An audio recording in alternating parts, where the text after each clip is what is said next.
riding in my RV, wherever I want to be, 'cause I'm free in my RV. Yeah. Welcome to Chicago. That's a state line. There are lane closures ahead. Welcome to Illinois. Oh, thank you. We're taking the Chicago Skyway, which is a fairly expensive toll bridge, but we're doing it mainly for the views, and it does save you a couple of minutes.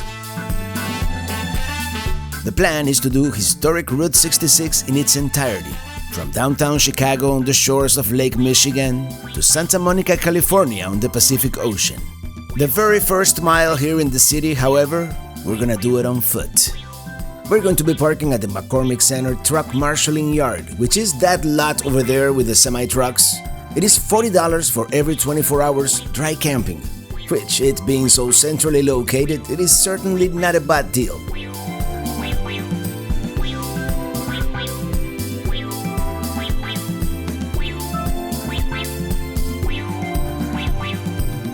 Please press the button and take the parking ticket. We prepaid, so all we have to do is scan a QR code. This is actually the third time we've done this, and it's always worked out great. The only drawback is that there is not an easy direct way to walk to downtown, so taking an Uber is probably the best bet. Decisions.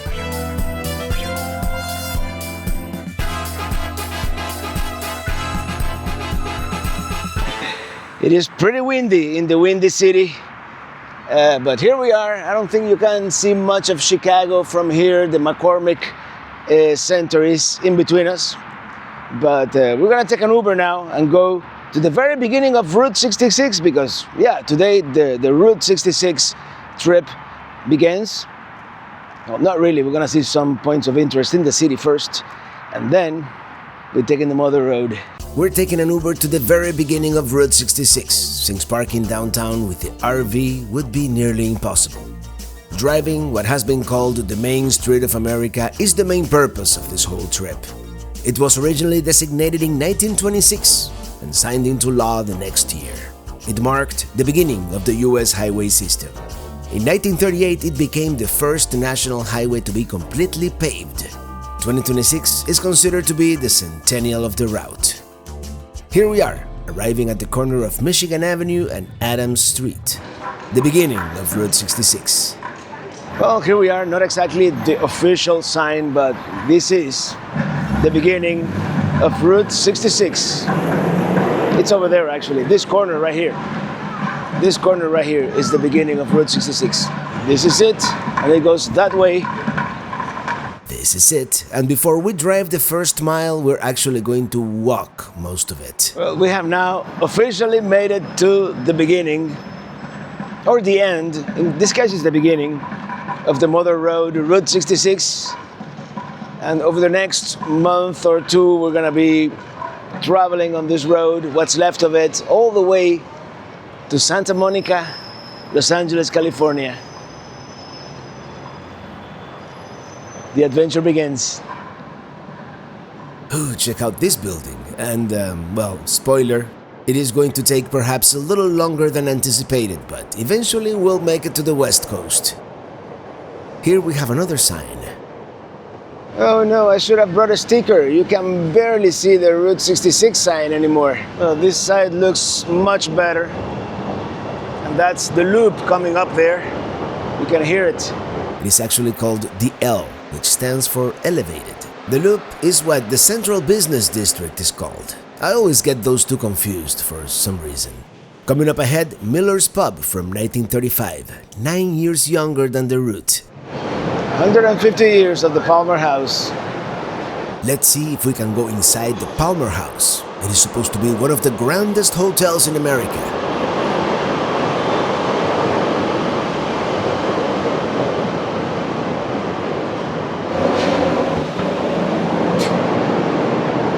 Okay, so far I'm not impressed, but let's check out the lobby. Let's check it out.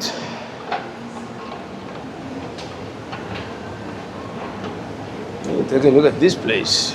Originally opened in 1870, the current building from 1925, 1 year older than the route, the Palmer House exudes opulence, with 24-karat gold chandeliers, gilded statues, frescoed ceilings, frequented by the likes of Charles Dickens, Oscar Wilde, Mark Twain, Sinatra, Liberace, many more. A pastry chef here invented the brownie.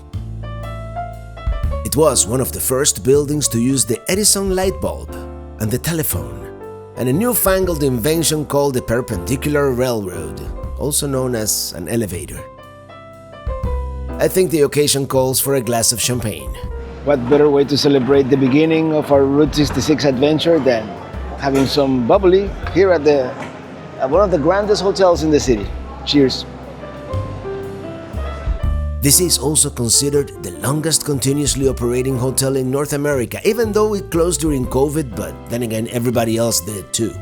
I think that was a great way to start our trip and our time here in Chicago. Now let's continue exploring. Let's check out the elevators. Look at that. That's an old technology right there.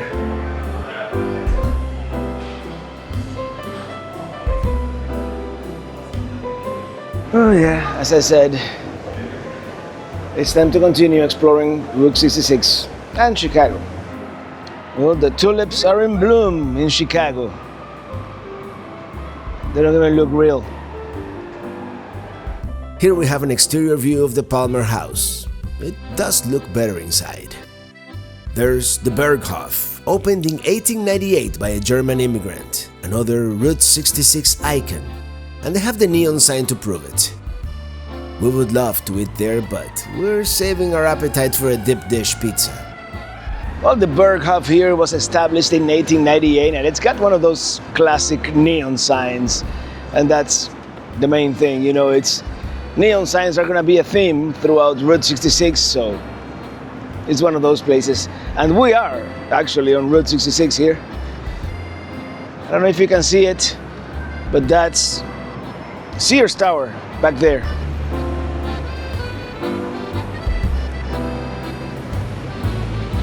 Here's an abstract sculpture called Flamingo, unveiled in 1974 by one Alexander Calder.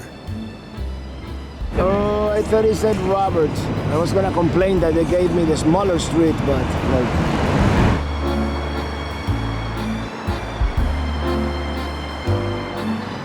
which, by the way, this is our third time here in Chicago, so we're not gonna do like the classic stuff like going up, Sears Tower or doing the architecture tour, or I mean, we might do some of those, but we're basically focusing. Oh, look at this building! Oh my gosh, we're basically focusing on the stuff related to the Mother Road, which we're walking on right now. No matter how many times you visit a city like this one, it's always different. You always discover new things. Well, here's looking back the way we came. This one is truly one of the greatest American cities. There's that elevated train, so iconic. One of these days we gotta ride it. We're gonna cross the street, check out the Marriott, see how it compares to the Palmer. Oh, and the Sears Tower, ever present. Let's check out the JW Marriott real quick. Everywhere you look, here you see all the different architectures. Now let's check this one out.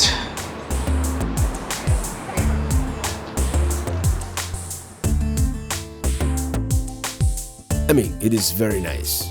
Very nice modern hotel, but there's no comparison to the old lavishness of the Palmer.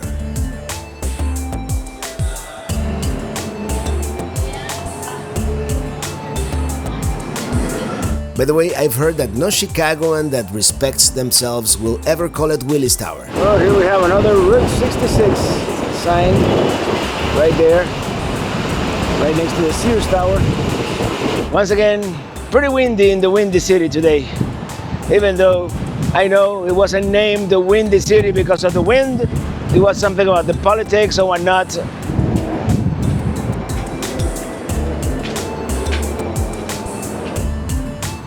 Well, crossing the river once again.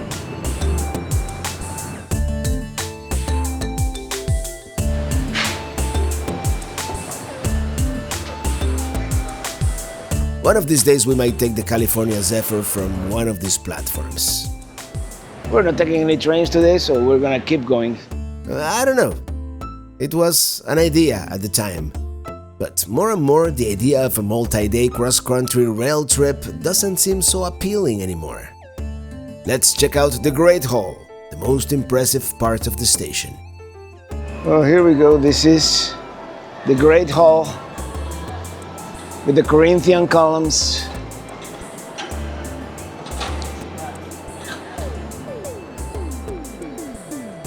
And here we are at the Great Hall of Union Station. And I wanted to come here because before there was Route 66, this was the way to do it, rail travel. So this is a grand old station. I mean, this is one of those that it's awe-inspiring, for sure. Yeah, take a look at this place. They certainly don't make them like this anymore.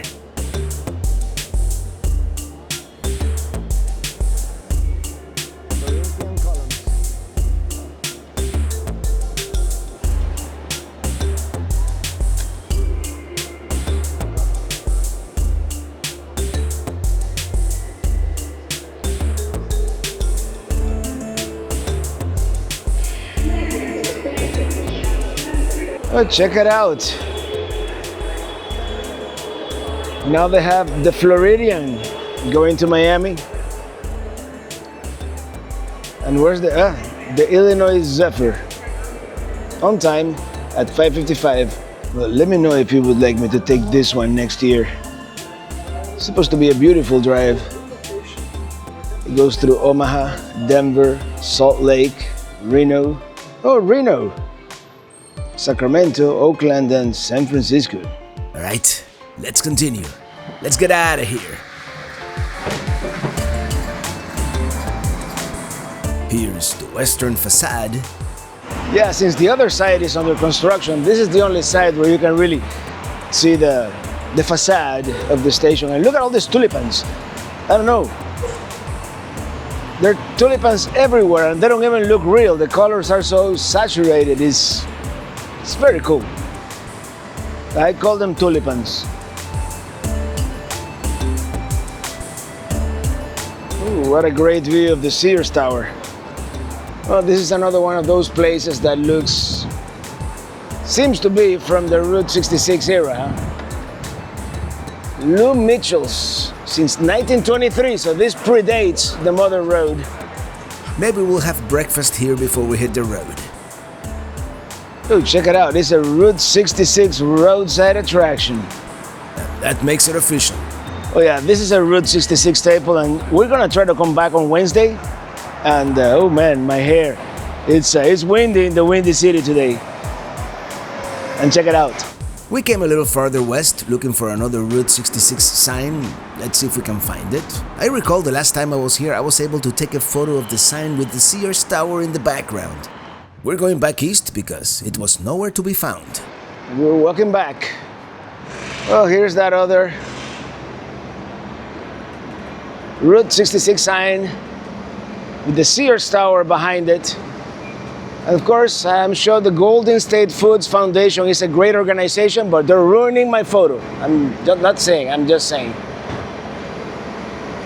So yeah, this will be the Route 66 sign you would see as you are returning to Chicago, close to the end of the road. Sears Tower behind us. Yeah, someone told me that not to call it Willis Tower, that nobody calls it Willis Tower in Chicago. So I think that's all we're gonna do related to the mother road today. Now let's go down to the river. Let's walk around a little bit, and later today we're meeting with some viewers from here, from the area. Well, today we begin the long journey on Route 66, but our first point of interest is in the city, so we're gonna take an Uber to it.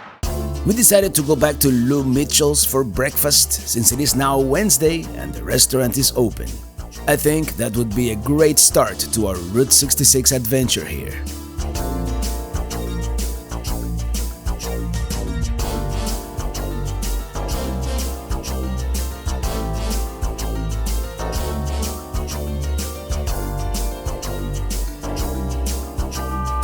And we're back. We were here 2 days ago, and they're closed on Mondays and Tuesday. Today is Wednesday, and they are open. Let's check it out. I mean, they have the neon sign to prove they're legit, right? Lou Mitchell's has been a staple here since 1923, so 102 years and counting. Oh, here we go. I think we're gonna have the Eggs Benedict. But they have an extensive menu here. And street view. And check out the back of the menu. It's Route 66 themed. We're starting here. And I don't know when, but at some point, we're gonna make it here. Oh yeah. No, I have no idea what this is, but I'll give it a try. It's like a donut. Yeah. Eggs Benedict. Let's dig in. They have all the Route 66 signs up on the wall, so yeah, very cool. There it is, 100 years, as of 2 years ago. All right, let's do it. Well, that was certainly feeling, and a great start to our Route 66 road trip. So let's go pick up the RV and hit the road.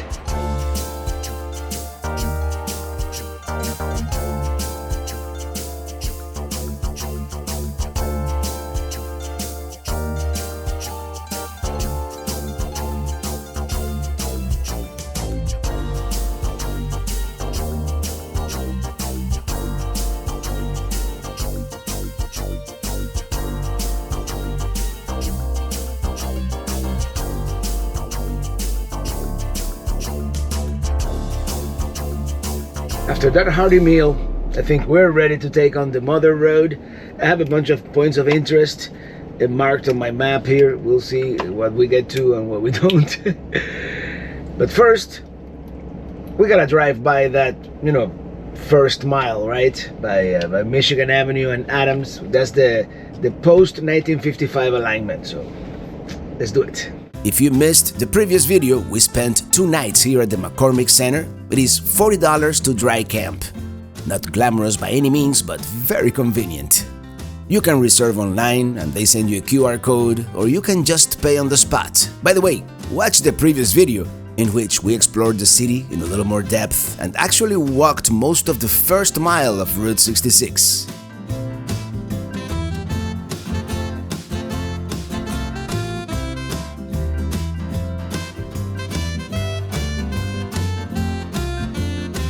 Yes, we're actually driving our small RV into the heart of Chicago. Not for the faint of heart.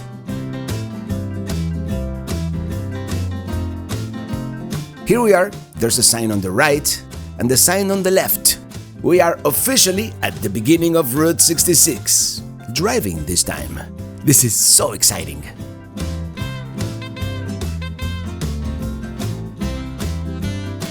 We have a landmark coming up we saw on foot previously, the Berghof. Next time we visit, we have to eat there.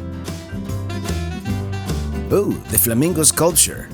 Very cool to see all this once again from the RV.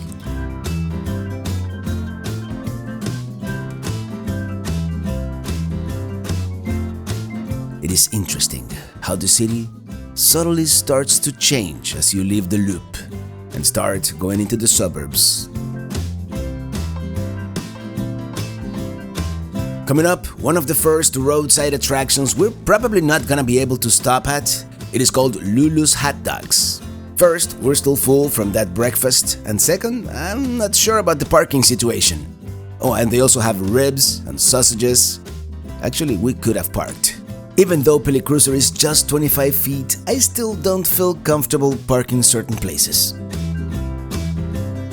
This green area is Douglas Park, originally established in 1869. That is a cool-looking building. It's a church. Our next point of interest is not currently open, but the last time it was called Castle Car Wash, and it was at some point Al Capone's hideout. It is here, on the right. Let me see if I can go around the block and stop for a minute.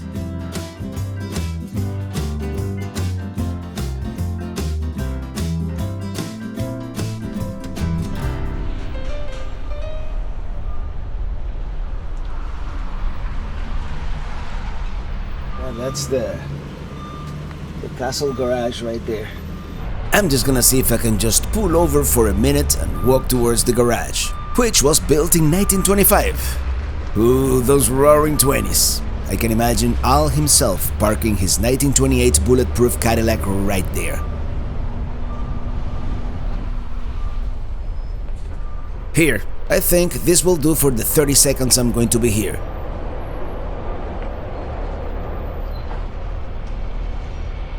Illy is staying in Pelicruiser just in case we need to move it in a pinch. Alright, let's check it out real quick. Yeah, this is it. The Castle Car Wash. Here's the historic marker. Oh, I just realized that this site is in Spanish. Anyway, it is basically the history of Ogden Avenue and its impact on the local community. That's it. The building was originally a gas station until 1980 when it became Castle Car Wash. It seems to be permanently closed. Al Capone's tenure here as Chicago's most famous gangster lasted less than 10 years. It's incredible he left such a huge mark on the city's history. Anyway, onward we go.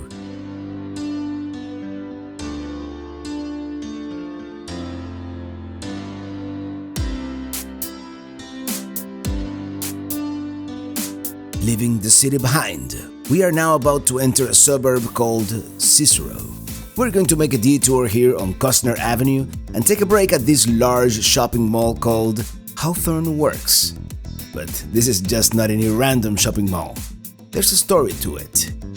And this seems like a pretty nice residential neighborhood here. We're still in Chicago proper here, but not for long. As soon as we drive under that railroad trestle, we are now in Cicero. Here on the left is the mall I was talking about. There, that water tower behind the shopping mall. That's where we really want to go.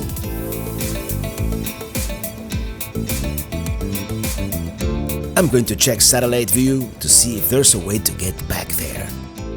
From 1905 to 1983, this was the site of a huge factory owned by Western Electric.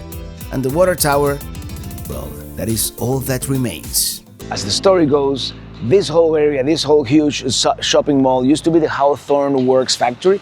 Huge factory that used to make everything like, home furniture. And also, as the story goes, Al Capone and his crew, they had a shootout with the police somewhere in front of this factory, and nowadays all that remains is the water tower right there. It's another historic Route 66 site to see. Yeah, it is in ruins. Let's get a little closer. I'm glad I was able to park right here in the loading dock, kind of. And if you see the towers of the shopping mall, they kind of imitate the architecture of the water tower. Let me tell you something, I wouldn't mind doing some urban exploring here. I'm sure we'll get plenty of opportunities to explore abandoned buildings, especially farther west. Yeah, I was trying to figure out if there was like a way to go inside, but I guess not. We continue, looking for unusual spots along the route. But as thorough as we may try to be, there are always places that are just going to slip through the cracks. Some we're going to miss altogether, some might be closed, some may not be worth the detour. But we're definitely gonna try to do our best to hit all the highlights.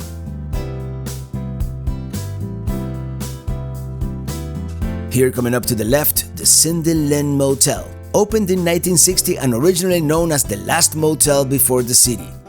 We blinked and we missed it. Let's see if we can circle around to see it. Eventually, we might realize there are so many of these along the way, it's really not necessary to stop at every single one of them, but it is our first day on the route and it is our first one. Having a police car in front of a hotel is never a good sign, but oh wait, it is just security. I feel much better now. Let's see if we can find parking nearby.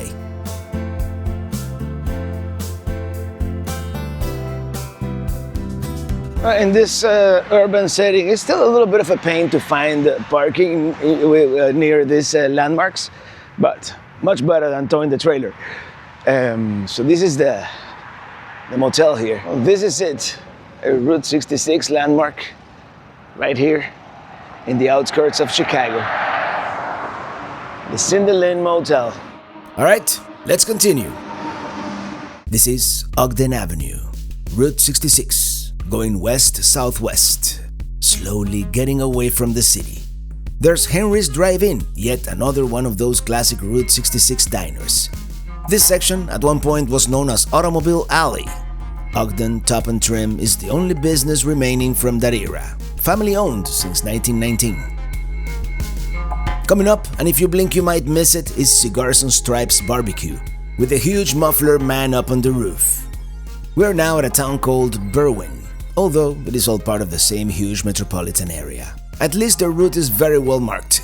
We're supposed to make a left here, but we're gonna keep on going on Ogden for another mile or so. There's something I want to see. Besides, I can really use a break after all this city driving with the RV. This is called Hoffman Tower, and it was built in 1908. Named after a local brewer, George Hoffman Jr., who built the tower and the park. And it is time for my espresso, earlier than usual today. Well, what do you know, it started raining. And well, this is not exactly part of Route 66. I thought I'd stop by. It's called the Hoffman Tower. Yeah, one thing you can't control is the weather. Yeah, built in 1908 for George Hoffman Jr. in style fashioned after European castles. Let's go down to the river. Here we have the swift current of the Des Plaines River and the dam, part of Hoffman's Park, and it is getting chilly. I came back to the RV to get my hoodie because it is getting chilly. I mean, by Chicago standards, not, but I'm sure it's definitely not cold by Chicago standards. I mean, at some point I have to decide how much I want to deviate from the Route 66, from the route, because like right here, there's Hemingway's birthplace, Frank Lloyd Wright's house. There are many things to see in this area that I don't know how much I want to deviate. We're gonna explore this neighborhood here a little bit. It's supposed to be like an architectural district and whatnot, but that's all I really want to do. And now I'm gonna walk to the middle of this bridge so I can take a picture of the tower back there. And that's it. I think we're gonna continue towards Joliet and park at an RV park there. And we might backtrack tomorrow when the weather is better.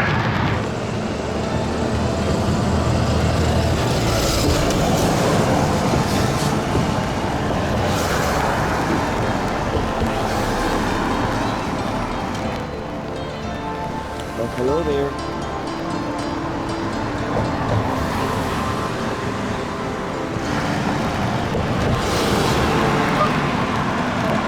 It doesn't look like the weather is going to improve anytime soon, so we're gonna keep on going, getting our kicks on Route 66. Even though we're not gonna do the 7-mile detour to see Hemingway's birthplace or Frank Lloyd Wright's studio, I mean, it is almost half an hour one way in Chicago traffic. We're just gonna drive around this riverside village. It is supposed to have some great architecture, including some Frank Lloyd Wright houses. And then we're gonna get back on the route. This is, by the way, one of the first planned communities in the United States. The Riverside Presbyterian Church here, built around 1879 in the Gothic Revival architectural style. As we approach downtown, we get a glimpse of Town Hall on the right. By the way, very nice downtown. We definitely must return with more time and better weather. Here, also on the right, the Arcade Building, built in 1871. It was an early concept for what we know nowadays as a shopping center. Finally, here on the left, the depot and the water tower. Very cool. Now, let's get back on Route 66 because many more roadside attractions await. What a great looking neighborhood.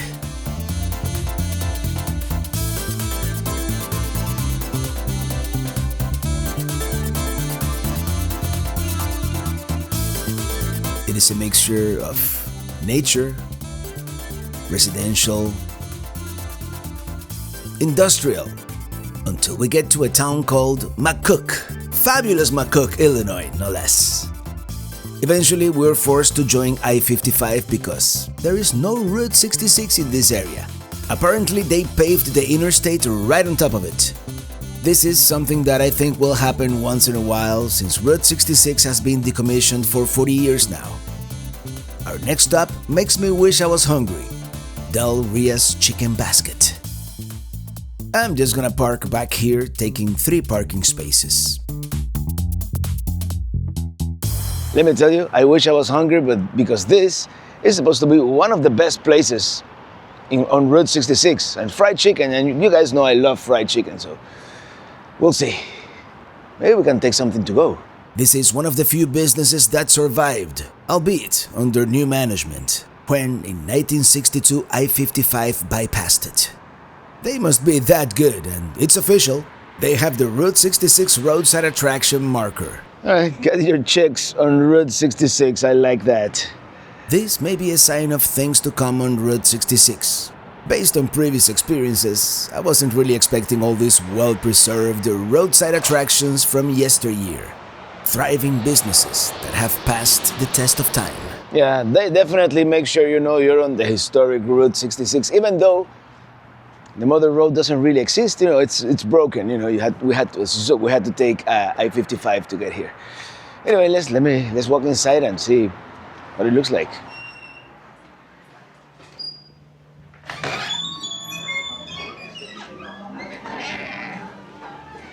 Even though I told her we weren't hungry, the lady in charge allowed me to do some filming inside. This is really cool. Here they have some memorabilia on the wall, and on this side they have the tap room. Oh, this is pretty cool. And they have some memorabilia as well on the walls, and Route 66 signs galore, as might be the case in many establishments on the road ahead. Let me tell you, I'm tempted to have an IPA at that bar. We continue on I-55 towards Joliet. Coming up, we have yet another Route 66 roadside attraction. It's none other than White Fence Farm Restaurant. This being the original location. I really wanted to eat at all of these places, but there is a reality. There's only so much you can eat. Originally established in 1920 by Jack Peabody, and he ran it until his death in 1946, the current iteration dates back to 1954, family operated, and I really wanted to go inside and see what it looks like, but we really want to get to Joliet. Maybe next time we're in the area we'll do a comparison between this one and Del Ria's. They both claim to have the best fried chicken on Route 66 in Illinois. Joliet is the first town that feels truly outside of Chicago. Like we've crossed that urban-rural boundary, although if you look at it on the map, it could be considered the last town before we truly leave the metropolitan area. Getting a little bit of traffic here as we approach Joliet. There's the famous rich and creamy ice cream stand with the Blues Brothers on top. Yes, this town's claim to fame may be in part thanks to the 1980 Blues Brothers movie. Alright, let's stop at the Route 66 park for a few minutes. We may not get a chance to come back tomorrow. Oh, here we are arriving in Joliet, and this is our first attraction here, Route 66 Park. We're probably gonna explore most of Joliet tomorrow, but this was along the way. Art in the park.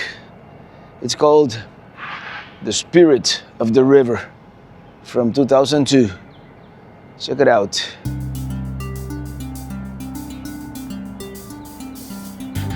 Here we have some signs about the town and its famous prison. I think I'm gonna get an ice cream.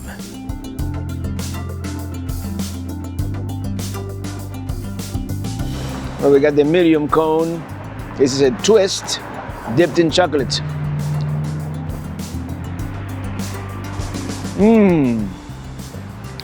That's rich. And creamy.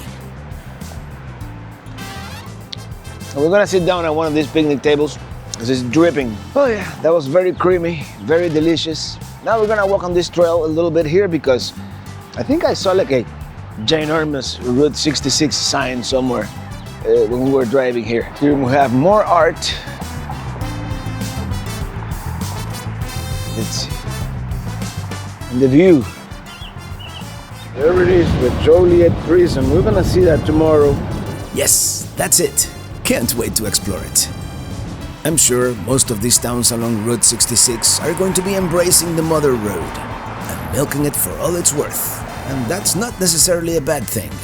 This is, of course, the sign where you would take a selfie like we just did.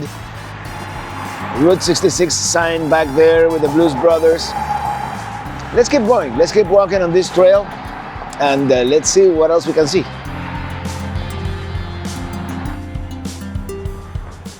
Here we are. Get your kicks. It would be cool to see it at night because it is neon. Yes, yet another Route 66 sign. Shall we keep count of how many we see? Maybe I will, maybe I won't. Maybe one of you guys will. All right, let's go back to the ice cream stand. Let's go back to the RV. We're staying at the local casino tonight just because we need water. We want to take a long shower. Yes, if there is one negative about Peli Cruiser, and there are several, the freshwater tank is tiny. Only 26 gallons. I think maybe I can add a second tank eventually. It must be mandatory to have a Route 66 sign around here, and an old gas pump for that matter, or two.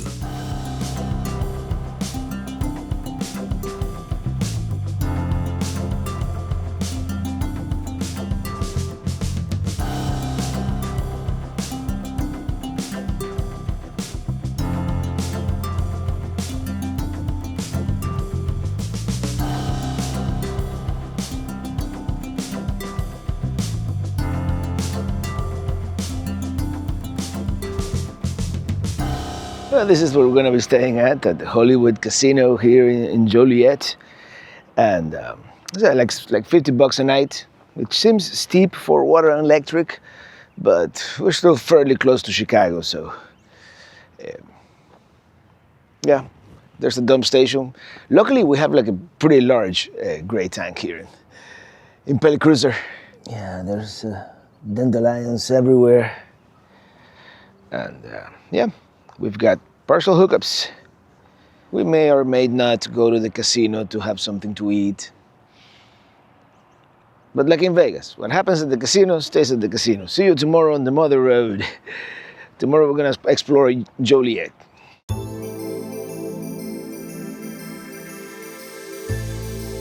This RV park is almost completely empty. Let's pay a visit to the dump station. Well, this is kind of different. I guess you just stick the hose in there. I mean, there's no thread for a secure connection.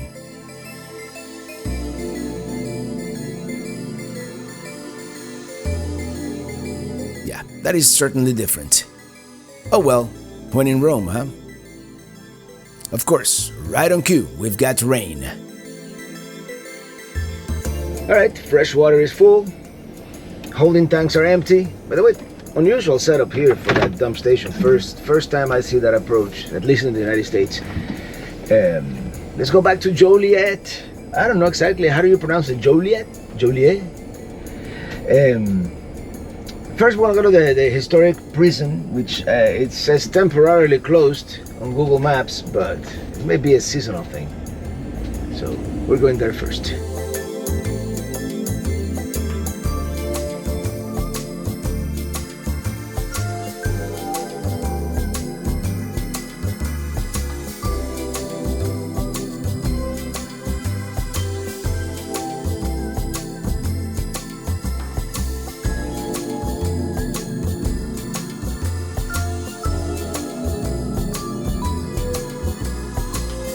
This castle-like building here on the right is the Joliet Central High School, built in 1901 and expanded over the years. It's a pretty impressive building.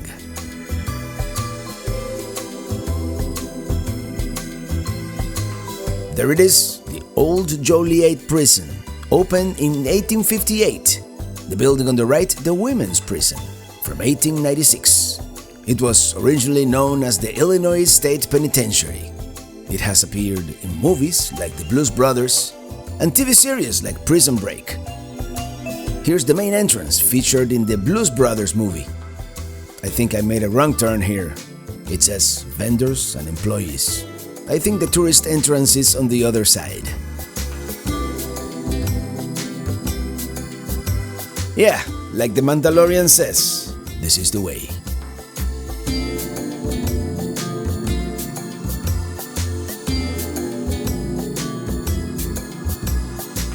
Well, here we are. This is, of course, the old Joliet prison, most famous for that movie, The Blues Brothers. Let's go to the visitor center and buy our ticket for the self-guided tour. It is indeed open. The visitor center is housed at the former Front Gate House built in 1947. This is where the staff and the visitors entered, and hopefully got out as well. Well, here we go. And the sun's coming out. It was just out. Looks like the weather is turning for the better. It's $22 for a self-guided tour, so we have to walk to the entrance and then, see what trouble we can get into. The prison was open from 1858 to 2002, so relatively recently. And this is the East Gate, where our tour begins. They give you a map with a suggested route and descriptions of what you're looking at.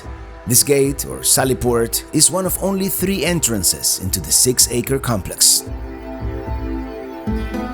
This is the Prison Industries building.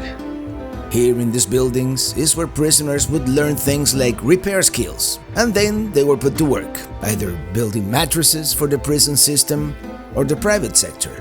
Yeah, some businesses even set up shop inside the prison. Yeah, apparently this was the automotive shop. Where they taught the prisoners how to fix cars and whatnot. I hear creepy sounds. I kind of like the fact that nothing is really restored. It's like they abandoned the buildings in 2002 and it just stayed that way. Alright, let's continue. Let's see what's next. Coming up, the Burnt District. Apparently between 2013 and 2017, when the prison was closed, 4 buildings burned to the ground as a result of arson. Let's see what it looks like. The buildings that burned were the automotive shop, the mattress factory, records warehouse, and the bathhouse. Look at all these old file cabinets. Oh, it's a mess in here. This is more industry here. This must be the cistern in front of us, but let's see. This used to be a mattress factory. Not a whole lot to see. Yeah, cool. So they built all kinds of stuff here. This is so great. I'm so glad I decided to tour the old prison. This is the cistern, the original water source. Yeah, it was originally a natural spring, then they turned it into a well, but the cells themselves didn't have running water until 1940. So no running water for the inmates. This tower and the network of tunnels connecting it to the armory and the other towers were built during World War II. Apparently this building was the fire department. Let's check it out. Too bad it was closed by the time those fires happened.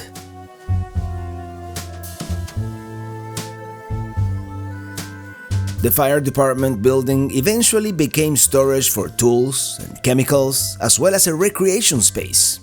Very cool to see all these buildings with the paint peeling off the walls. And they seem to want to keep it that way. Let's check this one out. This is what comes next.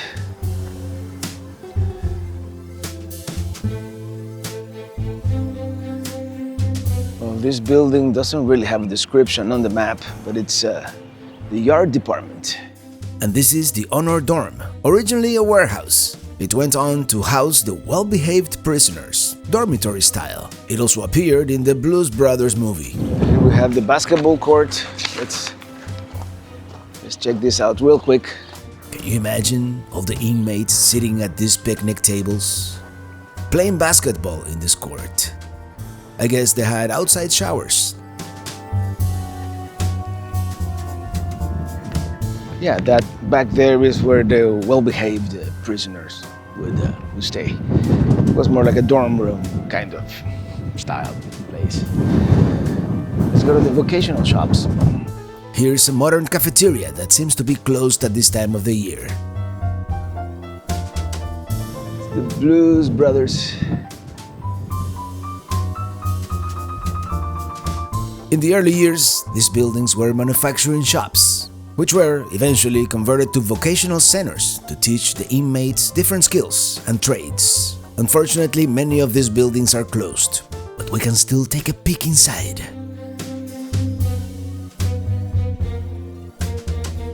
Look at all that barbed wire, which reminds me, there may be a barbed wire museum in our future. Let's check out the library. Yeah, look at that. Interesting.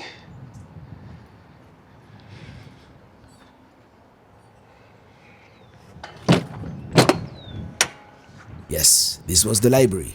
And as much as I like the look of the prison as it was abandoned in 2002, an interpretive sign or two explaining what we're looking at would be welcome. Were these reading rooms, for example, or offices? I don't know. More research shall go into this.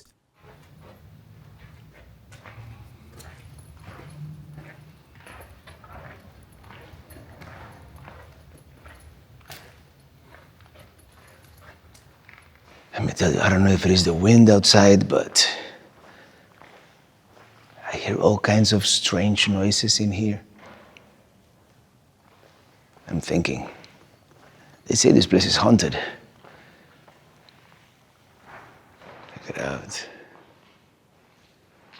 No smoking in the library. That's one of those old air conditioners, right? You think it might rain? By the way, that building with the copper roof seems to be the chapel. Yeah, we're getting our Route 66 trip off to a great start. This is really cool. This was the yard, pretty big yard. And this would have been the laundry. Can we go in? Is there any way to go in? Probably not. Look at those striped prisoner suits. Yeah, this is the chapel right here. I don't think it is open. Oh, bummer. Let's see if we can take a peek inside. There's really not a whole lot to see. Actually, now that it is no longer a chapel, that would make a really good events venue. Let's keep going. I want to see some prison cells. Well, this was the school, apparently. Let's take a peek inside. Yeah, again, not a whole lot to see. Right, this is the West Cell Block right here. And you can go in. I guess they saved some of the best parts for last in this self-guided tour. Even the air smells different in here.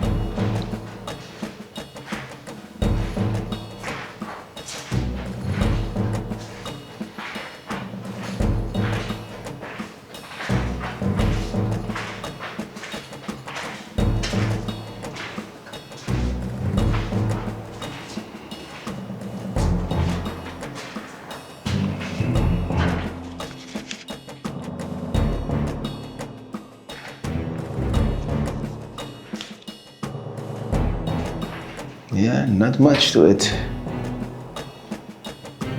The West Cell House was the protective custody wing.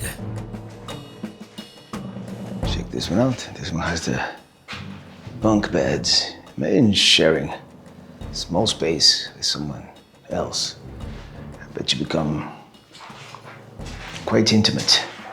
Yeah, I'm waiting for my glasses to adapt to the darker lighting in here, you know. So I have these transitions which are not always, I can't see. It's pretty dark in here. Look at all this paint peeling off. It makes it look even creepier. There's the second floor up there. That was extremely cool to see the jailhouse and the cells and all that. So the cell blocks. That's the visiting room. This was the administrative building. The warden lived on the second level, the guards on the third. As we walked towards the hospital, It was bound to happen. Oh yeah, that happened. Yeah, big downpour. I had to run to the dining hall for shelter. Well, that was a quick rain shower we got there. Well, let's take another look at the dining hall because... That's where I sheltered from the storm. It is one of the newest buildings from 1987, and it is still raining a little bit. I wonder what's up with that bird up there.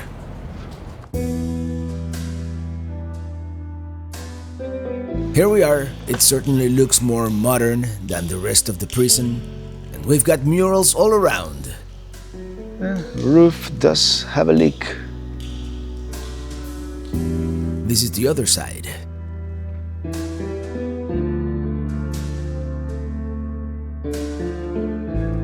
This must be another one of those burned down buildings. Before entering this building, let's just take a look around. This is the North Segregation Building, also known as the Tombstones, the oldest building from 1858.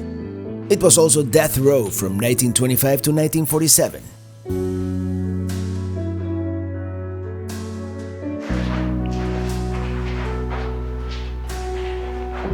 Okay. That's pretty cool. At the very least, efficient.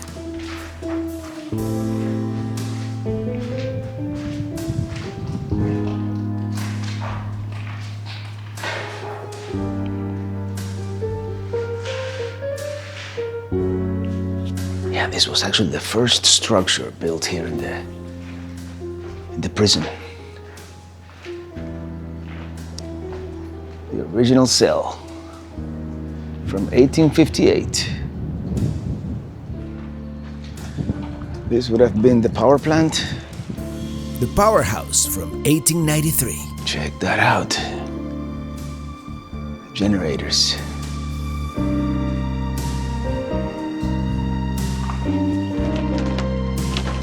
Finally, the captain's court. I guess that concludes our tour here at the Joliet Historic Prison. Here's the view from across the street. You can almost imagine Jake Blues coming out of that gate. Even though this is not directly related to our Route 66 trip, I am so glad I did it. And that's kind of the plan. See some points of interest in all these cities along the route. Well, that was an awesome self-guided tour. Now let's continue exploring. It looks like it might rain again, on and off.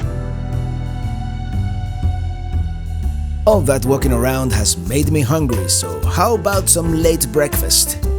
We're really starving here, and we have a lot of stuff that came with us all the way from Miami, and some of it is about to go bad. We haven't really been cooking all that much on this trip, and we may not cook all that much for the rest of the trip. I mean, there's a lot of good food along Route 66, so I'm using all the bacon, all the eggs, all the ham and all the cheese we have left.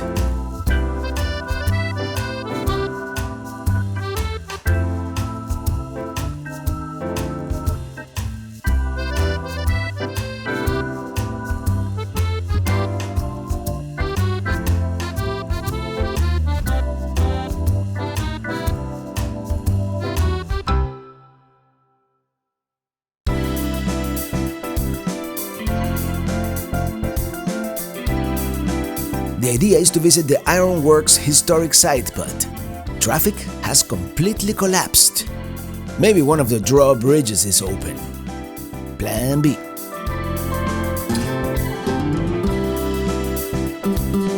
We managed to come around and, yeah, the drawbridge is up. It is completely collapsed. The bridge must be broken. I don't know what we're going to do.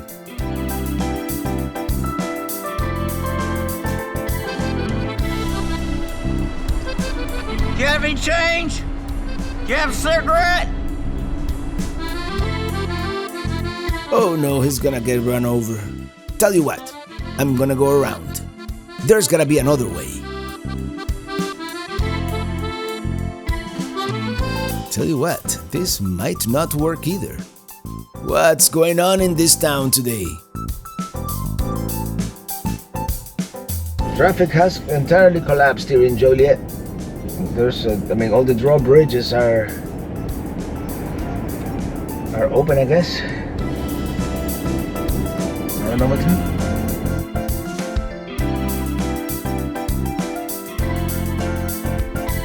Finally, this bridge seems to be open.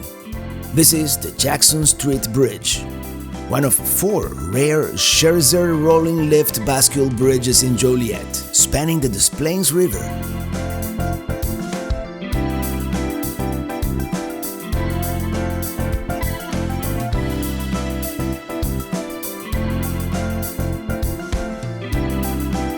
Yep, the other bridge definitely seems to be stuck.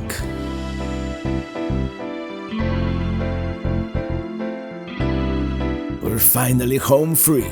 Let's find parking. There are quite a few points of interest here in downtown along Route 66. We're gonna park at the museum parking. Well, parked here at the museum, and let's see where the museum is, actually. I think that's it. There we go. Route 66 roadside attraction. There we go. This is Route 66 through Illinois. And we are here in Joliet. We still have a long way to go. Check it out, the Blues Brothers. Very cool. Yeah, Illinois so far has the best interpretive signs. Route 66. The Mother Road. This is the Joliet Area Historical Museum. Let's check it out. Now, here we have another one of these Route 66 signs, so we know we're on the right track, right? Getting ready for the 100th anniversary here. Here we have some items made in Joliet.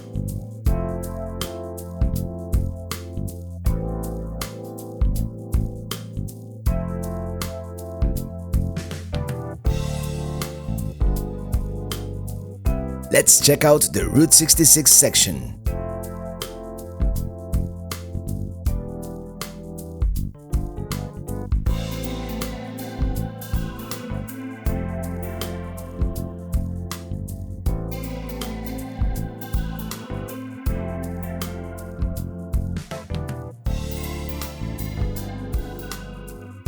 Oh, look at that engine compartment.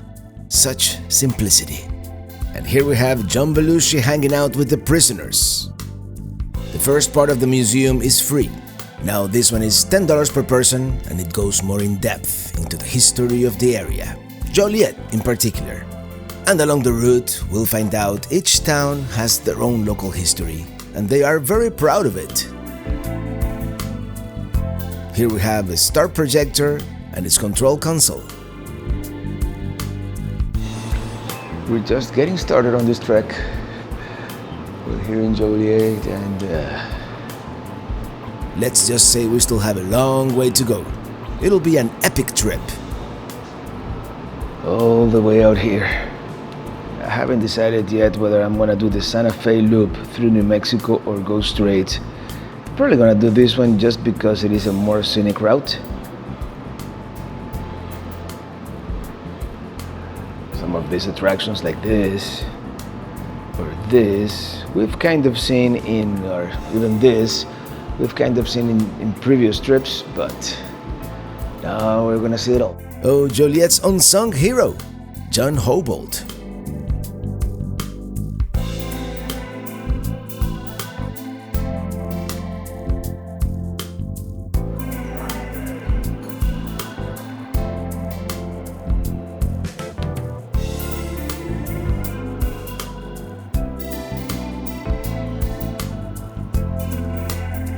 It is a very well-made museum, and definitely larger than I was expecting.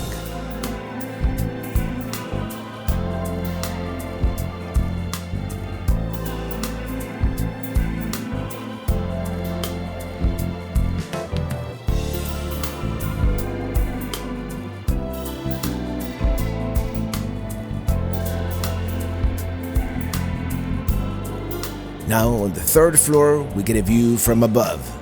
and realize it is not really that large, it's just very well laid out.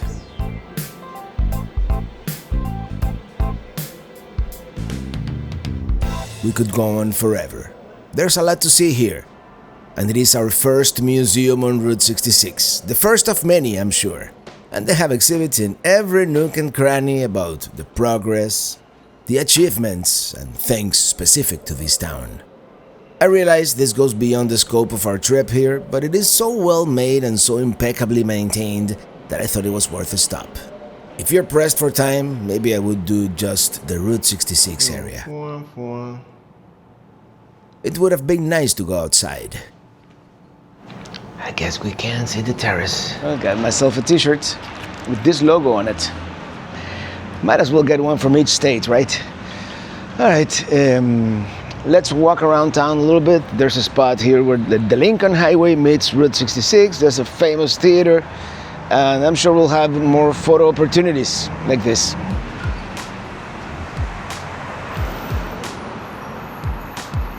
Oh, here we go. It figures everything is under construction. But here is the very spot where Route 66 and the Lincoln Highway intersect. Even though it's all under construction, you know.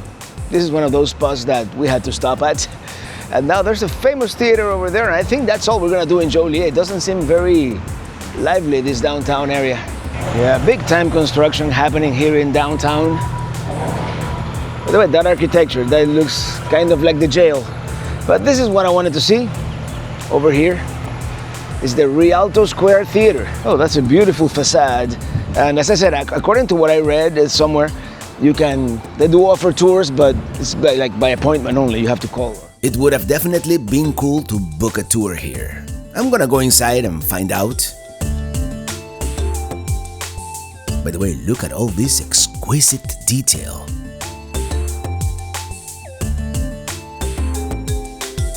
Here's the old box office kiosk, and it is certainly beautiful inside.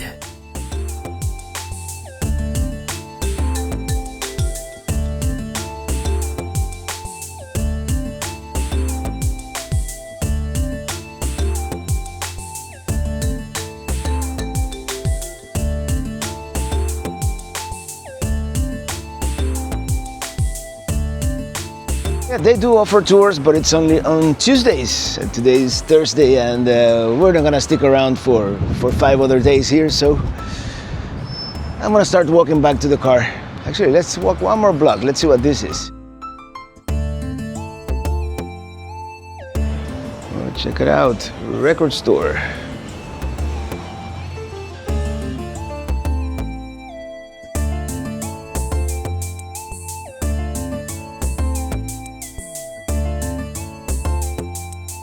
Among all these construction sites, there it is. Great sign of welcome to Joliet, City of Champions. And that used to be the Joliet Diner. I don't think it exists anymore. They have a cool neon sign to prove it.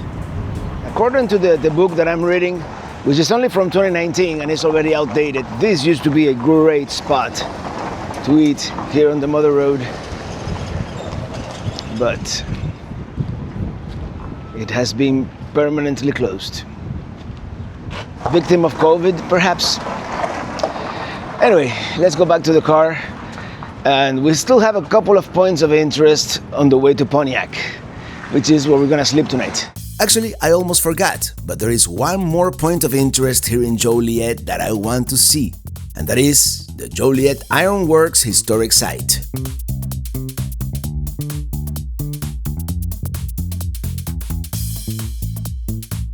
There is no traffic now. This was the site of an iron manufacturing facility from the late 1800s to the early 1900s. Well, let's see what this says. Apparently, this is the site of what used to be the second largest steel mill in the country, but I just don't see anything. I guess I was expecting more. I guess not a whole lot remains, huh? I don't even know if I'm at the right place. I guess these are all some ruins back here. That's gotta be it. Actually, that's not it, but I find it far more interesting. Actually, that structure behind me looks even more impressive. I was expecting something like this, an old decaying factory, not just a few concrete slabs. Perhaps it gets better.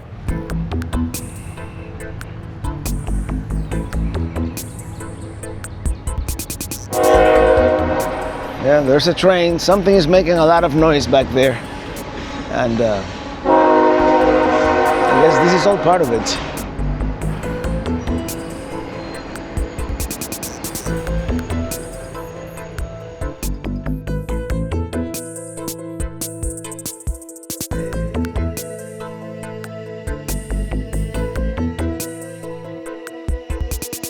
Not exactly what I was expecting. I was expecting something more like that other structure in ruins, but I guess this is even more in ruins than that other structure.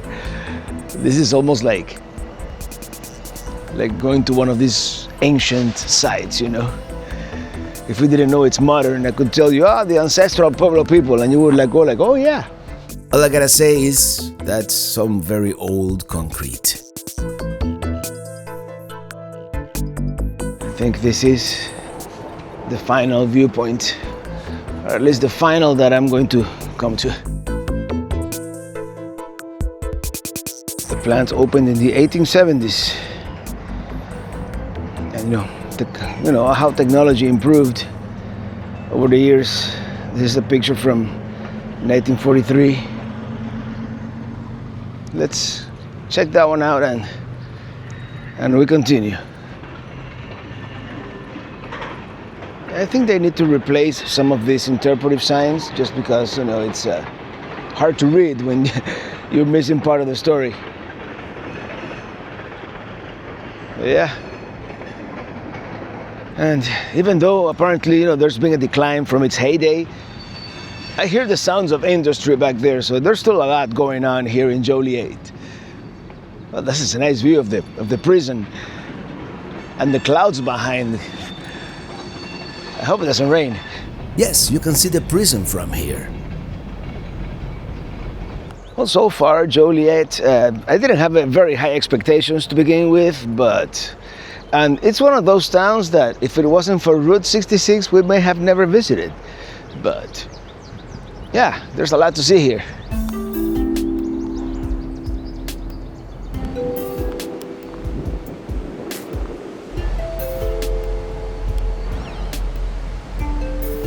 I really wonder what that used to be.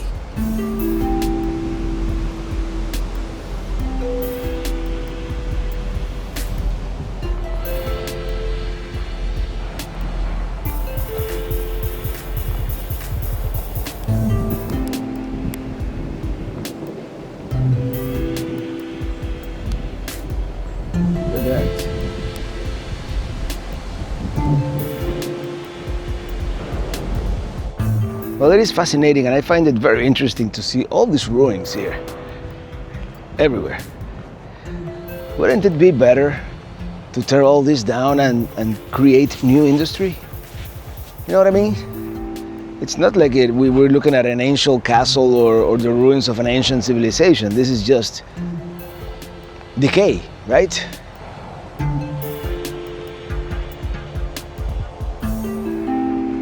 Let's tear it down and build something better.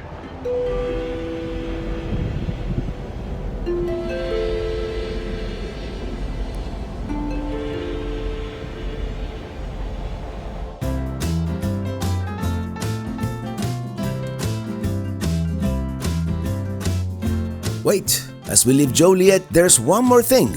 It is coming up here on the right at this gas station. It is, yes, one more Blues Brothers reference.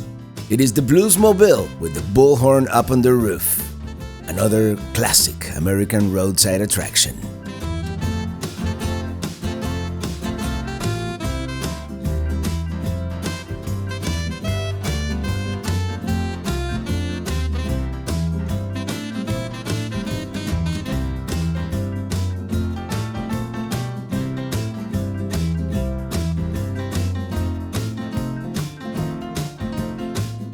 There it is in more detail.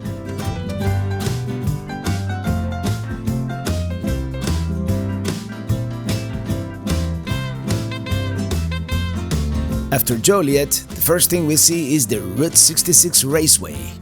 And our next stop is going to be at the Abraham Lincoln National Cemetery. It is relatively new, dedicated in 1999. We're just gonna take a quick break and continue.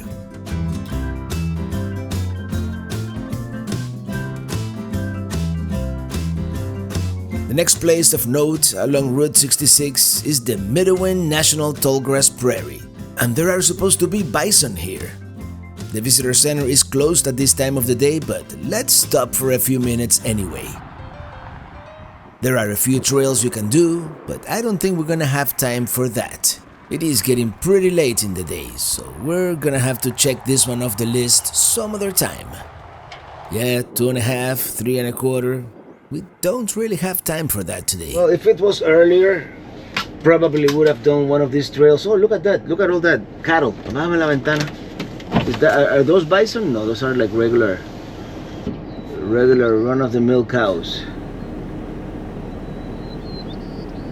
But anyway, there's supposed to be bison. There's supposed to be like, maybe we'll come back tomorrow and backtrack. Maybe not. I want to make it to Pontiac before sundown. Just because we're gonna stay at the Harvest Host there, which is the visitor center. I mean, we still have like 2 hours Turn left of onto daylight. Illinois 53 South. Still. Our next stop, Wilmington. And this, right here on the right, used to be the Launching Pad Drive-In, one of those Route 66 staples that is no longer in business. It used to have a very famous Muffler Man statue at the parking lot called Gemini Giant. Is it Gemini or Gemini? Anyway, it was named after the Gemini space program, which NASA insisted be pronounced Gemini, so you pronounce it however you want. Luckily, while the restaurant no longer exists, the statue has been preserved somewhere else in town, and we'll see it soon. This here on the left, the Mar Theater, built in 1937 and still in operation. Anyway, I know what you want to see. The Gemini Giant, right? Let's do it. Wilmington here, pretty good looking town. They have murals, and we're about to cross the Kankakee River. One of the benefits of this trip is we're discovering places we may want to return to and spend more time at them. And this may be one of those.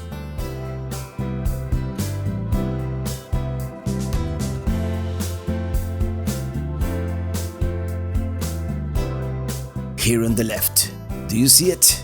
The Gemini Giant, standing at its new home. Let's park Pelicruiser and see it up close.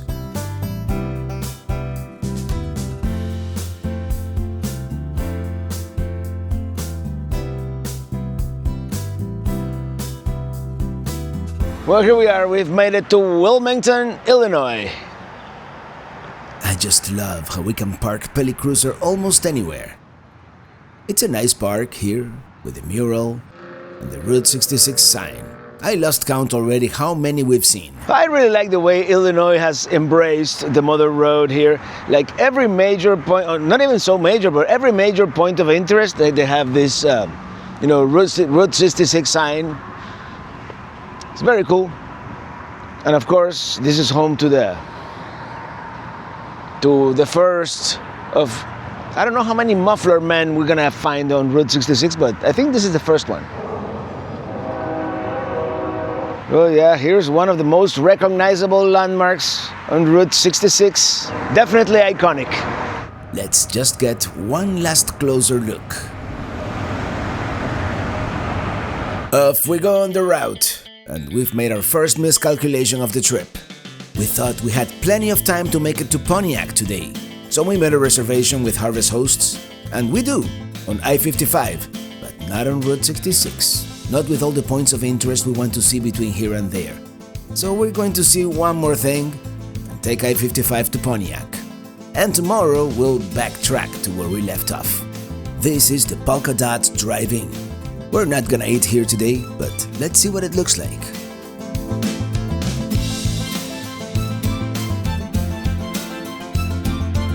Well, here we are.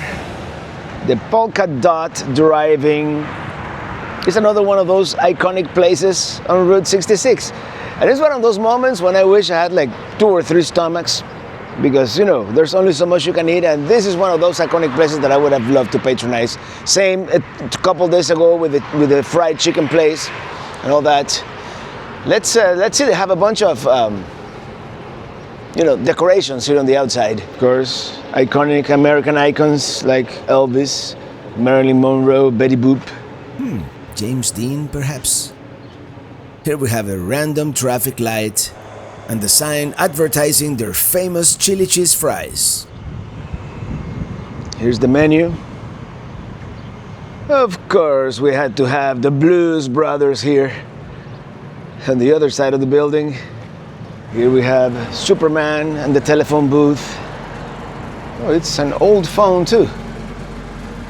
Ooh, we've got more bad weather coming. And finally here, Elvis, of course. You have to have Elvis. Although he looks like a caricature of Elvis, or like older 1970s Elvis. So here we have all the states where Route 66 goes through, ending in California, Arizona, New Mexico, Texas, Oklahoma. But it does go at Kansas. Yeah, it does go through Kansas for a couple of miles. And finally, oh, something smells good in there. Missouri and Illinois. Let's see, let's go inside real quick. See what it looks like. More Betty Boop paraphernalia here. Even a Betty Boop thermometer.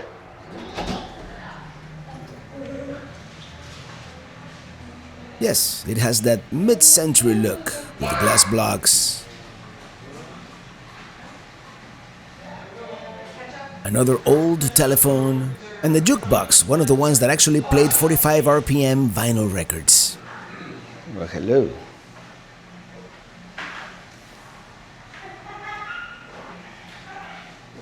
Yeah, it looks like the 1950s here. Maybe we should come back tomorrow and get a burger and some chili fries. Oh, check it out. A mini jukebox at their booth. Check it out. We have another Elvis in here. Lots and lots of old photos. A grease poster here. A speed limit sign. I don't know what's up with that because I don't think any section of the original route is 70 miles per hour. Here we go. The bathroom is full of Marilyn Monroe pictures. Yeah, someone actually recommended I check out the men's restroom.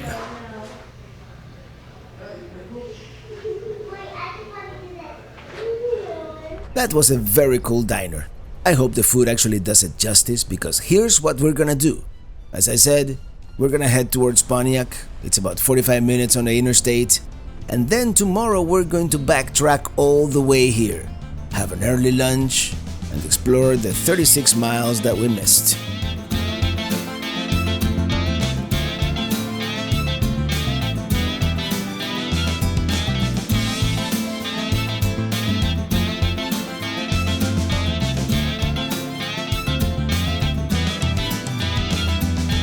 I keep hearing about this place called Wallis. It's supposed to be like the Illinois version of Buc-ee's. So before we park for the night, let's go in, buy some sandwiches, and see how it compares to its Texas counterpart. They do have dedicated RV parking, so that's 1 point ahead of most Buc-ee's.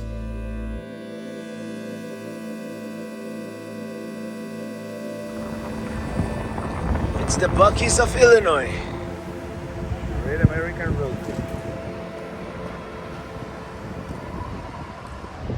Is it through here?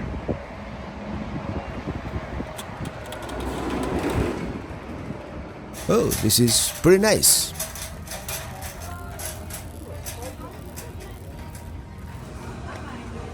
They have a Winnebago and jerky Jerky by the pound. and brisket sandwiches. Not quite like Buc-ee's, but they have a variety of things. Let's go to our harvest host for the night, which is the City Hall parking lot.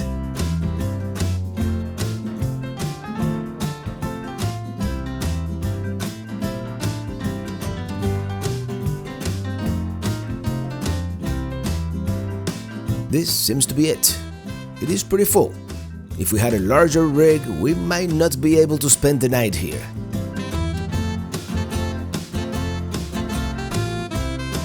This is City Hall here on the left, and that's the museum across the street. Here we are, Pontiac, Illinois. And I'm glad we're in the Pelicruiser, because a larger rig, we wouldn't have made it. Like a glove, baby. Well, gotta do it, right? Let's do a Wally's to Buc-ee's comparison, and it is definitely smaller. Let's see how it tastes.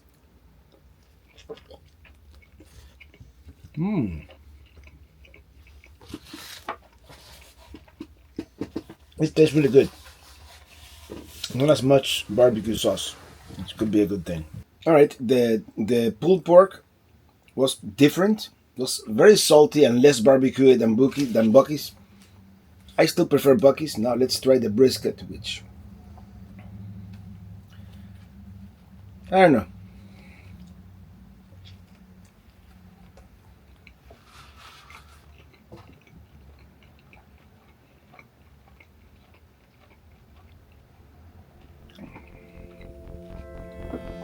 Nothing to do. Buc-ee's is much better.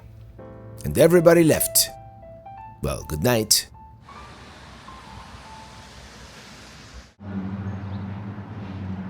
Well, good morning from Pontiac, Illinois, and this is where we spent the night. As you can see, it's not a. I mean, we appreciate that they are a Harvest Host and they let us boondock here overnight, but it is not the most appropriate parking lot if you have a large rig. Also, the bell tolls every hour. Luckily, after 11 p.m., it stops doing that. What else? Well, we're not gonna explore Pontiac right now because, as you know, we kind of came here because we had reserved this Harvest Host, but we skipped the whole section of Route 66, which goes to show a trip like this, you cannot really plan. If you want to see pretty much everything or as much as possible, thank you. You have to. Go with the flow, and we know when we started, but we have no idea when we're gonna end this trip. So what we're gonna do right now, we're gonna backtrack to the Polka Dot Drive-In, maybe have an early lunch, and then retake Route 66 from there, if that makes sense. So let me get everything ready in there, and we're gonna take I-55 back. Boom! It's gonna take us about 45 minutes, and then, we may not even be able to do Pontiac today. We'll do it tomorrow.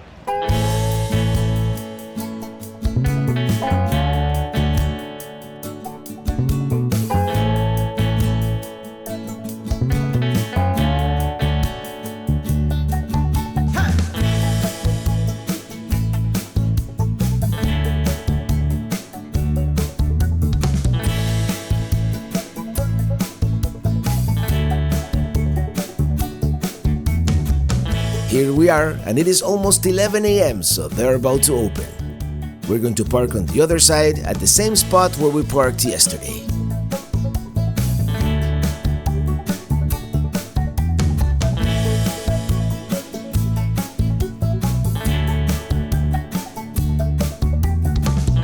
Oh yeah, deja vu. We got chili cheese fries. Got the bacon cheeseburger. Well, it seems like one of those places where you come more for the ambiance than the actual food, although we didn't have what is supposed to be like their highlight, which is the milkshakes and the floats and all that sweet stuff that we try to avoid sometimes. Anyway, I just got a engine light here on Pelicruiser, so I don't know what's going on. At some point, we're gonna have to take it somewhere. But right now, we're going to the next point of interest, which is just 5 minutes away. Deja vu, indeed.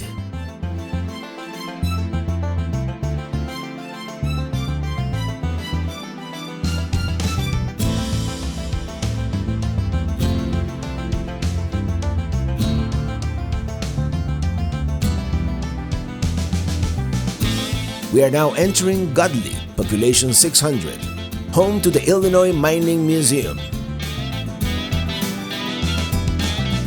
There it is. Let's park and see what this is all about.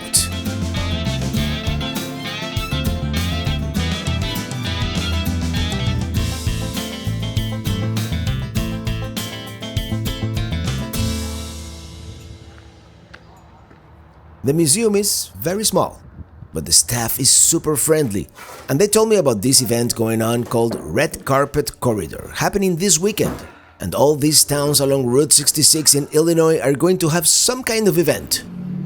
That is very cool.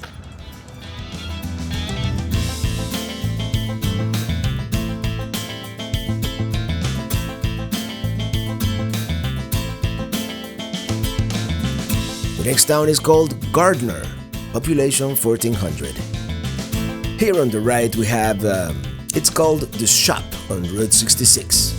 Now, how many Route 66 shields do you really need painted on the road? Oh, I see, it's one for every state.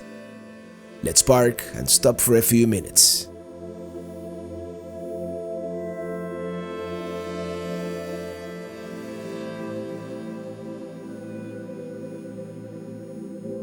Here's when I met Tom, the owner.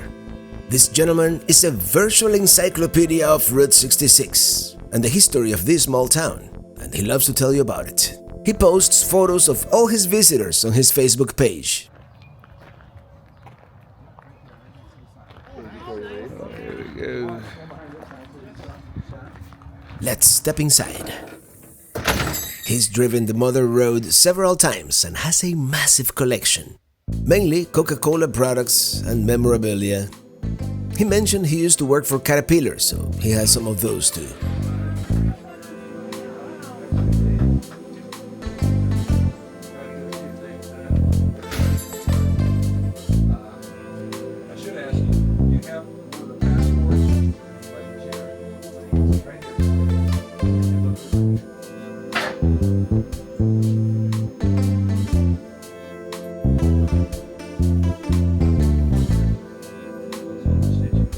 So 9 years ago, I started putting the Coke stuff up on the inside here.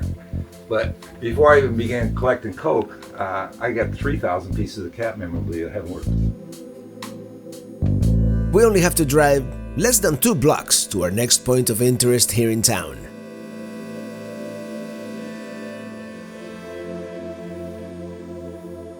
Well, here we go. This is the two-cell jail here in Gardner, Illinois, built in 1906.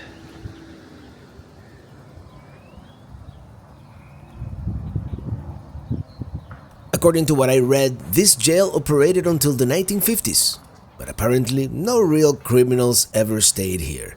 It was more of a drunk tank. Still very interesting to see, like a time capsule.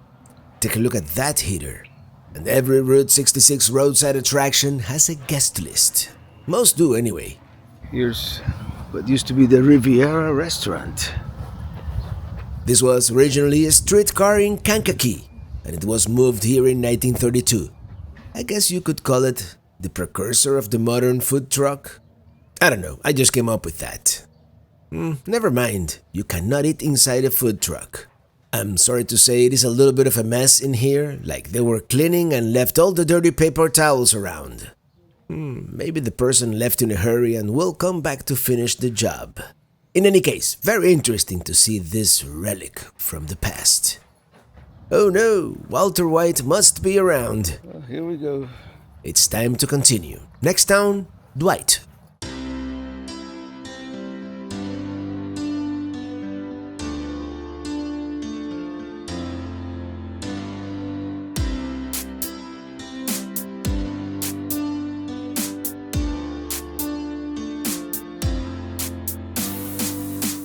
Here's yet another Route 66 sign. And more quirky stuff. It's called Everybody's Pub and Grub. I wish I had 10 stomachs to really be able to sample all the road food. The route is very well marked in this area, which is appreciated because at this point in the trip, we don't yet have the Route 66 navigation app. We won't get that one until Missouri. As you can see, in this area, Route 66 goes exactly parallel to I-55, so I would imagine if you're in a hurry, it may be a good idea to take the interstate. Here on the right we have a section of the original pavement, 100-year-old concrete. I'm sure we'll see more of those along the way. Here we are arriving in Dwight, population 4,000. We're taking the original 1926 alignment that goes through downtown. This imposing building here on the left is the one that put Dwight on the map. From 1879 to 1965, it was the site of the Keeley Institute, one of the top drug and alcohol rehab facilities in the country. It really did contribute greatly to the development of the town. We're going to park in front of the old 1891 depot, which nowadays happens to be the Historical Society. There's a train coming!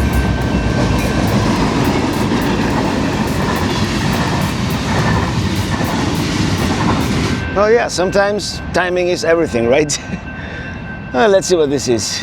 A well-connected village. We have a historic Dwight. Here's the old railroad depot, which nowadays is the Dwight Historical Society. Let's see if it is open. And here's Pele Cruiser. Second and fourth Saturdays of the month. Meaning not today. Let's check out that bank. First National Bank building. It's a Frank Lloyd Wright creation.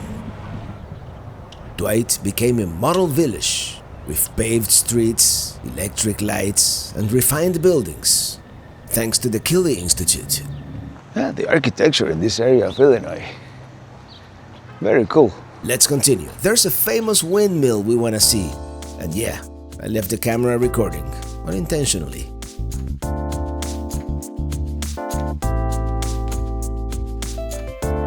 Here's one more look at the majestic building that once housed the Keeley Institute, which was controversial at the time because it offered an innovative and humane treatment that involved injections and tonics, along with a relaxed atmosphere, which encountered much criticism from the mainstream medical profession.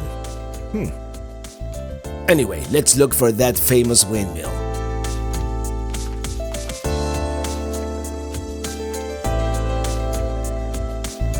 The house with the country mansion sign is the John Oughton House. The windmill is right behind it. The house served as a boarding home for patients of the Keeley Institute. It is a 20-room Victorian mansion from the 1890s. There it is. I see it. The windmill was one of the largest in the United States at the time of its construction in 1896. Let's see it up close.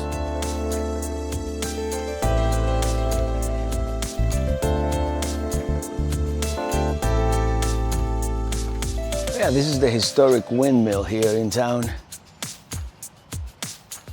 And so great to be able to, park almost anywhere with this rig. Here we have a beautiful pond with some geese and the historic windmill. Very different. I am glad we made this off the beaten path stop. Very well-fed geese in this town. So nice, so beautiful and peaceful.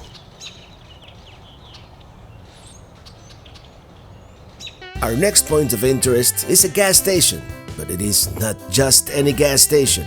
It was one of the longest operating gas stations on the route from 1938 to 1999, which makes it 66 years old.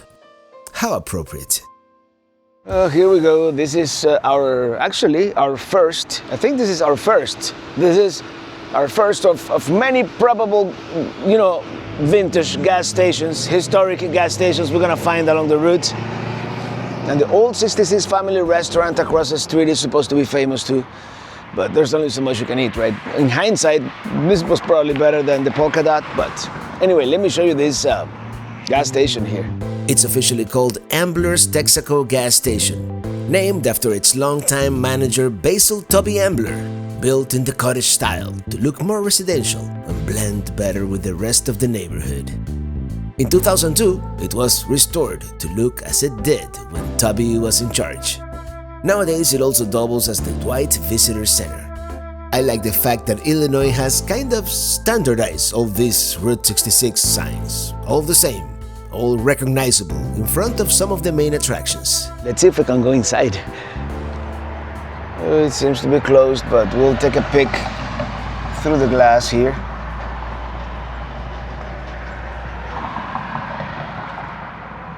I'm kind of bummed out that it is closed, but at least we can see the outside. Let's check out the restaurant across the street, even if we're not gonna eat there. It may have some interesting decor.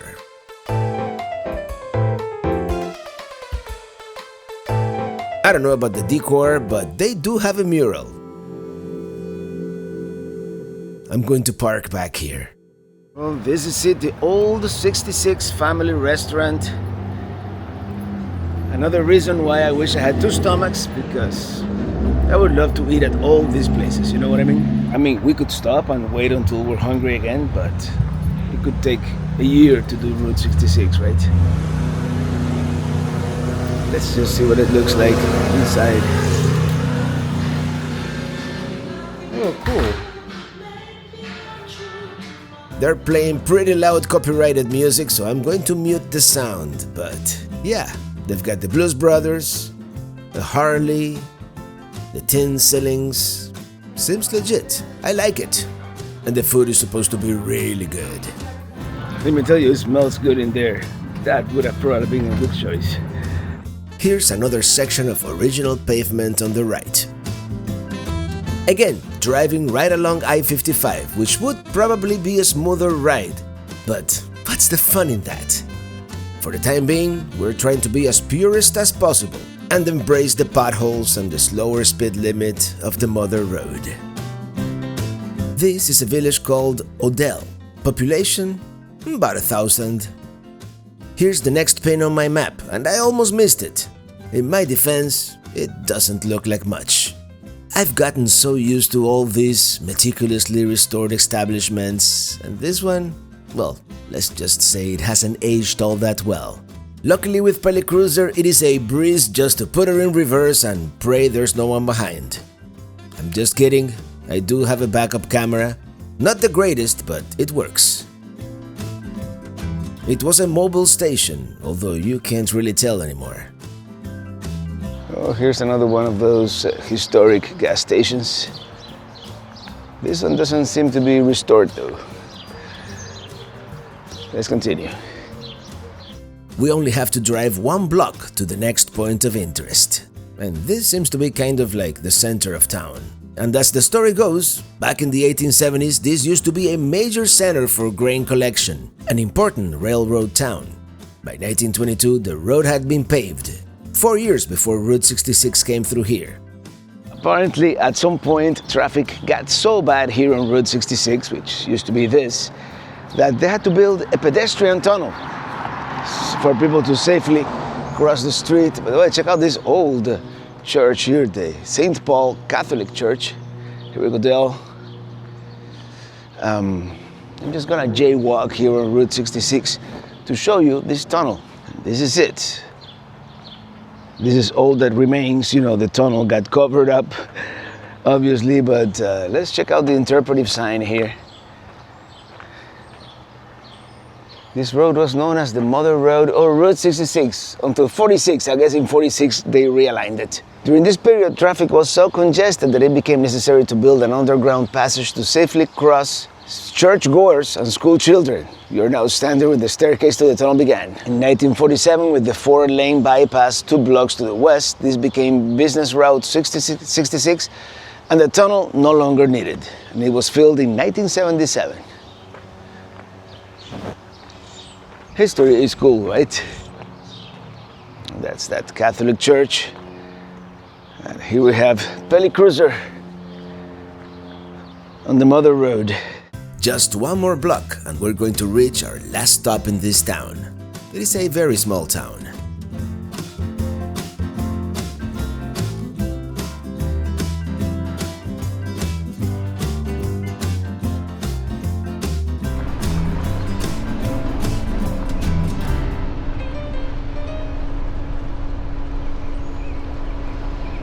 Everything in this town is close by. This is a restored 1932 Standard Oil gas station. Look at that. It is interesting to see how the look of gas stations, and gas pumps for that matter, has changed over the years. The garage part, however, is very similar. Perhaps we have wider doors nowadays, but about the same. This one seems to be open, so let's step inside. They have so many stickers up on this window. Anyway, let's go inside. Hi. Super nice lady who runs the place. I signed her guest book, and she encouraged me to explore the establishment and take as many pictures as I wanted, which is what I'm doing. 60 photos per second. Here we have some vintage garage equipment, and they have Route 66 brochures. You can tell they are really encouraging the preservation of this historic highway. I hope that is enough for all these places to survive and be here for future generations.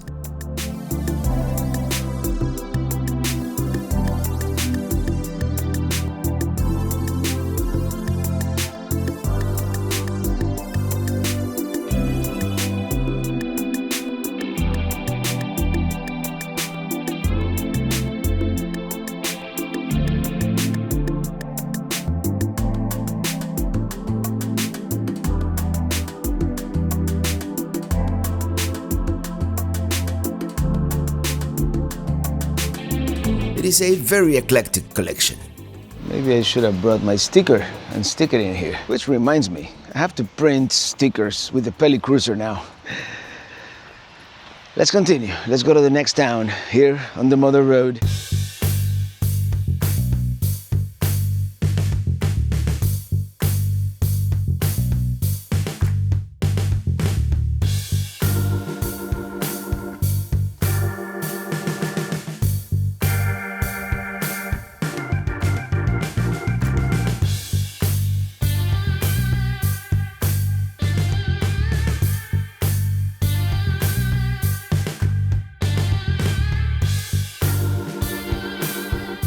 Well, here we are. We're near a town called Cayuga. I believe that's how it's pronounced, Cayuga, Illinois. And there's something, I mean, there's nothing. We're in the middle of nowhere here, but there's something that I want to show you, something that I don't think this is in the guidebooks. This is something that I found through another YouTube video or something like that.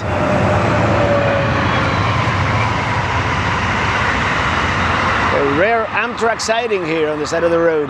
Yes, this doesn't look like much, but this is actually original concrete from the 1940s. This is the original Route 66 right here, where so many travelers. How many travelers you think have, driven through here? This is what it's all about. This is what doing this trip is all about, discovering places like this. I mean, yeah, all the roadside attractions are cool, but here we're stepping on history. Grass is growing on the expansion joints. I wonder how long it's been since the last time someone drove through here. That's I-55 out there, and already here, they're advertising the Meramec Caverns, which are in Missouri. We'll be going there soon. Anyway, I think we've had enough fun. Now, the next town is actually Pontiac. We're going back to Pontiac. This is Cayuga. All that remains is pretty much the abandoned grain elevator and the depot. And this is the old log cabin. We are in the outskirts of Pontiac. Even though they just closed, she invited me to step inside and take some pictures. Everybody is so friendly and so welcoming along the route. Besides the funny quotes, this place is refreshingly austere in its decor. Fun fact, at one point, Route 66 got rerouted one block to the west, so the building had to be turned around to face the new road. Apparently, it was a major event in town. They had to have an old gas pump, right? Because that's how you do it around here, at least along the route.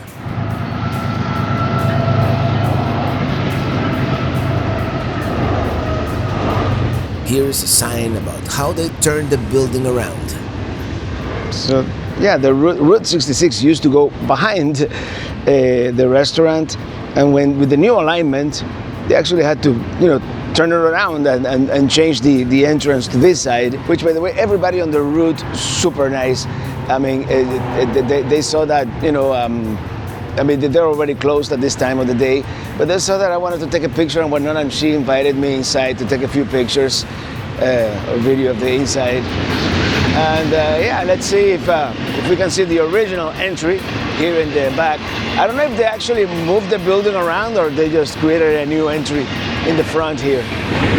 With lots of rail traffic here. Yeah, this used to be the front.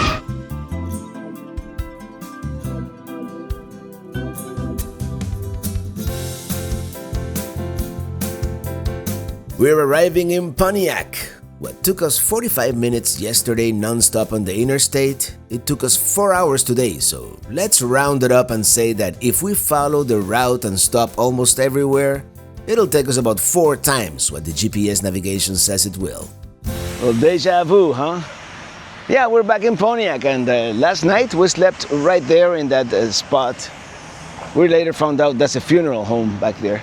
So let's explore Pontiac. There's supposed to be at least 2 museums we want to see and a bunch of murals around town. That's the old fire department that used to be the fire department, and now it's the Pontiac Visitor Center. They have several museums here, but we're mostly interested in the Route 66 Museum. They have thousands of pieces of Route 66 memorabilia. Most notably this 1972 VW camper van, which belonged to artist Bob Waldmeier.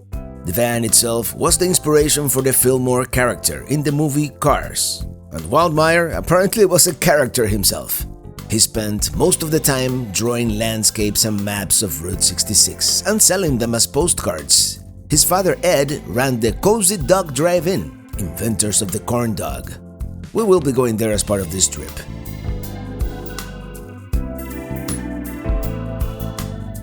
Here's a booth from the first Steak and Shake, and the painting of Cool Springs, the inspiration for Radiator Springs in Cars. Here's another map of the route in Illinois. Bob Waldmeier also ran the Hackberry General Store in Arizona for a while, another point of interest we plan to visit. Let's check out the second floor. The fact that they have to put that there. Anyway. Yeah, here we just have some beautiful photographs of Route 66, different attractions. Now we're in the part of the museum not related to Route 66. Let's check it out really quick anyway. So here we go, a 1940s house.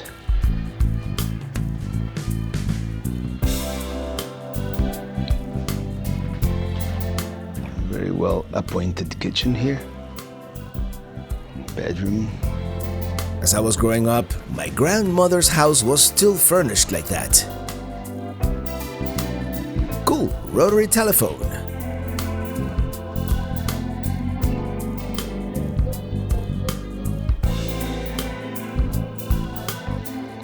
They even had a television set. The 1940s had some of the best music. This is the laundry room. Now let's go to the saloon. Actually, this would probably have been like a performance for troops overseas. Here we have the seals for all the departments. You imagine the Glenn Miller Orchestra playing there. Actually, I was wrong. This is a recreation of the Stage Door Canteen, a New York City nightclub for servicemen on leave. There was dancing and food and music by the likes of Benny Goodman and Bing Crosby, and servicemen could dance with famous actresses of the time. Here we have some toys and games of the era. And they had creepy dolls too. Let's see the view outside this window. Oh, someone there to park next to Peli Cruiser. Let's take a quick look at the War Museum and we continue. Very cool to see all these artifacts. That's amazing, man. All right. All right, let's continue. Let's check out the other murals and the Pontiac Car Museum. Check it out, Schoolie.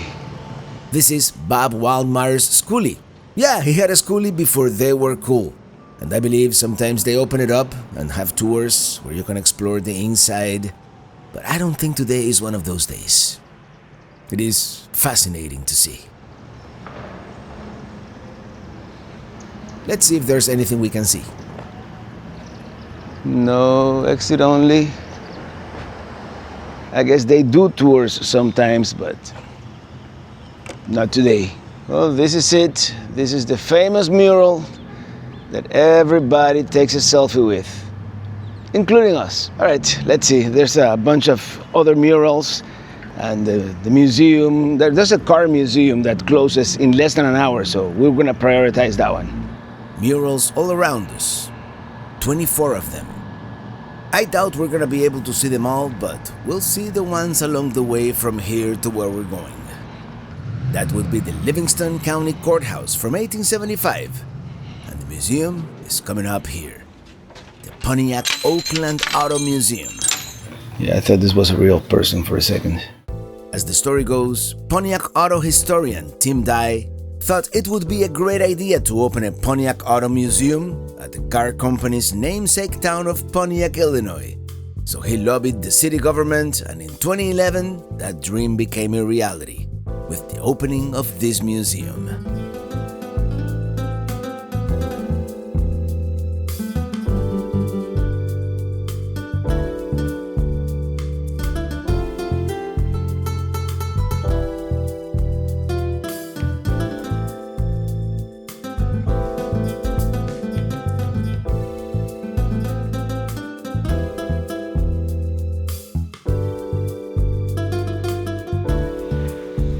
That is Pontiac buggy. I never knew they made buggies.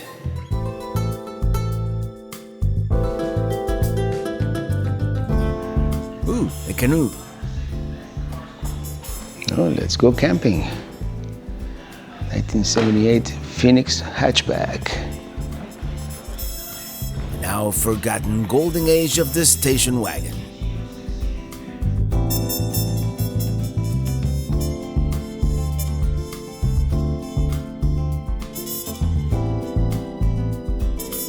Here we have the legendary GTO, produced between 1963 and 1974, the original muscle car. This one happens to be a 1969 model, and apparently very unique, one of only 45 with manual transmission. You gotta have a case of 8 tracks, because that's how you do it.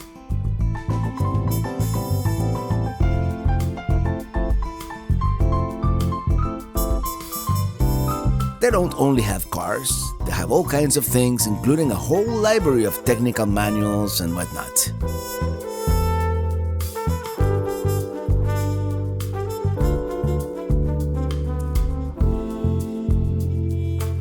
Well, that was a small but very nice museum. Now we're gonna continue walking around. There's like 2 or 3 swinging bridges, which are totally a thing here in this town, so let's check it out. Here we have yet another mural. This one is called Pontiac on Route 66, although the vehicle seems to be a 1957 Chevy Bel Air. We're about to cross the scenic Vermilion River. Well, this is obviously not the swinging bridge, but I imagine from here you can see the swinging bridge, which is right over there.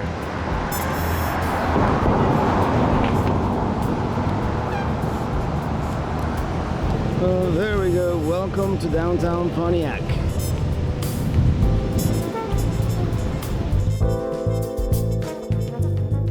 That Victorian house is the Catherine Yost House Museum. It's supposed to be all original furniture and art from the early 20th century.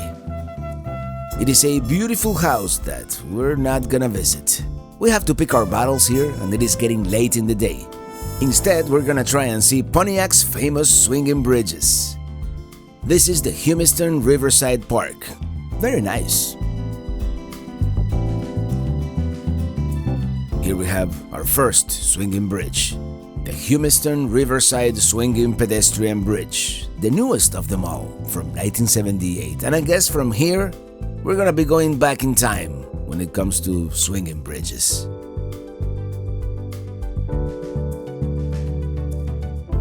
Damage to park property is prohibited. That should be self-evident, right?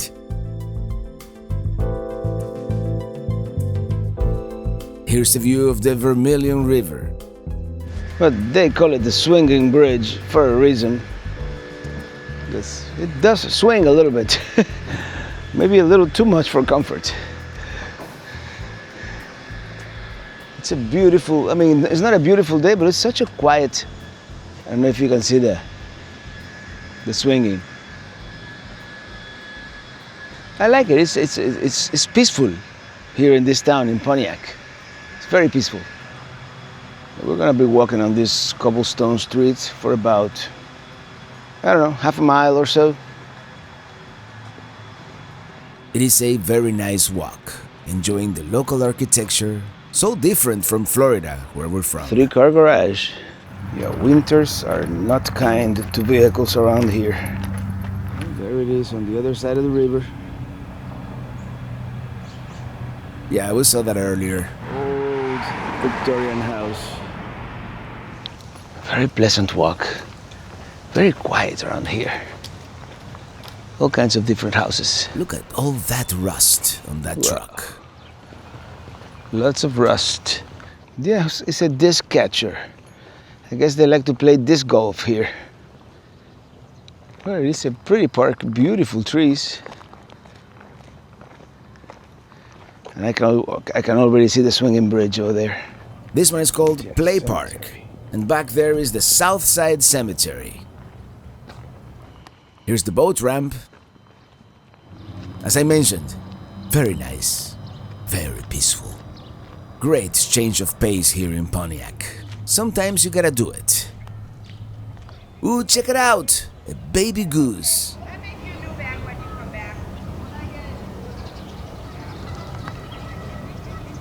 What a happy family. Here we have another swinging bridge. This one, the oldest one, from 1898.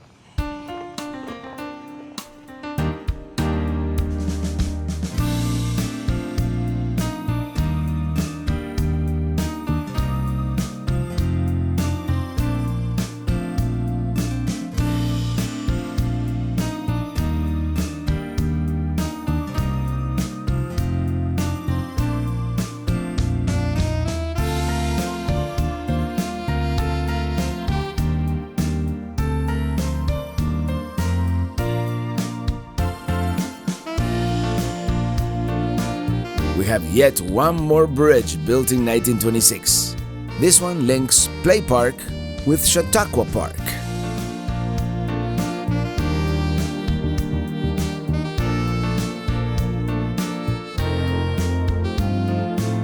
This one is different. The cables are like more rusted out. Oh, check it out. Dump station. Now, it's a little bigger than a regular dump station. Some people have a creepy sense of humor.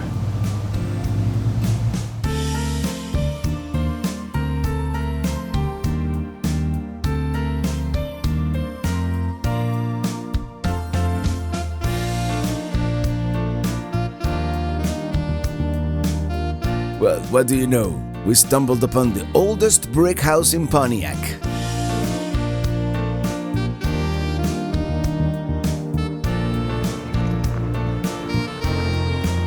It's like a ghost town. And we're back by the courthouse.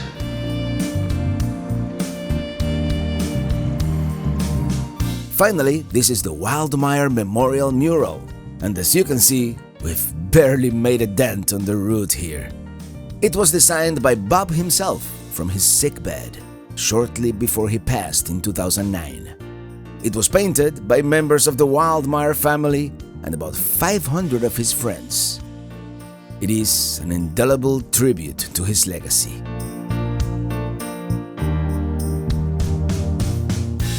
We're going to have neighbors tonight. We just did a live stream, now let's go eat. There are several places to eat in Pontiac, but we're going to Edinger's Filling Station, which used to be a garage. sometime mid-century. Not a whole lot more information that I could find, but they do have a mural, so it must be legit.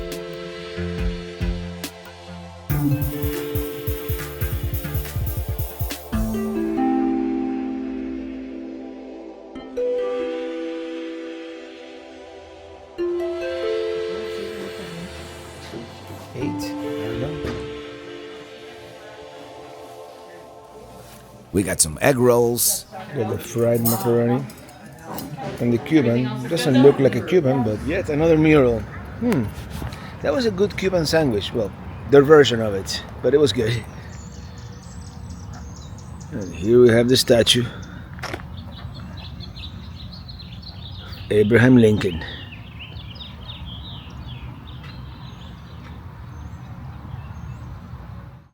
Well, good morning. It rained all night and most of the morning. It is 9 a.m. now. We've got some neighbors. And, this weekend, and serendipitously, I'm sure I mentioned it already, there's this celebration along this corridor from Joliet all the way to Bloomington called Red Carpet, something or another. I'll look it up. And there's all kinds of activities, like car shows and farmers markets, and there's going to be live music.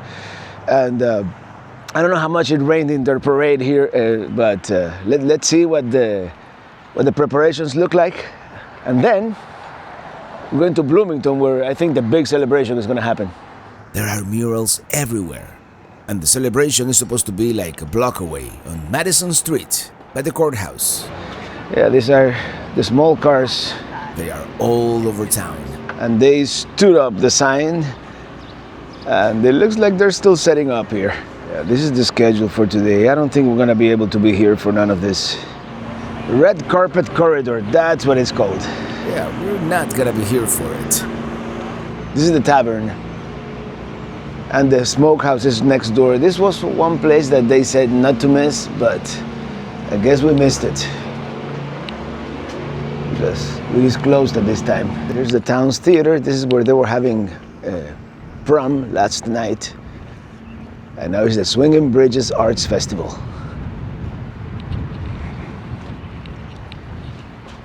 Let's see what it looks like in here.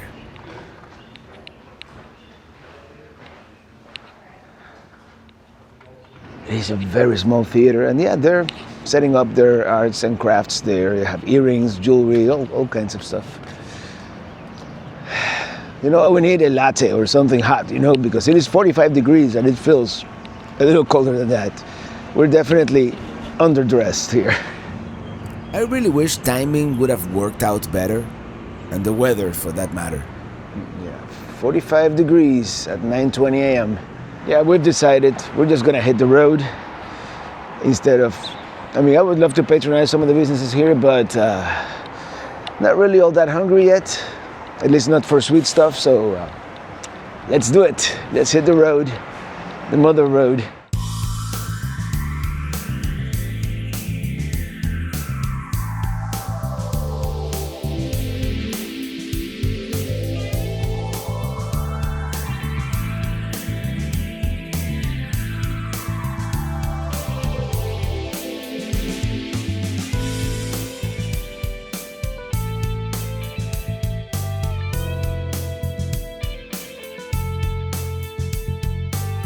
Here we have some original pavement and our next point of interest.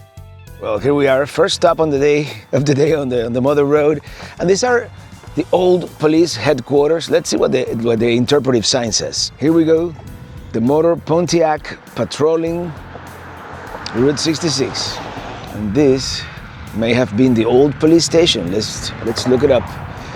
There's another sign there. This seems abandoned, even though it says office hours Monday through Friday, 8 a.m. to 5 p.m. Today is Saturday anyway. Here we go. The State Police Headquarters, protecting travelers. And let's see something here once again, because once again we are standing on a section of Route 66, it is basically concrete from probably the 1940s. The other one said the 1940. This one, I'm not sure. But yeah, you can obviously tell that this used to be the old road. And I guess at some point they made it a 4-lane road, but eventually it went back to a 2-lane road when they built I-55, which is somewhere out there in the distance. All right, let's continue. By the way, pretty chilly morning here in Illinois today. Hopefully, you know, we'll get some blue skies eventually and better weather. And hopefully we'll make it to Bloomington in time because Bloomington also has a celebration, one of these, you know, festivals, the magic carpet, the red carpet corridor.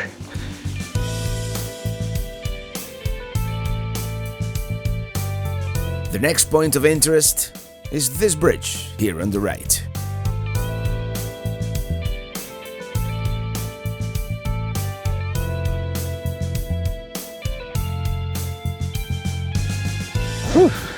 Here we go. And in this part, there are points of interest like every 3 or 4 miles. And this one is pretty cool. This is an old decommissioned bridge. Let me see, there's a way, at least for us pedestrians to go. They have those concrete dividers blockading our entry here. But I'm sure, you know, for a pedestrian, it's fine, right? This is not gonna fall off while I'm up here. Doesn't seem all that unsafe, except for, you know, this is an old decommissioned bridge here on Route 66. How cool is this? It doesn't really have a name, but it spans Rooks Creek.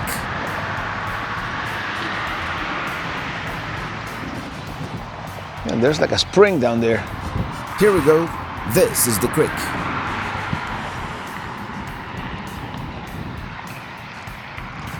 I mean, not much else to see here, except the newer bridge next to us and the beautiful river view there, but I think it's worth, you know, a quick stop, you know, like we're gonna be doing, you know, quick stops. That's so great about having Peli Cruiser, that we can just stop pretty much anywhere. With the trailer, we would have never been able to stop here. All right, onward. There's I forgot the name of the town. There's a town coming up next.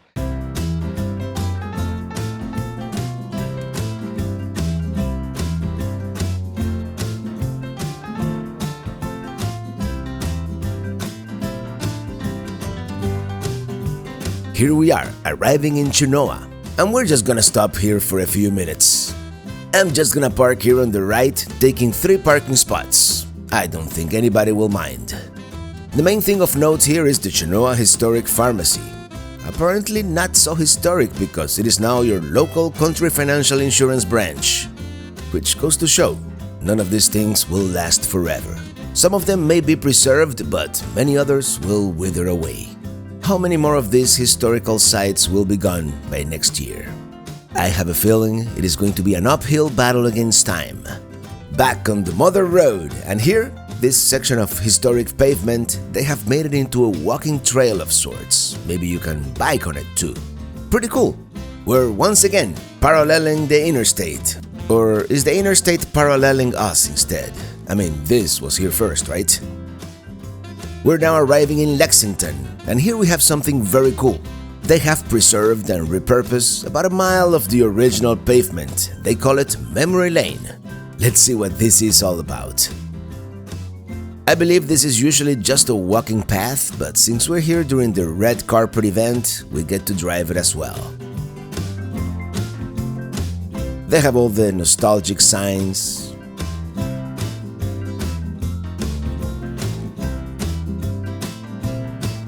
Let me tell you, driving this short section of original road was way cooler than I thought it would be.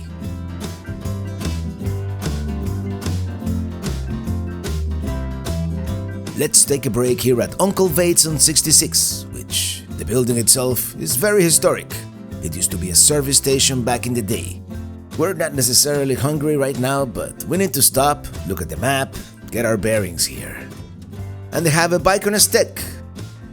And the Lexington sign. The shell of an old pickup truck. And the cool mural. And supposedly really good pizza. But we have another roadside attraction in mind.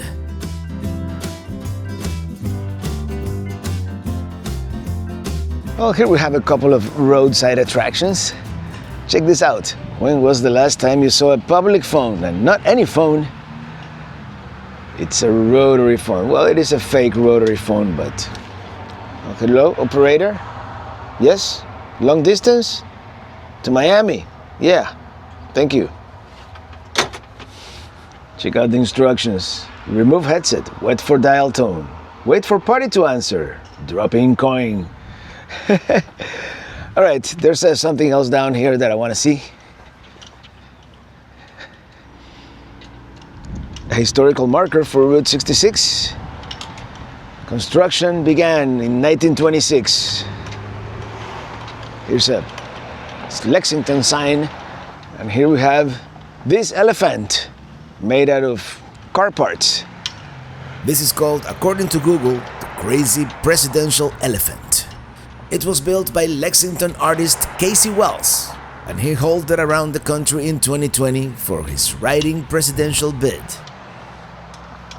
Scan to learn more. Its official name is American Standard, the elephant on Route 66, and it was built in Chicago with the help of his fellow artist Kyle Riley. It is very ingenious the way an artist can use scrap metal and other stuff to create something like this. Now this, I have no idea what it is or what it means. Well, this was certainly unique, right here in Lexington, Illinois. Yep, elephant butt. And here they have a map. Yeah, the Route 66 sign or shield everywhere. Here they have a map of Route 66 through Lexington. The next town, Towanda, is only 7 miles away. At this pace, we're never gonna make it to Missouri. Well, greetings from a town called Towanda. Apparently back in Lexington there was a neon sign that we missed. But then again, you know, you can't see everything. You know, you try. Let's risk our lives here. Here's an original stretch of Route 66, another one. Notice how narrow it was. And behind me, it's what is known as Dead Man's Curve. I believe there's another Dead Man's Curve in New Mexico that we're gonna see later, but you're standing on pavement of the original 66 from 1926. It says Interstate 55 behind us was built in 1977 around here, but this actual pavement was from the 1954 alignment. The original was even narrower than this. So this pavement is really from 1954. Let's check out the Route 66 Parkway, which is this 3.5-mile walking path. And I'm not gonna do the whole thing, but it is there if you have a couple of hours to spare. And there's another sign across the road. Well, here we go, this is it.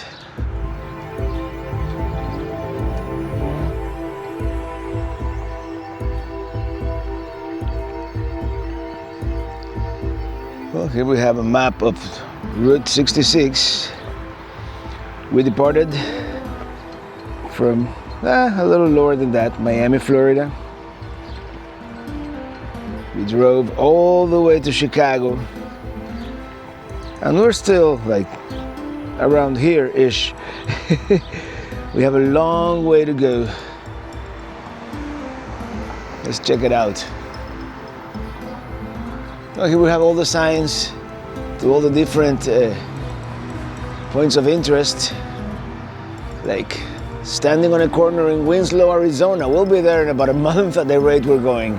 This is what is known as the Route 66 Parkway here, and this is a section of the Mother Road that they've turned into like a walking and biking trail, I guess. I guess that's the original concrete. Here we go. We're all about halfway through Illinois at this point. Fred Walk. Needless to say, I'm not gonna walk the whole thing, but just a little bit, just as a symbolic thing, you know? Walking, actually I should walk on this side, walk on the original concrete. Greetings from Missouri. I guess every state is represented, and yeah, Merrimack Caverns is something we plan to do. Kansas is just a couple of miles. Yeah, here's Topeka, the capital, and yeah, it's like just this little corner of Kansas we're gonna do. Oh, Amelia Earhart from Kansas. The last remnants of Henderson Dairy. This is, by the way, what is known as Dead Man's Curve, and we're gonna drive it now in a few minutes. That's the sign for Dead Man's Curve right there. And I think this is as far as I want to go today, not because I'm tired or anything like that. It's just yeah, it keeps going. There's a couple more interpretive signs. I'm gonna try to zoom in, and then we continue. I want to make it to Normal and Bloomington, maybe catch a little bit of that red carpet corridor event that they're having. I have a feeling there's gonna be a Burma sign, a Burma Shave sign at some point coming up here, but I'm not gonna go any further. That's of course Oklahoma right there, and I'm assuming that will be Texas, but I don't have a good enough zoom. But I do. That is Texas. I missed this one on the way here. Here we have some information on Dead Man's Curve.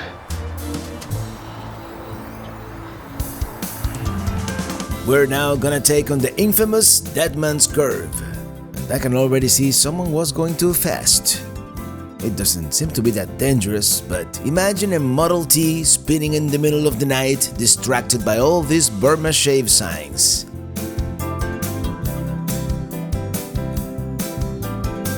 On the right, parallel to us, once again, the Route 66 Parkway. Coming up next, Normal and Bloomington. Here we are, Normal, and we have two things to see here. And the first one is a famous gas station. There it is, the Sprague's Super Service Station, one of the largest, 2 stories high on Route 66. Just like the one in Dwight, this one was also designed to match the architectural style of the neighborhood. It's a modern used Route 66 attraction with an electric vehicle charger. Let's check this out. This is the Sprague's Super Service Station with its unique architecture here. The station operated from 1930 to 1976 as a full-service complex with fuel, garage, and cafe. The upstairs was the owner's apartment. Apparently, at the time, it was one of the largest gas stations on the route, built in the Tudor Revival style. I mean, very cool architecture. It looks something European, if you ask me. Let's see if we can go inside. Art on the trail. Pretty cool. Pretty cool old tandem bike here. Oh, here we have a pretty eclectic collection of items. Art, games, puzzles, souvenirs.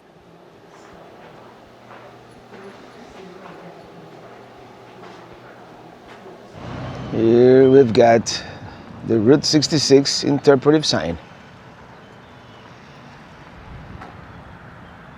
So far, Illinois has the best signs.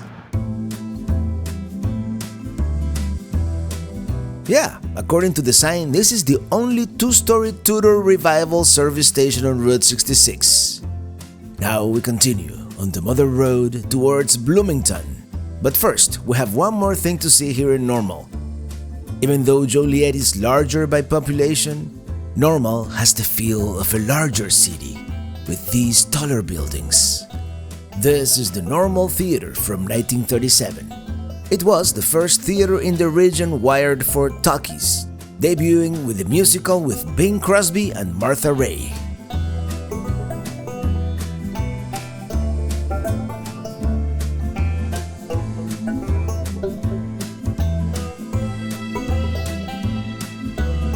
Here on the left, the old McLean County Courthouse, nowadays the museum. And Bloomington definitely has the most big city vibe since, dare I say, Chicago? Let's see if we can find parking in this urban setting.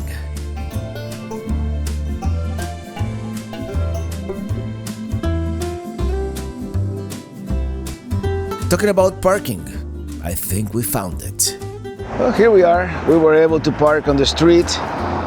It says 2-hour parking, but except Saturday and Sunday, and today is Saturday, so we should be fine. Let's go see the Lincoln Museum there. I always wanted to know what's up with Jeep owners and rubber duckies. Route 66, is it this one or that one? The thing is, this is the current one, and that is the original alignment. Well, we're certainly getting our kicks today. Check out all these antique cars here. This is all part of the annual Red Carpet Corridor Festival, and serendipitously, we happen to be here this weekend. Pretty much every town from Joliet to Bloomington is doing some kind of celebration in honor of the Mother Road. We've got some pretty unique vehicles here.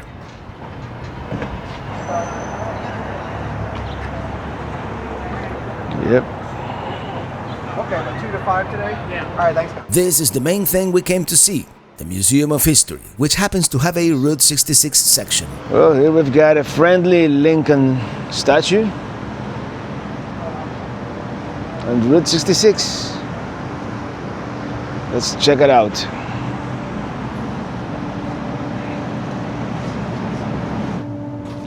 Cruising with Lincoln. Now, wouldn't it be cool if that was a Lincoln Continental? Oh, it is, probably. Cruising with Lincoln on Route 66. Unfortunately, the Route 66 section is, shall I say, a little underwhelming. Somehow I had high expectations. But we already paid for the whole museum, so let's go quickly through all the exhibits. But I don't really want to spend too much time here.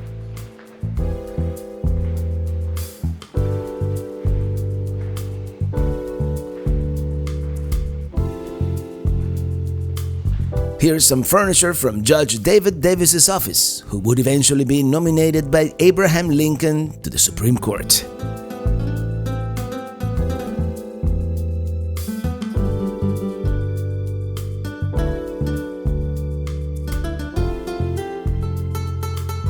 As we've seen in previous local history museums, it is pretty much the history made by the residents of this particular area.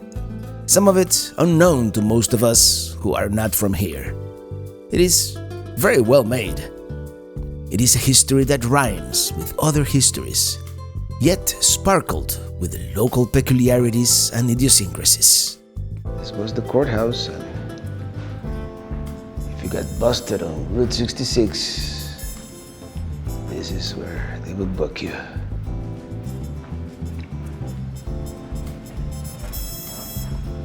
That's where they would take your photograph. Am I really 5'10"?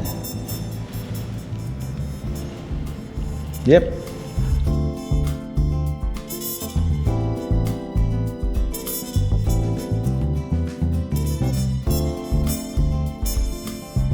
Oh, this part I like, with all this old equipment. An ashtray sitting on the computer desk. How appropriate. A phone switcher. And, oh, by the way, it is a beautiful building.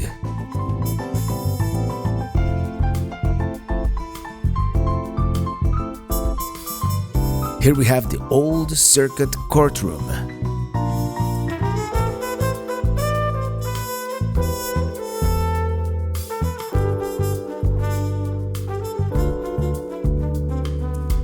Those look like very uncomfortable chairs for the jury. And these chairs back here feel very anachronistic in this setting. Let's see the view outside through this window.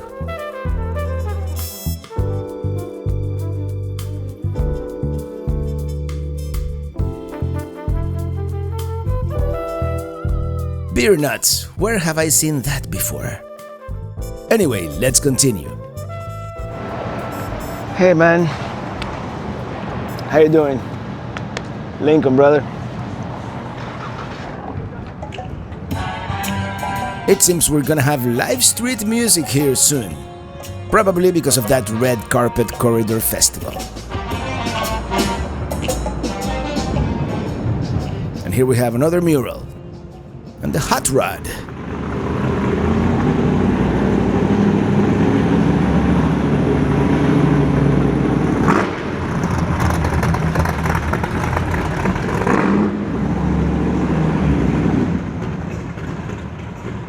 let's check out the rest of the festival before we continue on the route. Oh, and we have to eat too. It's a pretty good looking downtown.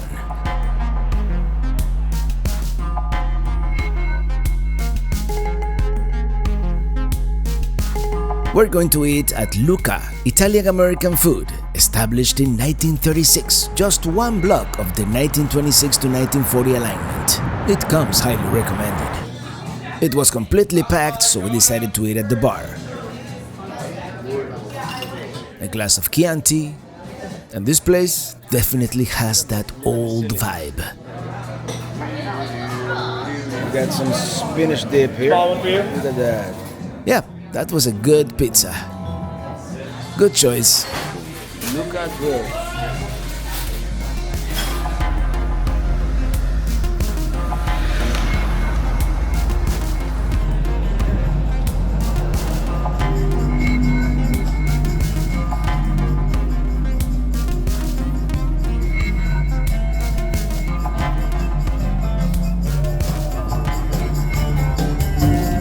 Here we go, live music, more or less on the street here. Look at this old building here, and it is not very lively yet, but I'm assuming it will get livelier as the day progresses. Too bad we're not gonna be here to see it. We have a lot more cars now, including this old Volvo. I love these antique car shows, although I'm kind of partial to the 1950s and 1970s. I guess the cars I saw growing up in Havana and the cars I saw in movies as I was growing up too. This is rare. Some of these are so well kept.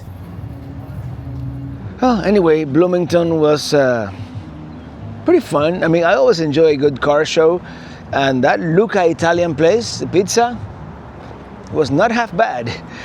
And I mean, they are on the moon guide for Route 66. So yeah, the bartender was telling us that they did not pay for that. They didn't even know that they had been featured. But after that book came out, they've had a lot of business. I mean, and they're legit. They've been there for 89 years, you know. They're just 10 years younger than Route 66. Well, let's get in Peli Cruiser and continue southwest.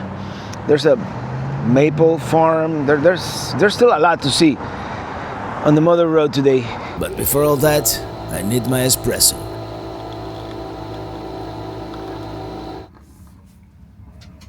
Coffee on the go.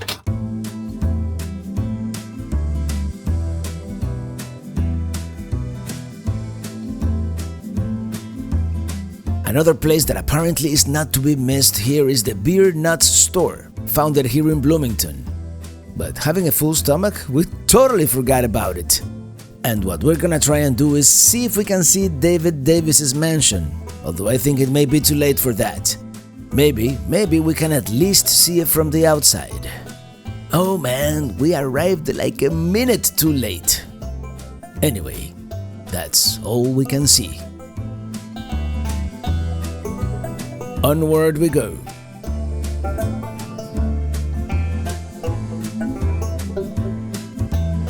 We've been trying to follow Route 66 as close as possible going out of town, and we're supposed to make a right here, but that's where the festival is taking place, so we're going to continue straight and find another way out of town.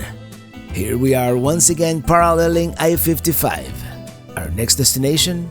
Funk's Grove. Here we are, Funk's Grove Maple Syrup, spelled with an I. Another quintessential Route 66 roadside attraction, and apparently the midpoint in the state of Illinois, although Atlanta also claims that title.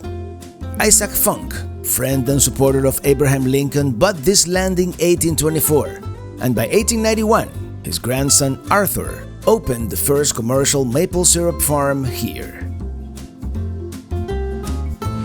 Yep. I like them chairs there.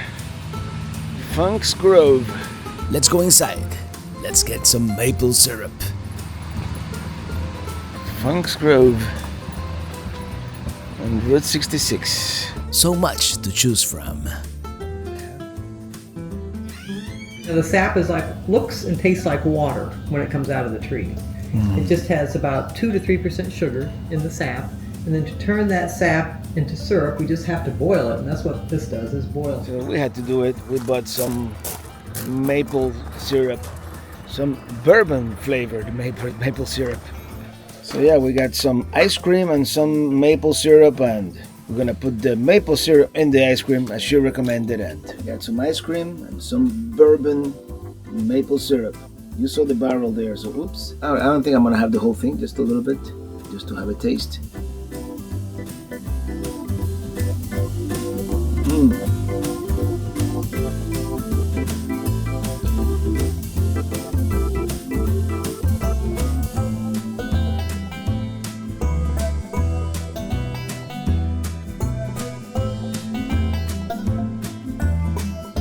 Now arriving in McLean.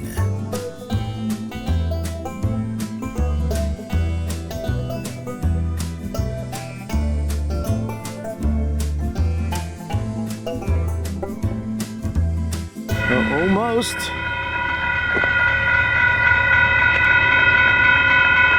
A train's coming. It's an Amtrak too. Cool.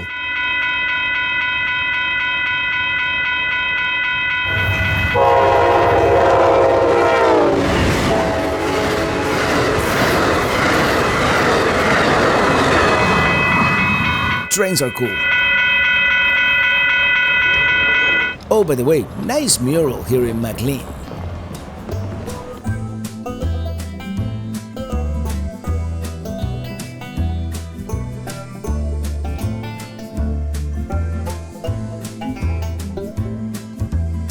Yeah, when it comes to diagonal parking, we just take 2 and we're good. This is called Arcadia, America's Playable Arcade Museum.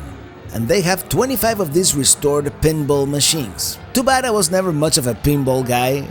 I was never any good at it. They also have a bunch of video games. Yeah, this is very cool to see. Like being transported a few decades back in time. Some of these even have the original CRT screens. Now that's pretty rare. I wonder what's involved in maintaining them, because CRTs do have a limited lifespan. Ooh, Mortal Kombat. I remember that. And it keeps going. Here we even have an air hockey table, but back here they have something even more special, at least to me. An old vinyl jukebox. And presumably it still works. I have to go get a quarter. Oh my god, it's looking for the record. It stopped. It's grabbing the record.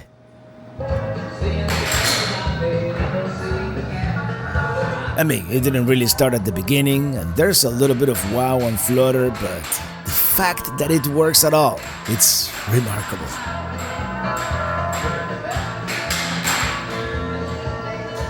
Alright, that was the highlight of my day. That's awesome. Well, I haven't seen a working vinyl jukebox in decades, if not more. Well, it wouldn't be more than decades, but very cool place. Totally worth a stop.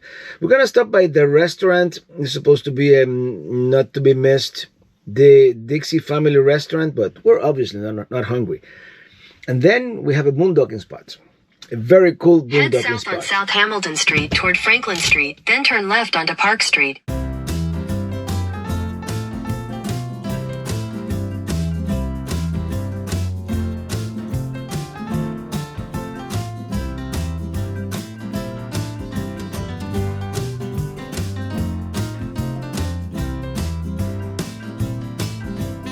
This is the location of what may have been the first truck stop in the country, Dixie Truckers Home. After the 2009 remodel, only the name remains.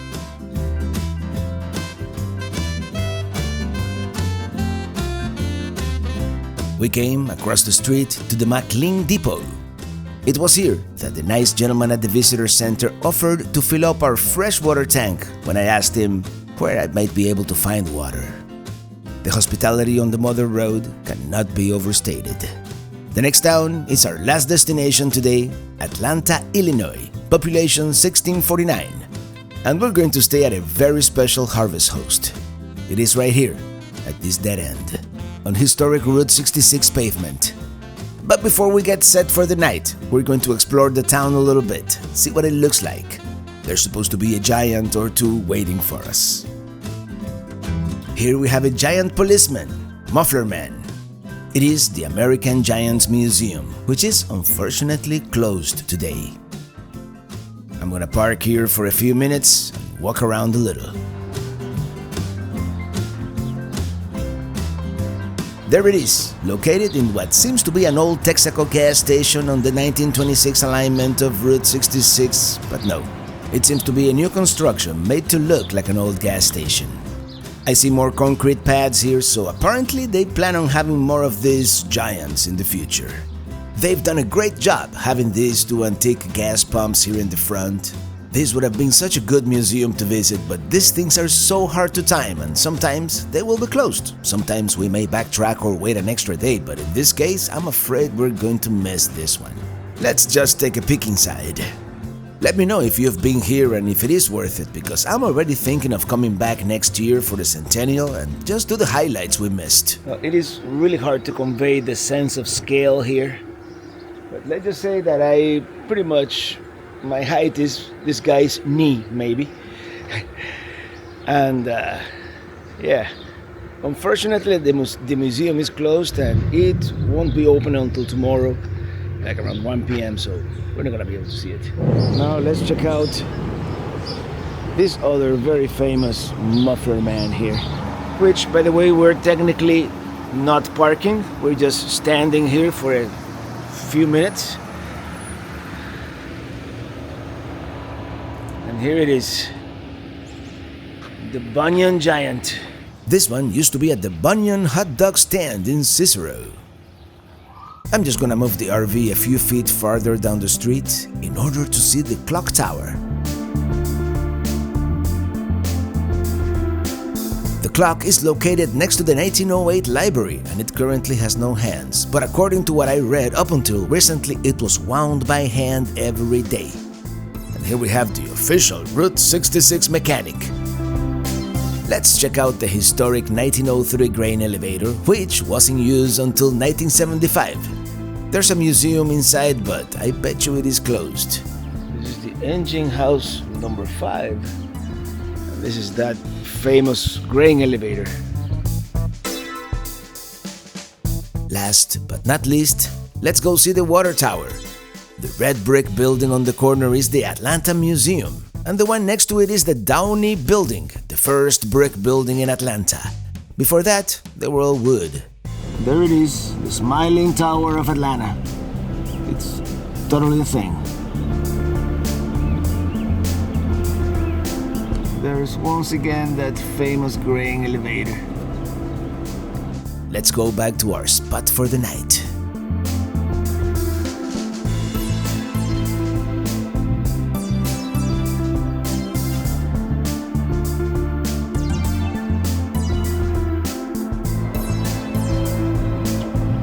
Feeling it is going to be a quiet night.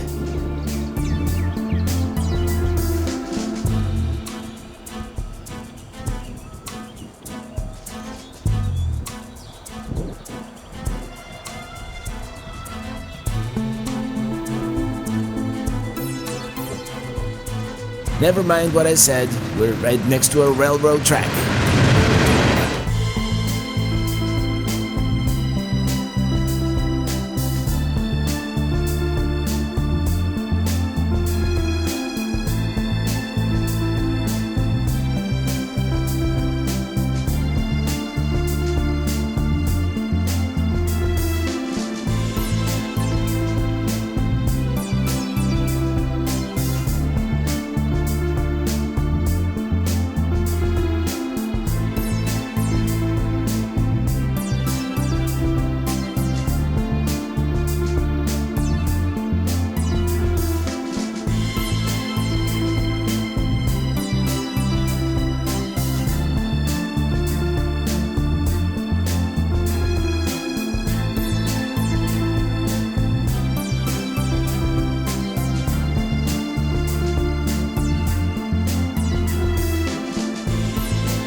good morning. This was a great stay. I mean, except for the trains that pass by constantly. But I mean, maybe it woke me up once or twice last night. But I mean, it wasn't that bad.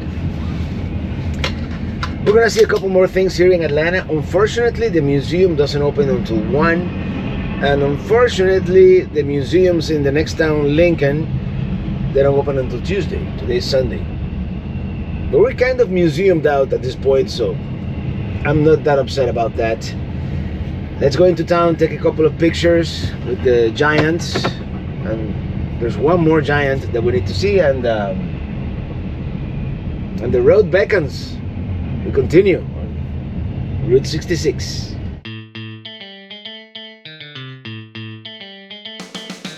Let's stop here one more time to see if anything is open on this Sunday morning. Yeah, they've got many of these nostalgic stores here. Cash only and closed. Oh well, yeah, I tried to spend some money here, but everything is closed. We're gonna drive around town and there's one more giant, a female giant.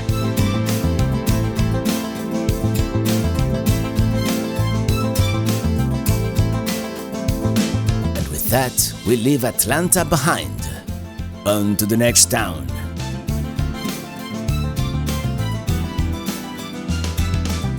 Pretty good looking town, by the way. Nice Victorian houses. You can tell at some point this was a commercial success.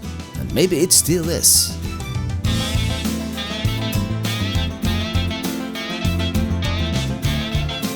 And here's Lumi, the Pie Lady Giant.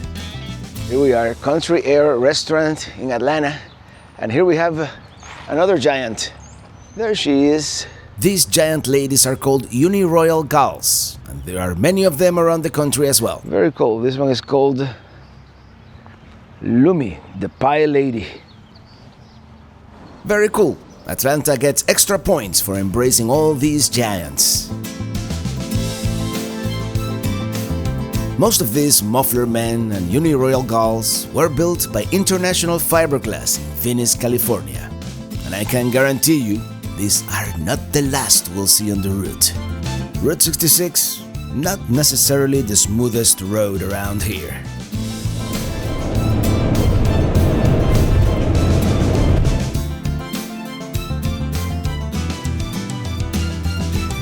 Here we're going to take the 1926 alignment that goes through Lincoln, Illinois.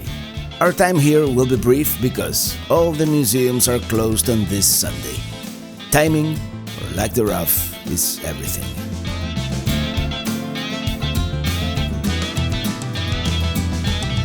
And here we are, downtown Lincoln, population 13,000.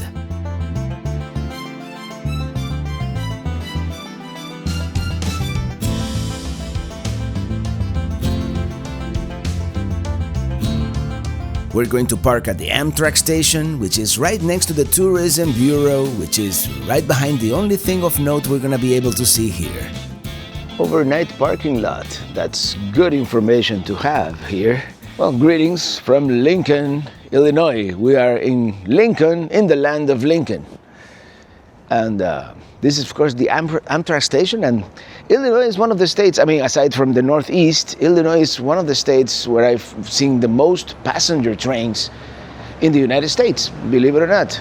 That's the railroad station here in downtown. Let me look at my map here, get my bearings. But right next to the railroad station is, this is the Logan County Tourism Bureau, and there's supposed to be a Lincoln statue somewhere around here. It turns out it's not a statue of Lincoln, but it's a statue of a watermelon in Lincoln. Could use a coat of paint. So this happened in 1853, before Lincoln was president. Lincoln came here, because they were naming the town after him, and he said nothing with the name Lincoln has ever amounted to much. Of course, history would contradict him, and apparently he conducted the christening ceremony with a watermelon. Lincoln picked an appropriate melon and conducted a brief christening ceremony. Hence, the watermelon in Lincoln. And here we have the historical marker.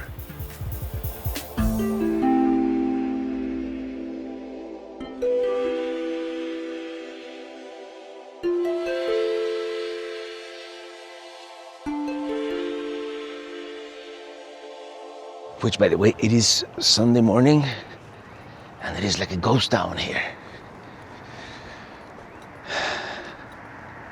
Well, let's continue. Wait, don't go!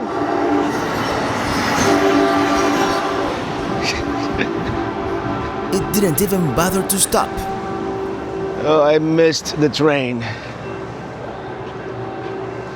No, I didn't, of course, I'm kidding. Let's get back on Pelicruiser.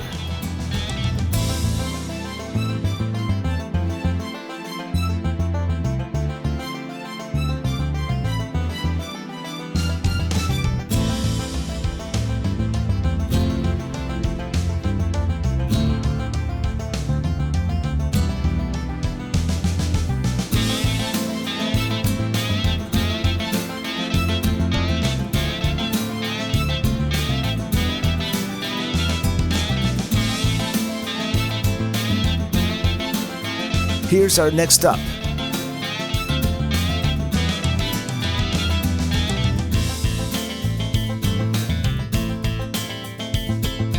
Here we are. I don't know if this is parking or if it is official parking, but we'll make it parking for the 30 seconds I'm gonna be here.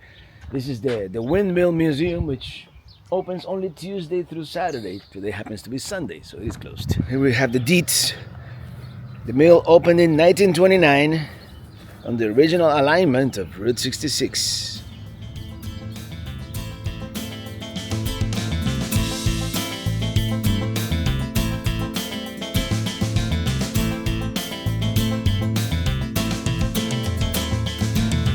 Well, what do you know?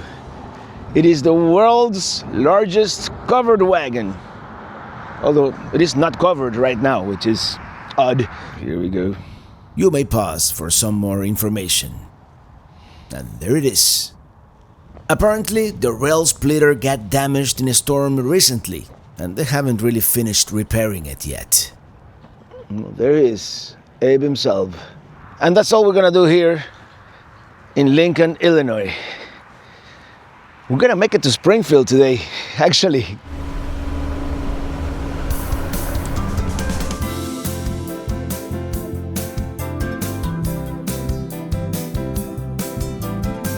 A little bumpy around here, and the funny thing is, there's a perfectly good interstate, 4-lane interstate right next to us.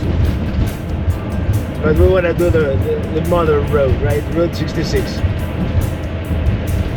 This is what I call commitment.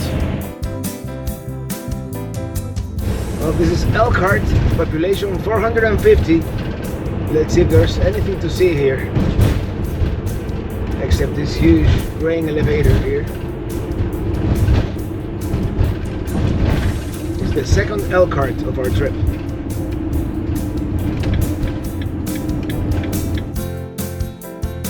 It is basically a one-block downtown. But in 1938, when this was a thriving place, they got a very famous visitor. Child actress Shirley Temple stopped here for lunch on her way to Springfield. Apparently, it was a very big event at the time, and nowadays they have a metal silhouette statue commemorating such a momentous occasion. Before exploring downtown, let's go see something that is a little outside of town. That's it, coming up, the Gillette Memorial Arch. It was commissioned by former Illinois First Lady Emma Gillette Oglesby in 1915 as a memorial to her brother. It links the family estate and the cemetery. Let's turn around so we can see it better.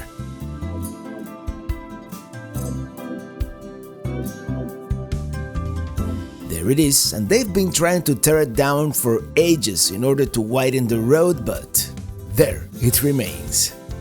Let's go back to downtown.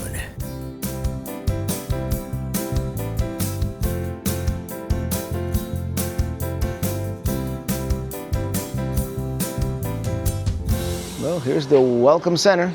Yeah, the Wild Hair Cafe there is supposed to be not to be missed, but we already had a quick breakfast I didn't show you in Lincoln.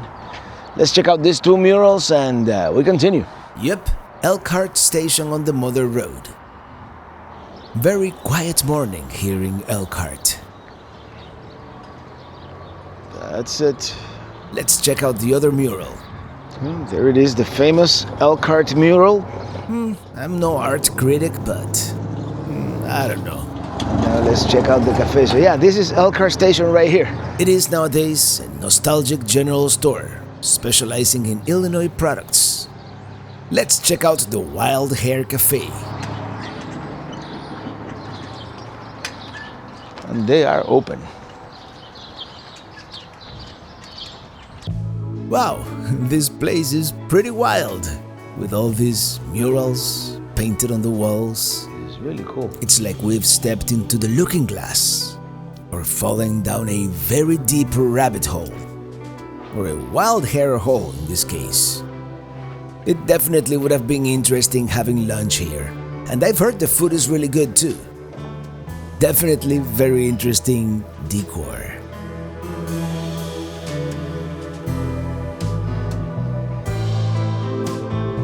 Here next door, we have the store.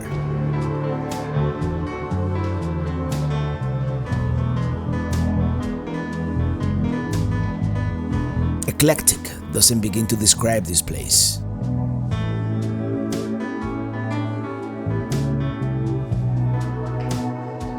Very neat place. I kind of wish we hadn't had breakfast in the RV earlier, but we thought everything was going to be closed on a Sunday.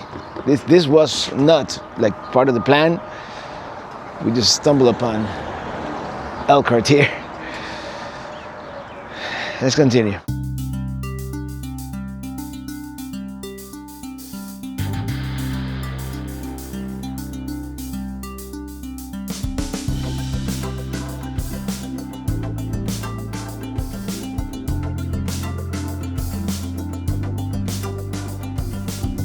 We are now arriving in Williamsville, population about 1,500. We're going to stop here briefly at this old service station which, even though it has signs for Texaco, Sinclair, Mobile and Standard, was apparently originally a Shell station. Go figure. Well, yeah, here we have yet another old school gas station. Let's check it out. Here we got a Texaco sign.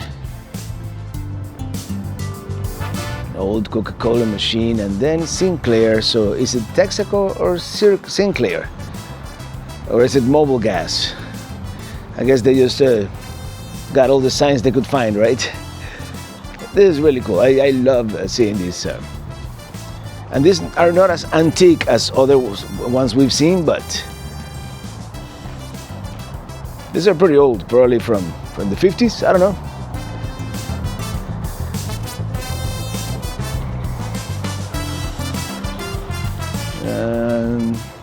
There's nothing to see. These dinosaurs are always cool, and in the areas of the country where we still have Sinclair gasoline, they're very common. I think I've seen Sinclair like in Oregon, I don't know. I've seen Sinclair in some states. I forget where they are now. There's supposed to be a depot here, a railroad depot, so might as well see it. It is closed today, the museum, but we can see the outside, I'm sure.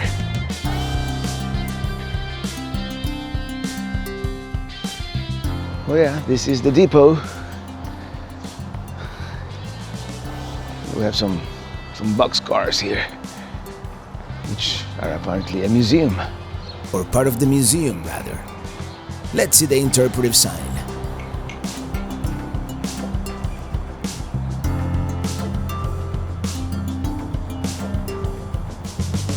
So many different Route 66 alignments. Let's drive around town a little bit.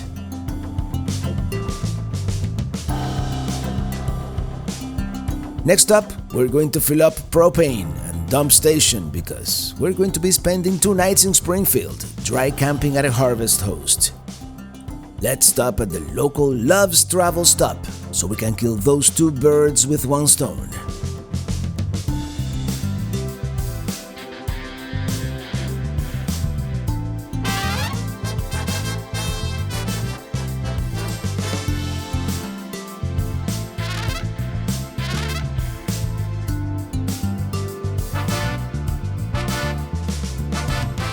Right after Williamsville, there's no more Route 66. It is interrupted, so we have to take I-55. But we're gonna get up the expressway soon here, the interstate.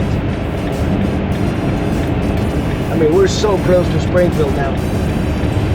The next town would be Sherman, which could almost be considered the outskirts of Springfield. And here, at Carpenter Park, lies an abandoned segment of Route 66, paved in 1922 with a mixture of gravel and cement. And it hasn't been in use since 1936. Now, this is highway history, preserved as a rare remnant of early highway engineering. And there it is, yeah. 16-foot wide concrete pavement. You can see the original curb. And here's another section.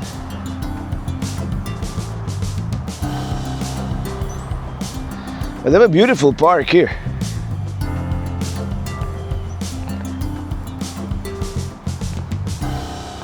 Now that I am no longer illegally parked, let's walk. Well, according to the interpretive sign, you can still see the curb. Of course, this original concrete is all cracked, but you're supposed to be able to even see the expansions on the road, like here.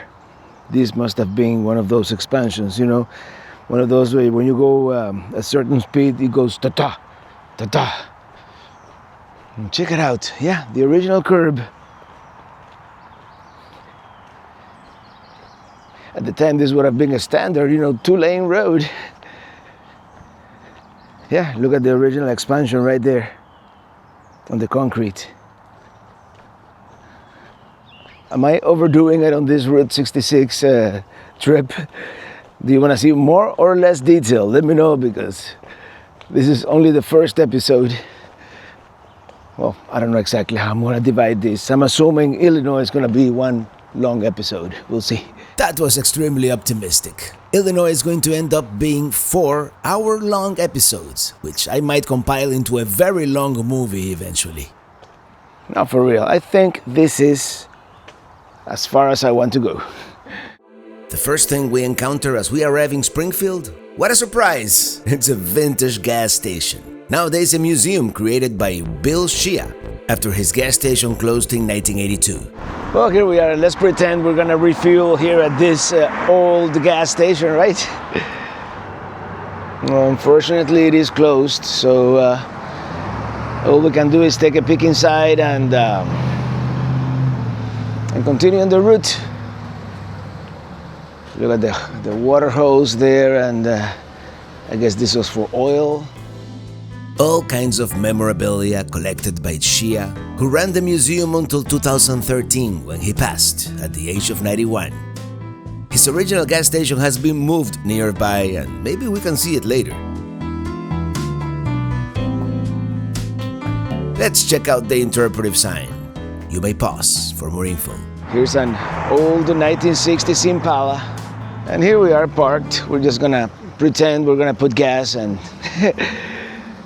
and keep on going on the mother road.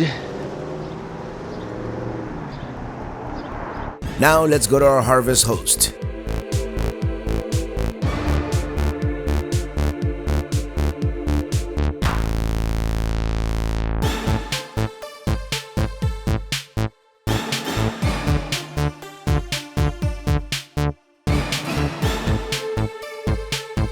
This is it, right here on the left, Main Gate Bar and Grill. And I imagine it is called Main Gate because we are in front of the fairgrounds main gate. Makes sense. Spoke to the owner, and he instructed us to park across the street at the Kentucky Burn Bourbon Bar. Alright, this is where we parked. We called an Uber and we're going downtown. Here we are by the old Capitol building in downtown Springfield. Let's walk around a little bit. Well, someone recommended this place. Let's see if it is open. Yeah, come in, we're open. Terra Ferment. Unfortunately, Terra Fermenta seems to have closed since our visit here, but they had great selection of beer. Well, this place was really cool. That beer, that was special. Anyway, we came today because they close Monday and Tuesday, so we're not going to be able to come back. But he has some rare beers in there.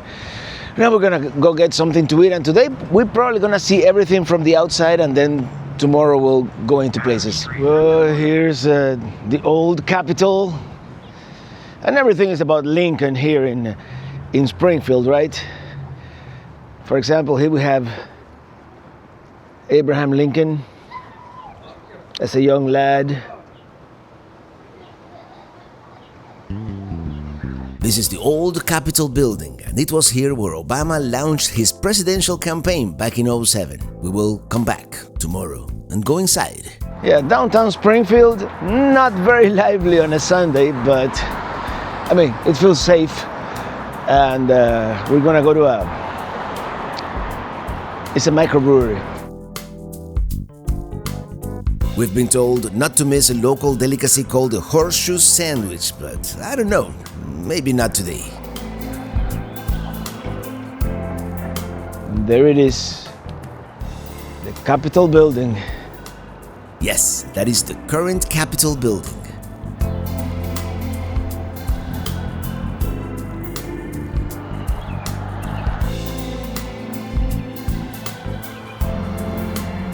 Here we go. It's called Obed and Isaac's Microbrewery and Eatery.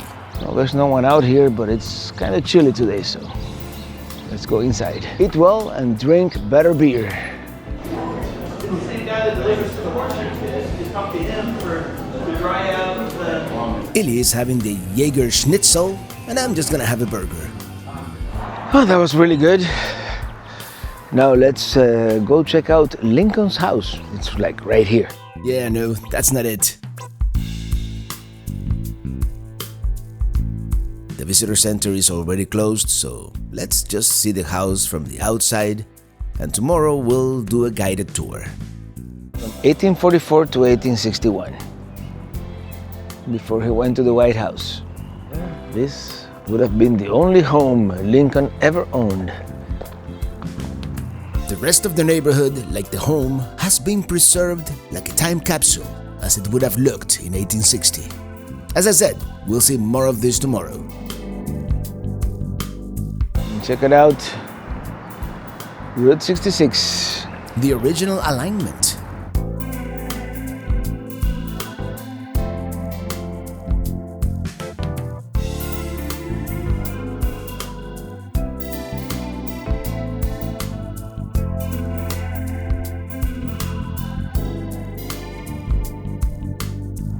And we're back by the fairgrounds. This is where we're staying, main gate. Here's the 1920s era Mahan's Filling Station, purchased by Bill Shea. And at some point, they moved it here, right next to Fulgenzi's Pizza. We're going to walk across the street because there's a Route 66 display at the fairgrounds. It's the Route 66 experience. It does not seem to be open. Nope. Well, there it is. Illinois State Fairgrounds. Maybe this gate is open, it being the main gate. But no such luck. Well, we were able to sneak in. Yeah, gate 11 was open. There was even a sign. And could that be a Lincoln muffler man? I can kind of see the resemblance. Let's go look for that Route 66 experience. Oh, yeah. The giant Route 66 slide. A state fair tradition since 1968. Cool. Well, here we go. If it wasn't for the owner of the Harvest Host, we would have never known about this place. This is called the Illinois State Fairgrounds, Route 66 experience, and they have all these neon signs here. All right, we were there. And here they have a replica of the brown historic Route 66 sign. This is the beginning. It looks really cool. All right, let's do it. Let's begin on the Route 66 in Illinois.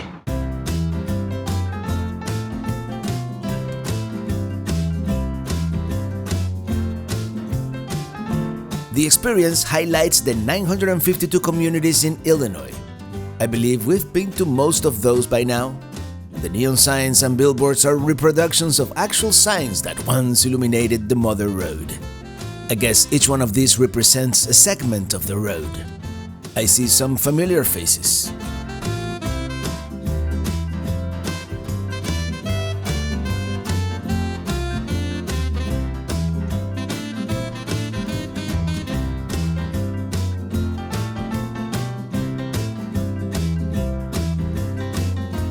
going, and I see another familiar face coming up.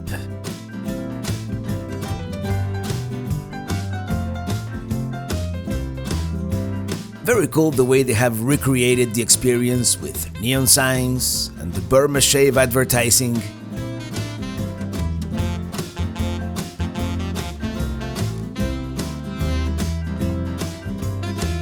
Here we have what they call a photo spot. Let's see. Yeah, very cool. The neon signs definitely added that special touch. Here's a dedication to all the giants, muffler men, and Uniroyal gals. I have a feeling we may have missed some of those. Maybe we can do a road trip with that purpose in mind, in order to see all of them that are scattered around the country.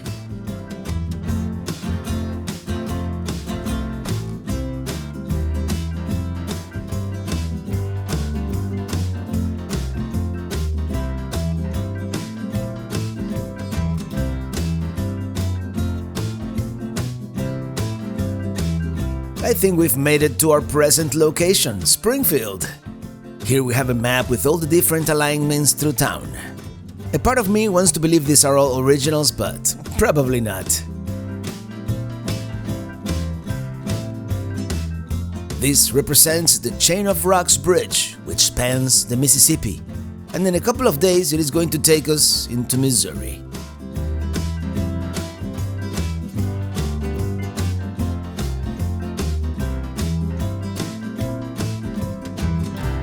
Actually, I really enjoy this. It is very well made. Well, good morning from Springfield, Illinois. Our first stop today, Lincoln's final resting place. Well, good morning. We've been on our day here. Traveling Robert. Yes, sir. I just met with some viewers here first thing in the morning. Anyway, we begin our tour of Springfield here at Lincoln's final resting place at the Oak Ridge Cemetery. There it is. Well, it seems to be good luck to rubs Lincoln's nose, so we're gonna do that. And we have 2 tour buses coming, so let's see if we can beat them to the punch. They are actually 2 high school field trips. We really must hurry. Here we have a bronze prototype of the Lincoln Memorial in DC. And it is only one way counterclockwise. Lincoln the Ranger, Lincoln the Soldier, Lincoln the Man, Lincoln the Circuit Rider. And here it is, our 16th president's final resting place. He is actually 10 feet below. To the left, the flags of his ancestors' states. To the right, the ones where he lived. Here's the text of his farewell address when he left Springfield for Washington. On the other side, the Gettysburg Address. Here's Seated Lincoln. The original is in Hodgenville, Kentucky, Lincoln's birthplace, and we kind of saw it from afar when we were there earlier on this trip. Here's Lincoln the Debater. Standing Lincoln. The original is in Lincoln, Nebraska. And here we have Lincoln the Lawyer. The original in Urbana, Illinois. And here, once again, perhaps the most famous one. The one most instantly recognizable. The one at the Lincoln Memorial in Washington, D.C.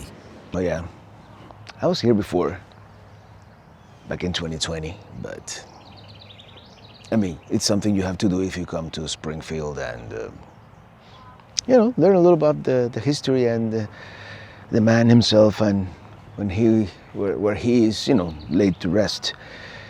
But the wait time is everything. Now we got a huge tour bus from a high school field trip or something. So let's see if we can. No, we're not allowed to go up there. That kind of sucks. Let's just go all the way around. Down here, of course, is the original first resting place for Abraham Lincoln. Yeah, this was like a temporary vault down here before they built the monument. I'm assuming this is behind the actual tomb. Right behind this stained glass.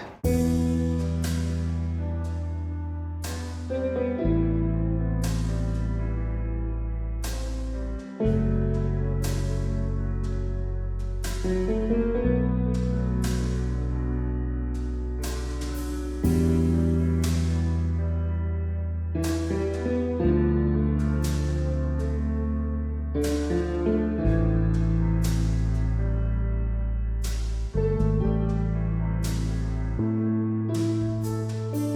a light mist coming down that it really makes it feel a lot colder than it is. It's probably 50 degrees, but it feels a lot colder. It's a very pretty cemetery. I wish I had made the time to explore a little more, but we want to do pretty much all the points of interest in town, or most of them, all the historic sites. You know, the old Capitol building, the new Capitol building, the Lincoln Library, the Lincoln's house. I'll maybe get something to eat at some point. Here I am debating whether to walk or take an Uber to Lincoln's house. Under better weather, I might consider walking, but I think I'm gonna take an Uber or Lyft or ride sharing, you know what I mean.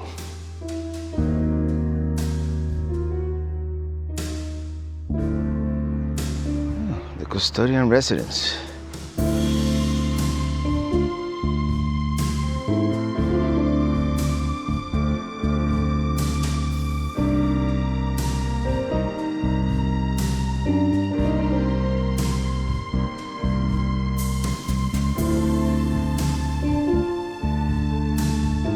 Actually, sometimes the better view of these monuments is from far away, like here.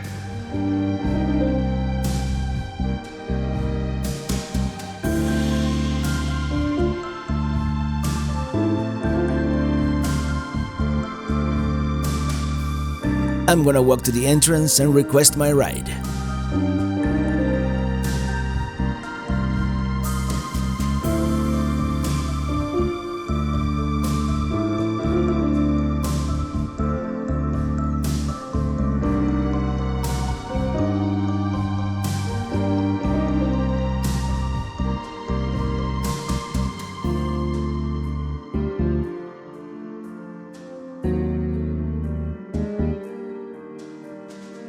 Oh yeah, I called an Uber. I mean, there's no reason to walk an hour, into downtown under this mist. I mean, it's a little uncomfortably cold.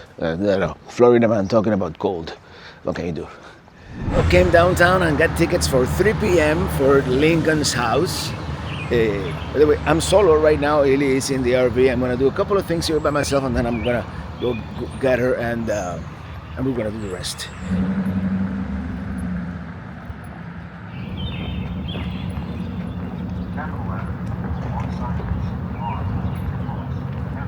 We're going to do the Lincoln Museum first, the Presidential Library, and then, which is the farthest north place, and then we're going to work our way south to the old Capitol, the new Capitol.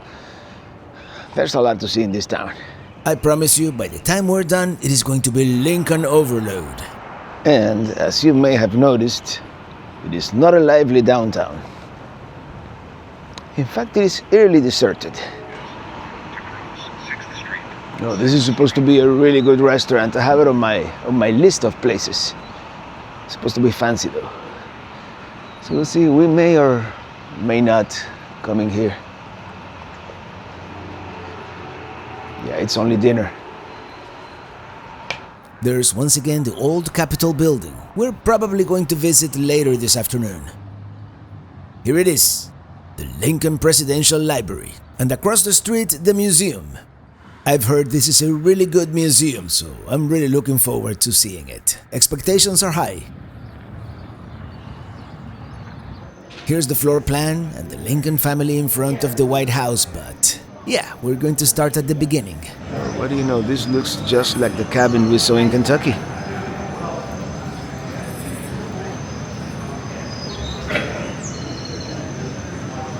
Here's the map of all the places he visited. Actually, all the places they lived, they did move a lot. I was mistaken. Although similar in design, this is not the birthplace, but a recreation of his cabin in Little Pigeon Creek, Indiana. It is all so well made. With the sound effects and the subtle music, it does transport you to Lincoln's home as a teenager. It does feel larger than the cabins we saw in Hudgenville and Nub Creek on our way to Chicago earlier on this trip.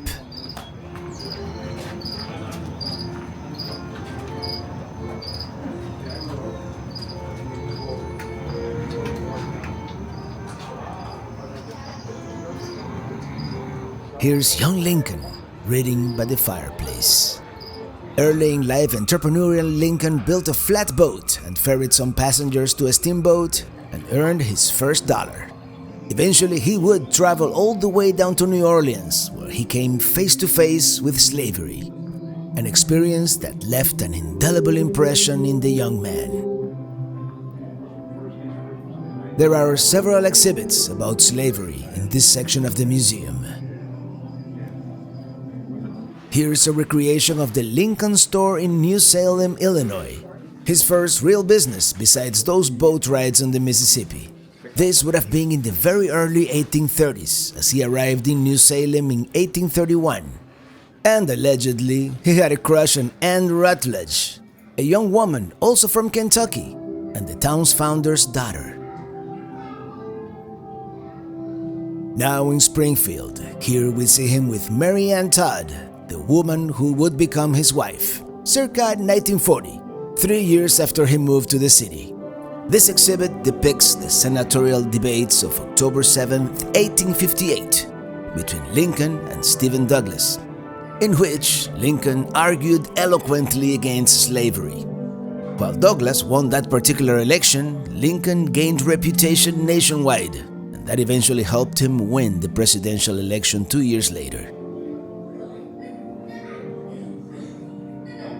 Apparently, Lincoln was a very permissive parent, allowing his children to go wild, as illustrated in this exhibit depicting Lincoln's office. Here we can see him reading the newspaper, oblivious to his children basically trashing the place. All these exhibits are so well made, even having sound effects effectively capturing a moment in time. This is very creative. Here we have an exhibit depicting what would be a TV control room circa the year 2000, displaying what would be a Tim Russert news program covering the 1860 election. As the campaign of 1860 stumbles toward Election Day. Lincoln gets elected, and here we have him on a rainy evening traveling to the White House. Now onto the next area of the museum, portraying his life in the White House. Here we have a life-size representation of the Lincoln family as they arrive at the White House, and a great photo opportunity as well. It's life-size for sure. The Lincoln family. They look so realistic. Let's step into the people's house. Here we have Generals McClellan and Grant, with a worried look on their face. On the other side, Sojourner Truth and Frederick Douglass, determined to talk to the president. Here we have Mary Lincoln getting fitted for a gown in the blue room of a newly renovated White House. This would have been the White House kitchen. This display is so well made that there's even heat emanating from the stove. By the way, I have skipped a couple of exhibits here. I mean, this museum is so vast I could make a video just about it alone. We are now in Lincoln's War Office. Here's a moment frozen in time. The president reading the Emancipation Proclamation to his cabinet. And you can see the reactions of the various members. This is very well executed. Here we have more reactions to the Emancipation Proclamation. Some said it went too far, some said it didn't go far enough, which goes to show, no matter what you do, you can never please everybody. Here we have a pensive Lincoln, deciding what he would ultimately do. Meanwhile, the bloodiest war raged on. Here we have a map illustrating the progress of the Civil War. I find these kinds of chronological displays very informative. It gives you a great overview of what happened and when it happened. Here we can see how he aged. rather dramatically, from 1860 to 1865. The Gettysburg Address after the bloody battle. The Union victory. But Lincoln never lived to see the end of the war. On April 14, 1865, he was shot by Confederate sympathizer John Wilkes Booth at Ford's Theater in Washington, D.C. Booth crept up from behind and fired at the back of Lincoln's head.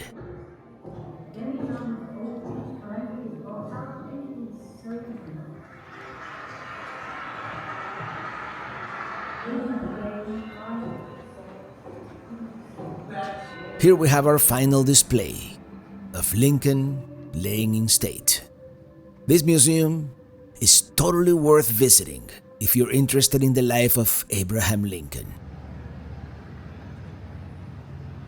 Oh yeah, that was a great museum, and my favorite part I couldn't show you. There's like a 3D holographic movie at the end that yeah, you're gonna have to come and see it. And we're back. It's a green elephant. Well, it is Cinco de Mayo, so might as well. Happy Cinco de Mayo. We got our chips and salsa, and this place was actually recommended by the folks at Terra Ferment. Alright, it is a burrito loco. Oh, that looks good. It looks very festive in here. And they have a rooster. Hello. Mexican gallo. Well, what can I say? It was Cinco de Mayo, so we had to do it. It doesn't look like much from the outside, but the inside, the ambience was good and the food was good. And that's all that matters. The capital, the old capital doesn't look open, but we're gonna check it out anyway. Here we're back at the old state capitol. We have to go to the other side. It would seem there's always construction going on. It was built in the Greek Revival style from 1837 to 1840. Look at these old, worn-out columns here.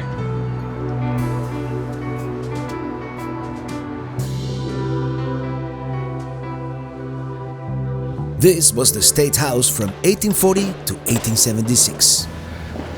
Look at that old flag.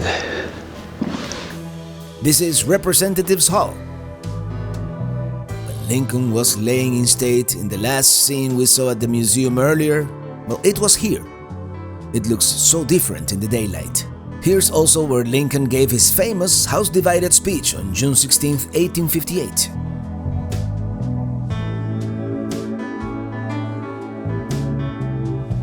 Cool, an organ. Look, we just ate right there. Now entering the Senate chamber.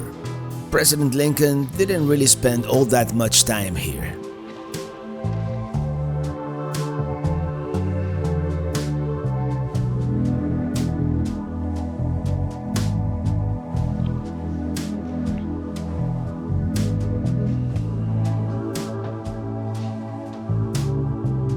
Here's the adjutant's office. We are now in the Supreme Court, where Lincoln argued many cases during his tenure here.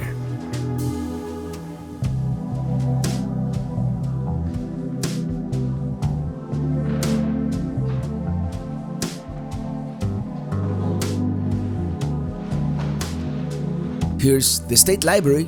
Lincoln used to hang out here a lot too. Oh, that was cool and it was quiet. It was great to see. Now from the old Capitol building, we're going to the new Capitol building if we have time. An artifact. The ghost of Lincoln is omnipresent here. Well, here we've got the original alignment of Route 66.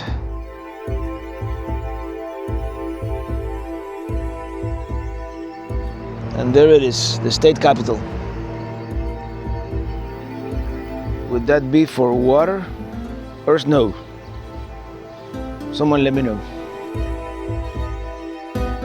It is one of the more attractive Capitol buildings with its Roosevelt Dome. This is one of 3 Capitol buildings that Route 66 goes by. Can you guess which other 2 you can see from an alignment of the Mother Road? There's a statue of Lincoln, of course, and one of Dr. Martin Luther King Jr. It is a majestic building, both outside and inside.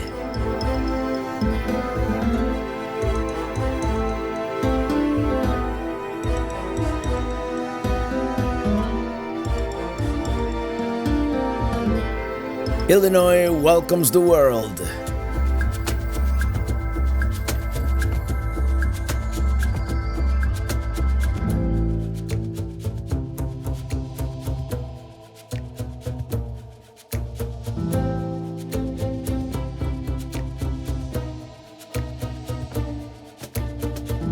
Let's see room 212 here, formerly the Illinois Supreme Court.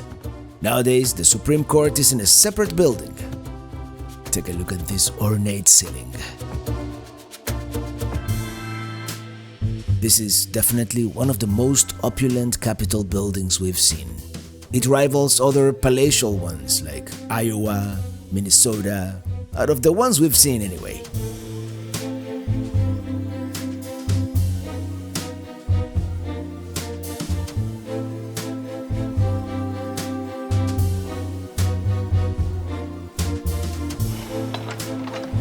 This is the Illinois House of Representatives Gallery, with desks for its 118 members.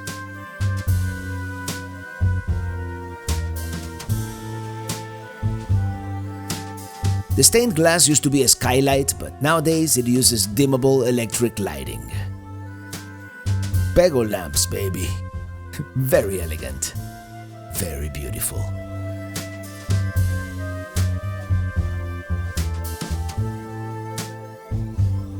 I was gonna check out the Senate, but we are out of time, believe it or not. Well, if it looks like we're rushing, that's because we are. We have to be at Lincoln's house in 10 minutes. Which, by the way, the Illinois Capitol, very impressive. I wish we had a little more time, but you know, the Lincoln's house, you have to make reservations, and that's what happens. And here we are. Of drayman, meaning he took care of horses, and part of being a Southern Belle was entertaining. And she came up here to Springfield to visit her sister, who already lived here, and they took her to party. If there is one complaint about the tour, is that it feels very crowded, almost claustrophobic. Come on in. There's room for everybody. This was the master bedroom. It was in this room that Eddie, Willie, and Tad were born. This whole room, by the way, the front parlor. And this is the sitting room.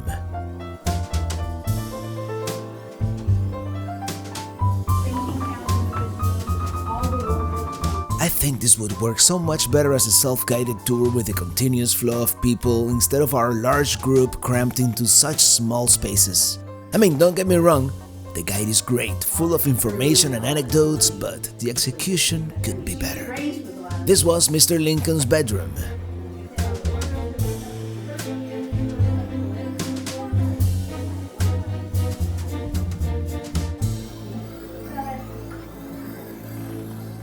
Eventually, we'll be able to make it into Mrs. Lincoln's bedroom. So let's go check that out. I want to see if any of you kids can tell me why they like that room so much. As we start moving on to the next room, we can finally see some details here. Great. I've never heard of anybody doing that, but it makes so much sense.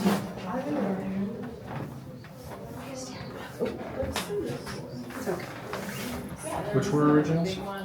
The dresser and the chair? The dresser and the chair, these little tables here, and the toilet. Toilet. The porta potty. What would you do? Play Where? on the bed. It's not going. What was it? They go out the window. Oh my god. I wouldn't know. I never did. This was the boys' room. For $1.50 a week. And a room. Nice room. But, I mean, you know, if you want to eat all year, you have garden, you have to do all the garden stuff and put up things. You can wash and mend and This was the hired girls' room, who would clean the house and help with other chores. Biscuits. There you go. And finally, this is the kitchen. And this concludes our tour of Lincoln's house. Thank you. Sure. Bye-bye. Thank you so much. That was Lincoln's house. As I mentioned yesterday, the whole neighborhood has been preserved as it would have looked in 1960. And a very nice house the Lincolns had. And that's pretty much all we're gonna do here in Springfield, Illinois. We're going to another Springfield soon too. Anyway, looking for an Uber. We're gonna go back to the RV and tomorrow we have one more thing actually. We might go to the place where allegedly they invented the corn dog. I'm not really into corn dogs, but it's a thing. Well, good morning. I think we overstated our welcome here a little bit. Not really, but we did ask for a second night, and we did spend quite a considerable amount of money in the business. They have some great Philly cheesesteak pizza there. Anyway, away we go towards St. Louis, but we're taking our time. We're gonna spend all day driving to St. Louis, pretty much. Let's try to find the 1940 alignment for Route 66 here on the way out.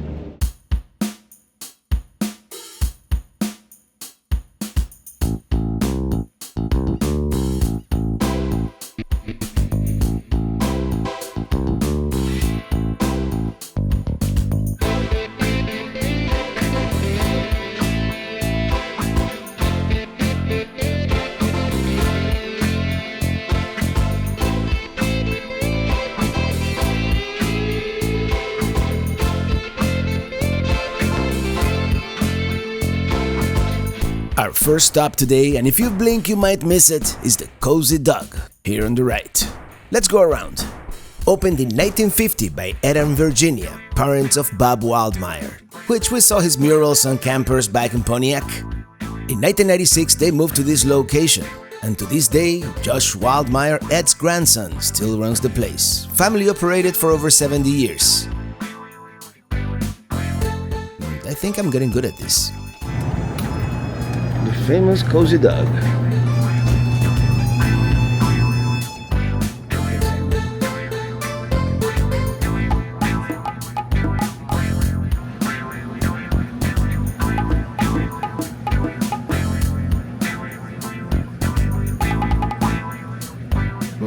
There's no one behind the counter. Should I ring the bell? Let's explore the place while we wait. Yep, yes we are. Just getting started here. I didn't realize that at the time, but I think the gentleman that spoke to me was the owner, Josh. I later saw he was being interviewed by another gentleman. Anyway, they are definitely embracing the spirit of the Mother Road here. No, I'm Native American though. Well, we're gonna start with the Cozy Dog, which is a corn dog. Basically, they claim to have invented it here, so. As far as corn dogs go, it's pretty good, but I'm no connoisseur. I also got a chili cheeseburger. This looks like it is going to be messy. Messy, but good. Here we have more memorabilia on the walls. Here we go. You may pause if you like. Oh, check it out. It has a map of Route 66. It looks very much like a Bob Wildmeyer design. We have a very long way to go. Let's check out this other sign with the map. We're here. Well, we're definitely more than halfway through Illinois. Now here we have two alignments. This one is the old one, but that was only an alignment for like 5 years. So we're gonna do this one with one spot here in the old alignment. But we're gonna stick mostly to the 1940 alignment, I think, or 1930. Well, we can definitely check this one off the list. I mean, decent corn dog. I mean, actually, the highlight was the chili burger. And the young fella that took our order, he was angry for some reason. I don't know. Maybe it is his way. We're gonna stop by a drive-in theater that seems to be very famous, and then we're gonna take a little bit of the old alignment to see the Illinois Brick Road, which is a section of Route 66. You know that it's still, it's like cobblestones or bricks. It's supposed to be a little bit bumpy, but we'll take it slow. Let's hit the road, Jack.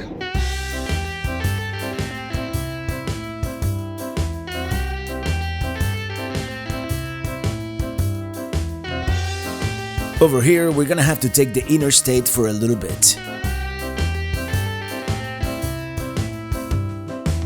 Our next stop is the Route 66 Drive-In, which is still in operation Wednesday through Sunday with double features because, yeah, twin. It has 2 screens. It does have a low clearance entrance, but looks like some people have gone in through the side there. Let's see what it looks like.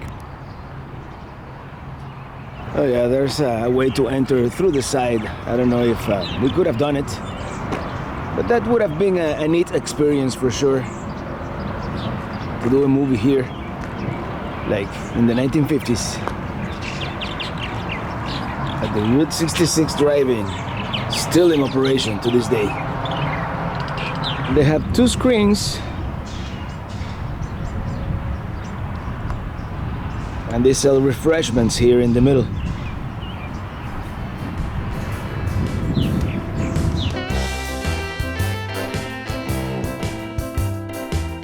It might have been neat to watch a movie at the drive-in theater. Continue for 1 mile. But logistics, it wouldn't have made sense in the scope of our trip here. But we know it's here. We might come back next year. I don't even know if they allow RVs. Well, maybe if you park in the back.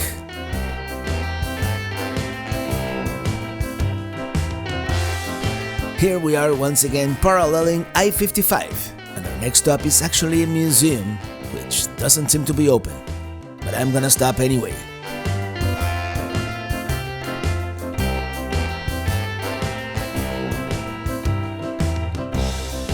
It is the National Corvair Museum, dedicated to the legendary vehicle from the 1960s with air-cooled rear engine.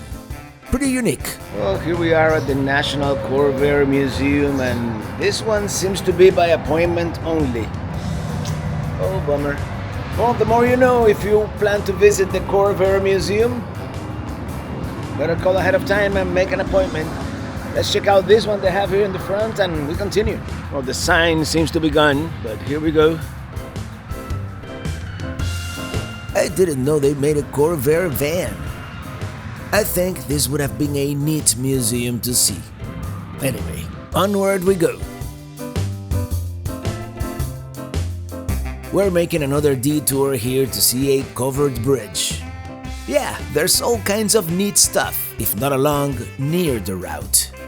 You discover wonderful things once you get off the main road, like this wooded area right here, and this beautiful residential neighborhood, or town.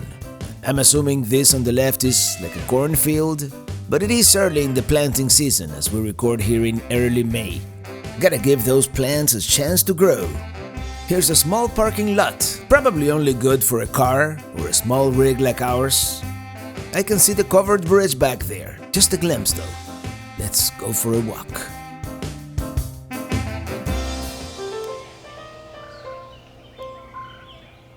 Alright, let's check out the historic Sugar Creek Covered Bridge. It's right there. What a beautiful day today, such beautiful weather. Which goes to show, if you want good weather, all you have to do is wait. The birds are chirping. What a beautiful place. By the way, this is supposed to be one of the oldest, if not the oldest, surviving covered bridges here in Illinois. And yeah, it looks like something out of Vermont, for real. Yeah, like many of these covered bridges we've seen in the past, they're full of carvings on the wood. Would that be like a contemporary pictograph or petroglyph? Well, it wouldn't be petroglyph if it is on wood, right? But yeah, very cool to be in here. Yeah, there's something about covered bridges, right? The fact that, I mean, they don't really make them anymore. It is very picturesque here. It's very peaceful out here. Now that the neighbors stopped mowing the lawn, but you can hear the birds chirping. The bridge, by the way, was built in 1880, although some people say it may be older. Beautiful, peaceful creek. Such a beautiful spring day here in Illinois today. And now we're going to a place where a Peli Cruiser may have no business going to, but I'm gonna do it anyway.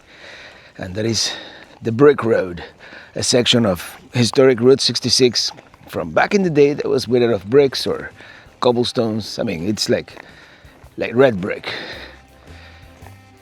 It's on the other alignment, so it's a little bit of a detour, but we're in not that great of a hurry today. We have all day to make it to St. Louis. It is like 90 miles or something like that.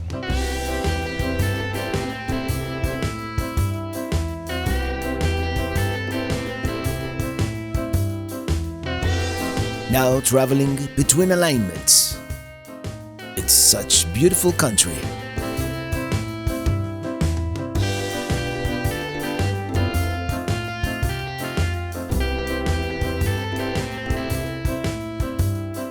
We're about to turn south onto State Route 4, which is the old alignment of Route 66 from like 1926 to 1930. So, and this road here predates Route 66, so that's why, you know, it's we're gonna focus more on the newer alignment, but we have to do this brick road. It's supposed to be totally okay. State Route 4 south, you know, an original section of the mother road.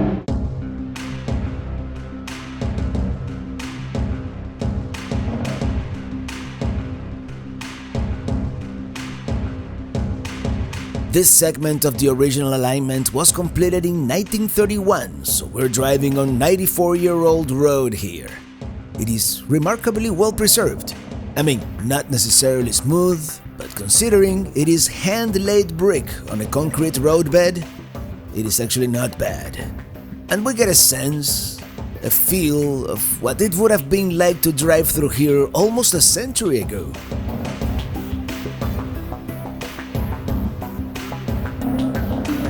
Yeah, photographing your vehicle on the brick road, definitely a must-do, which we didn't.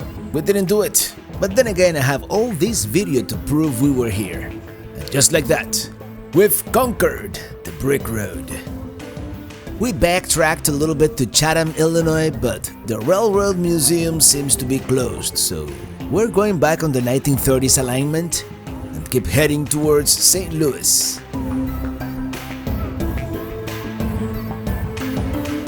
Yeah, that was this is all we're gonna do on this old alignment. Now we're going to the 1930 alignment and we're gonna follow that one the rest of the way to St. Louis. This alignment was here for only 4 years anyways.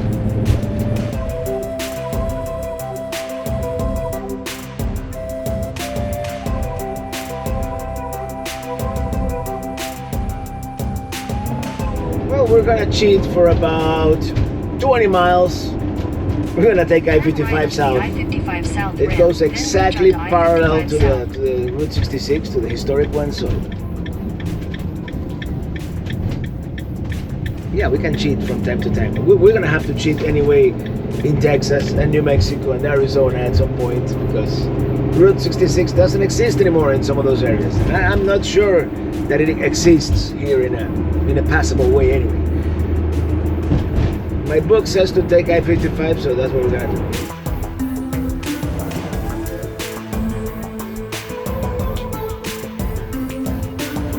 And we're back on the 1930 alignment because there is something here on the right that we want to see.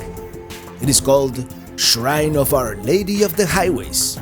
The shrine was originally a high school project built in 1959. It actually sits on private property, but I believe it is okay to visit. Let's turn around here really quick. So nice to have a Class C.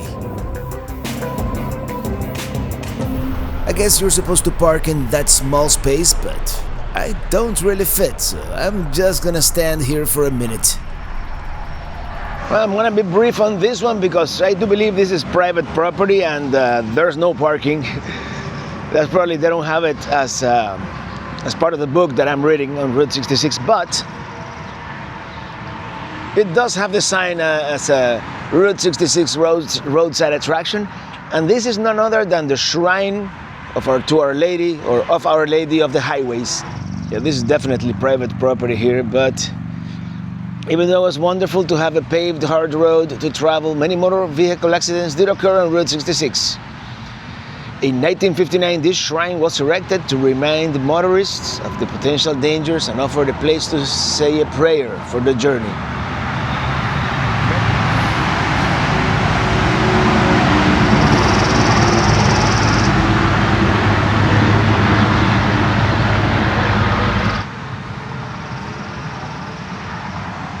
Here we go. We've been to all these places. There, sign the book. They have free rosaries. All right, another worthy stop here on the Mother Road, the shrine of Our Lady of the Highways.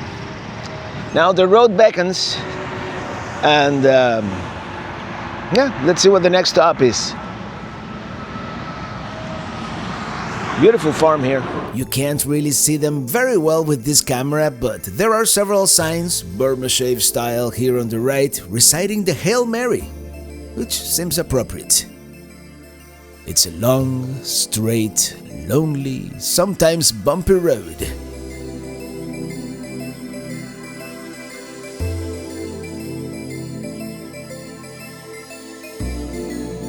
We're arriving at a town called Litchfield. And what do we have here on the left? Yet another operating drive-in theater. Let me tell you, these things seem to be still very popular here in the Lincoln State. It would be cool to come see a movie sometime, but that would be the type of trip better enjoyed with a truck and trailer, so we can unhitch and come with just the truck. So it'll be on a different trip. Well, yeah, greetings from Litchfield, Illinois. We are on the Mother Road here, and this seems to be another drive-in theater that also seems to be still in operation. Here we have historic Route 66, freshly painted on the street. And as I said, it seems to be in operation. It says Friday and Saturday, free admission. Today is what, Wednesday or Tuesday? What day is today? I don't even know anymore. Oh yeah, today is May 6th for those of you, Tuesday, May 6th, for those of you keeping track of how behind we are. And yeah, it says Friday and Saturday, free admission, Shrek and the Goonies. I wonder, we should have come on a weekend. It says here that this is the last original Route 66 drive-in theater in Illinois. Enjoying movies under the stars was a novel experience in the 1950s when this theater opened, a time when most people didn't own a black and white TV. Let's see if this works. Press to hear Litchfield. No. It doesn't work anymore. So yeah, had we come 3 days earlier, we could have watched The Goonies. This would be a neat place to watch The Goonies at. I haven't watched that movie since I was like a little fella. Let's continue. Come to think of it, I was probably in my teens, since that movie came out in 1985. Somehow I thought it was older. I was still in Cuba, so I'm pretty sure I saw it in black and white.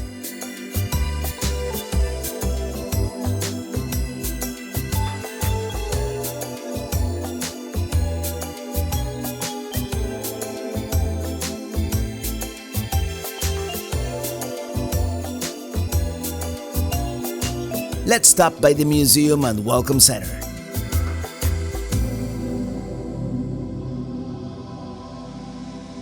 Well, here we are. The Ariston Cafe across the street there is supposed to be pretty famous too.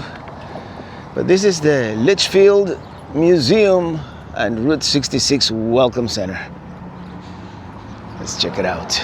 This is another one of those small, hyper-local museums, but still, a great quick stop.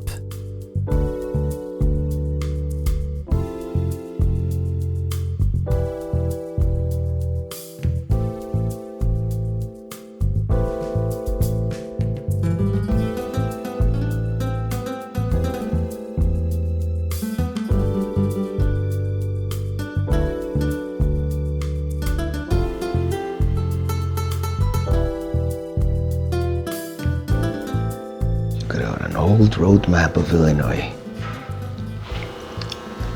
I had one of those at some point. A guitar.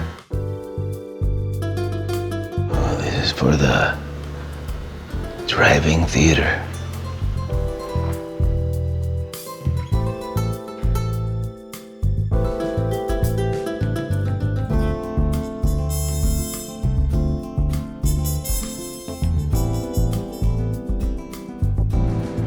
Oh, here we go. Let me walk across the street because that diner right there, it's supposed to be famous. And it's been there since like the 1920s too. I think it predates the road actually. It was run by the Adam family from 1924 to 2018, one of the longest operating restaurants on the route, although it was at a different location originally. Since 1924, so it predates Route 66 by 2 years. Well, here's the story of the Ariston Cafe. Very cool. They encouraged me to film inside, and it is very nice. I'm saving it for the next trip. Yet another place to add to the list of missed eateries on the road. Most people so nice along the route, you know, even though I told her, you know, well, you already ate, we're not going to be able to eat here again. But she told me, you know, just sign our guest book. And she gave me a pamphlet with a history. She told me, yeah, take as many pictures as you want. Very cool. We continue south towards St. Louis. Peli Cruiser, by the way, I bought a sticker and I have this crazy idea to put a sticker for every Route 66 state here in the back. Let's see how that works. Here we go, Santa Monica. We're still 2,900 miles from Santa Monica. And we've traveled 245 miles only. It feels a lot longer since we've been traveling kind of slow, but that's the whole point of this trip, right? See as much as possible. Next up on the route, Mount Olive. There's supposed to be this famous cemetery there. Here we have a sign with the 2 alignments, and we're gonna do the 1940 alignment first, and then we're gonna backtrack and do the 1930.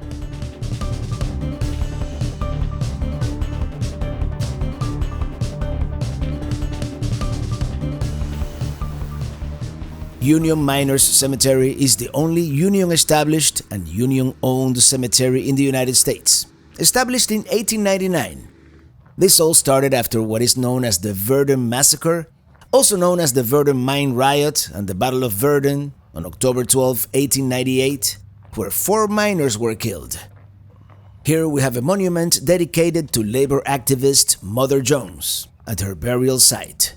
She requested to be buried here, next to the coal miners that she referred to as her boys. All right, we're gonna go back, like backtrack a little bit, so we can enter the town through the old alignment and see what it looks like. What it would have looked like to enter the town on the old alignment. There. I can turn on a dime. Here we are, Mount Olive, Illinois. Nice houses. And what are we going to do here, you might ask? Well, take a wild guess. Of course, yet another vintage gas station.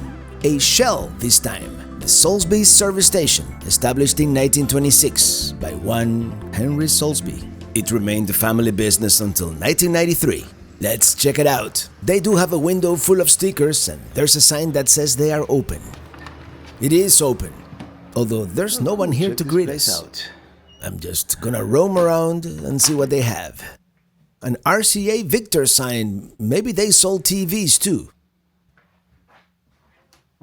An old rusted gas pump and a TV, probably from the 1950s. It's probably the pump from 1997 or whenever it stopped serving. 1992, actually. Very cool to see all these old artifacts. I remember those when I was a kid. The old fuses. My apartment building in Cuba had those, for sure.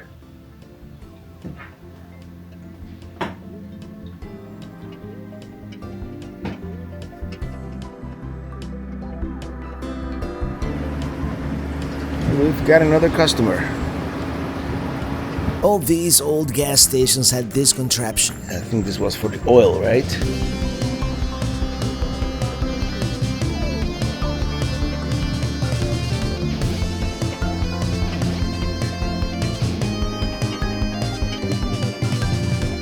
This next roadside attraction, unless someone takes over, I don't think it's going to be here much longer. This is Henry's Rabbit Ranch. And sadly, the owner, Rich Henry, passed away on August 16th, 2024. As the story goes, Rich bought this property years ago, without even knowing it was on Route 66. Then he found out through a neighbor that this was an old alignment. Henry's Rabbit Ranch. And here we have a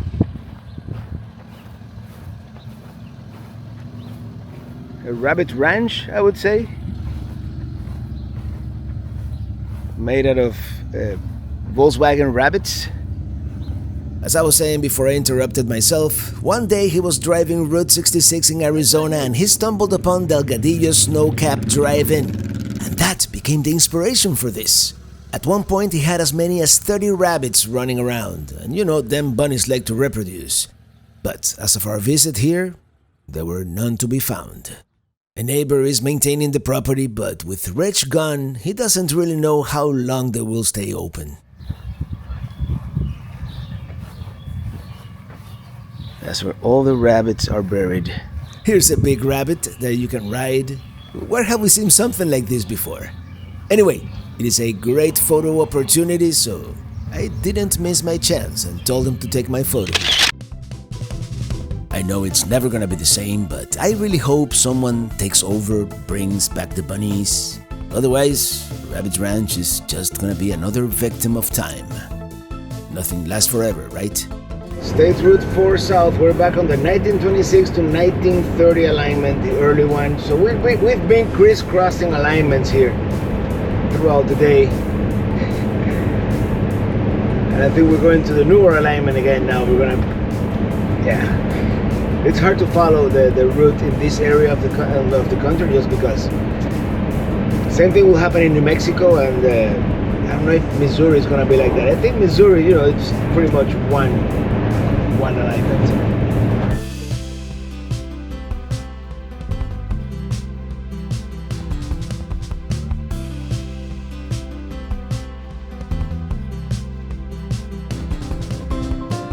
Livingston, population 850.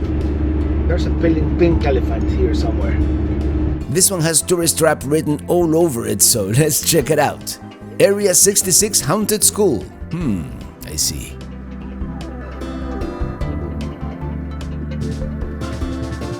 They have several giant statues and quirky stuff. Okay, I'll bite.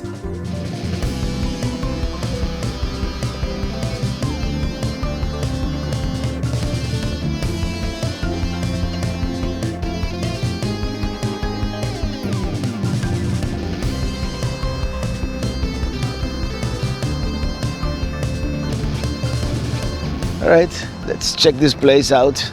Another roadside attraction here. Oh man. Oh, what do you do with an abandoned high school? You turn it into a haunted roadside attraction. That's what you do. Okay, here we have Area 66. Haunted School. So I guess this used to be a high school, and it is nowadays haunted. Check it out.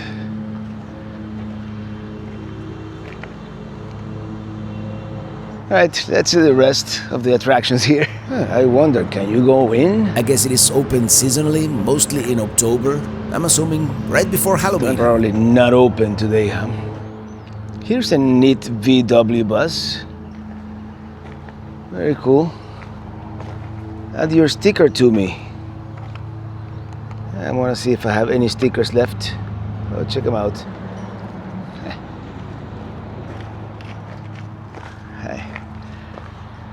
An old satellite dish. Tie-in network. Oh, we have a flying saucer stuck to the high school wall. A great dinosaur. And this is a new one. A Trump muffler man. That I had never seen before.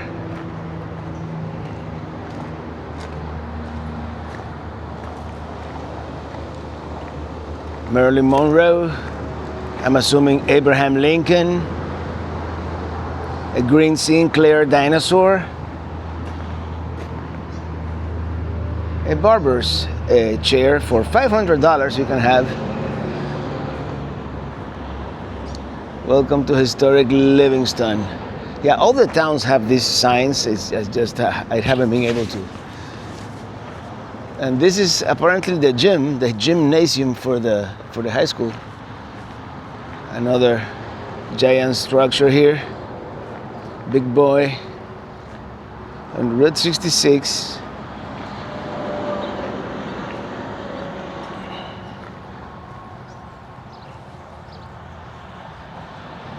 An old ice cream shop, which is open inside, so we might have a softie.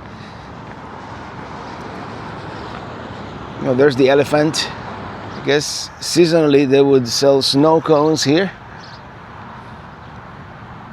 Here's Red Baron's triplane. And the pink elephant, of course.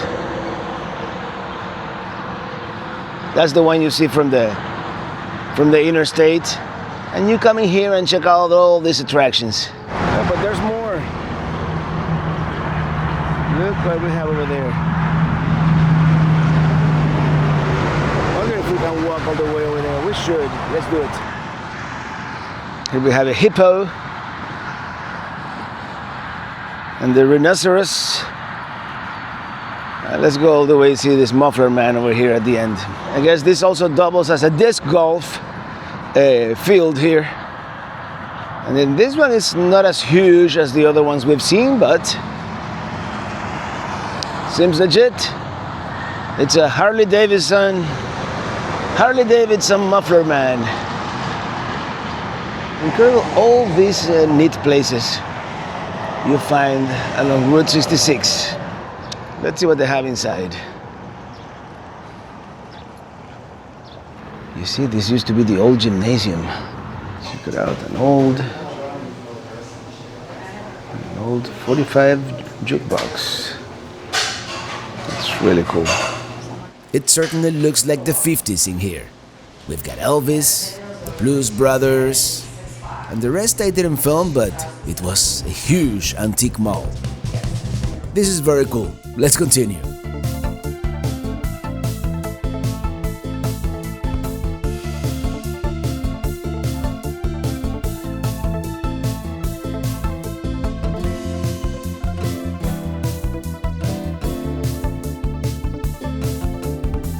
Merrimack Caverns. We'll be going there soon.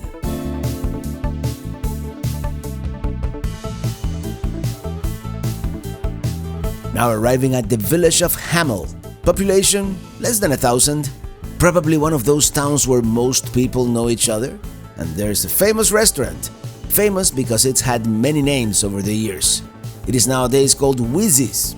It was originally a roadhouse called Tourist Haven. Opened in 1937 by George Cassens, next to his automobile hauling company, Cassens Transport.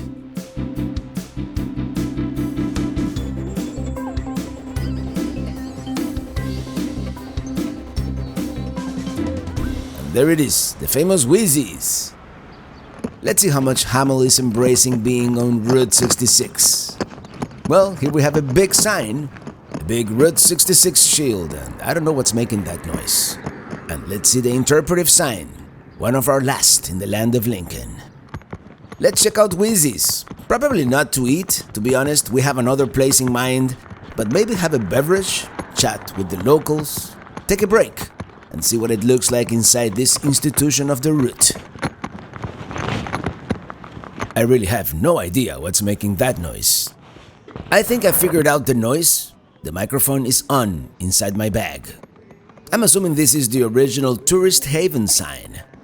It was also called Village Inn at some point. And here we have a map of the route. and old photos. An old sign here. I like it. It was also called Scotty's Bar and Grill. And here we have a map with pins. I should add one for Miami, Florida. Yeah, very unique. Very cool. Okay, here's a map with all the license plates, and here's the last trolley going through town when it was called Tourist Haven. We had a quick refreshment, and let me tell you, the people from this area are so nice. Everybody, wishing us a great trip on the Mother Road and asking questions and telling us information. I'm gonna have an espresso now, and we continue towards St. Louis. Today we're not really in the mood for road food. I mean, we've had our share of burgers and hot dogs and chili fries. And there's this restaurant at the next town that comes very highly recommended by that Route 66 book I've been reading, The Moon Guide. The book is a little outdated, but it has some great timeless information as well. Let's just hope this place lives up to the hype.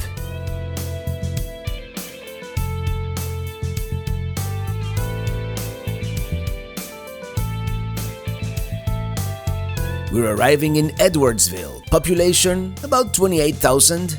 Established in 1805, it is considered the third oldest city in Illinois. And we are now just 18 miles from St. Louis, which would be the finish line of our journey here in this state. Here on the right, the 1911 Baum Building, which coincidentally is where we're going. A lot of these buildings here in downtown are supposed to be very historic. Let's see if we can find parking with Pelicruiser. This is it. Did I mention I can park at almost anywhere? Well, greetings from Edwardsville, Illinois. Cleveland Heath. That's where we're going. Let's eat. Let's check it out. It is pretty dead at this time of the day, so we sat at the bar and we're just gonna get some appetizers, maybe share a sandwich. One Reuben, deviled eggs, and another half Reuben here, and egg rolls. It's a pretty busy town, and here's the Baum Building once again, where we ate from 1911. Well, this is it. That's that famous Baum Building. And now we continue.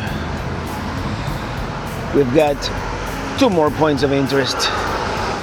Well, that Cleveland Heath, very pleasantly surprised. That was also on the Moon Guide to Route 66. Great service, tasty food. Now we only have like two more points of interest. Let's get to it. It's been a very long day.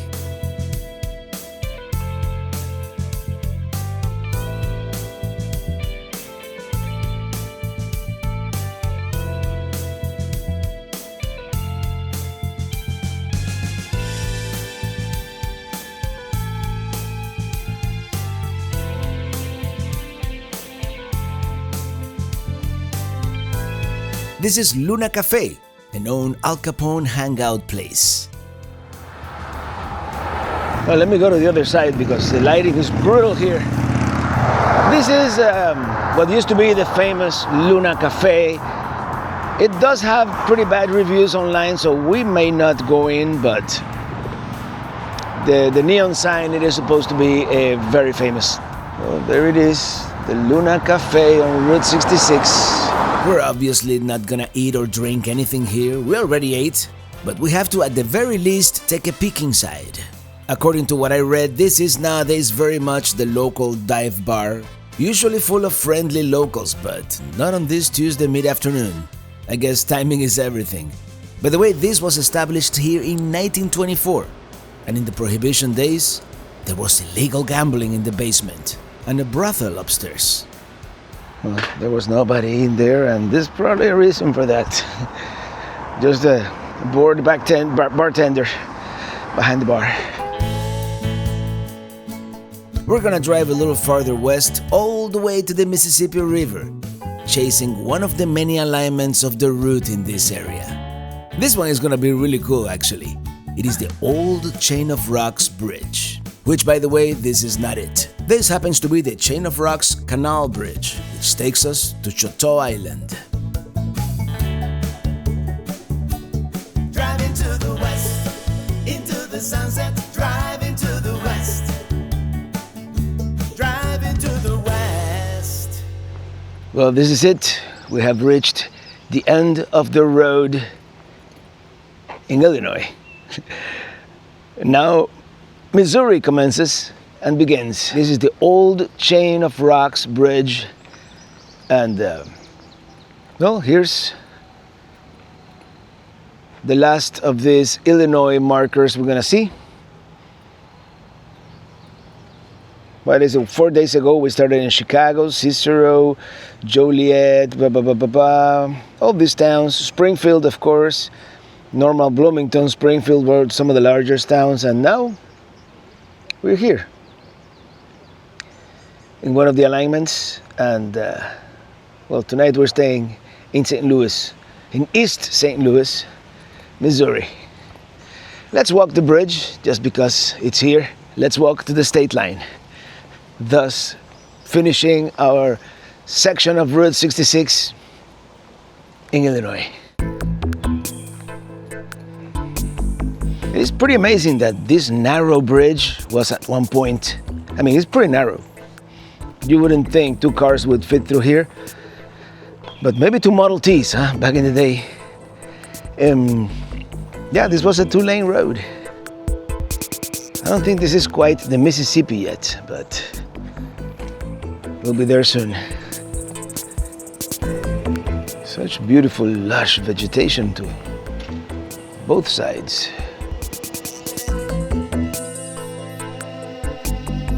Well, here we are, about to cross the mighty Mississippi River.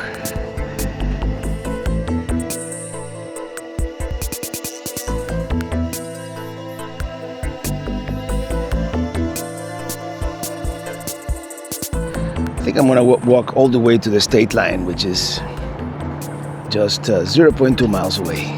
There it is in the distance, St. Louis, Missouri.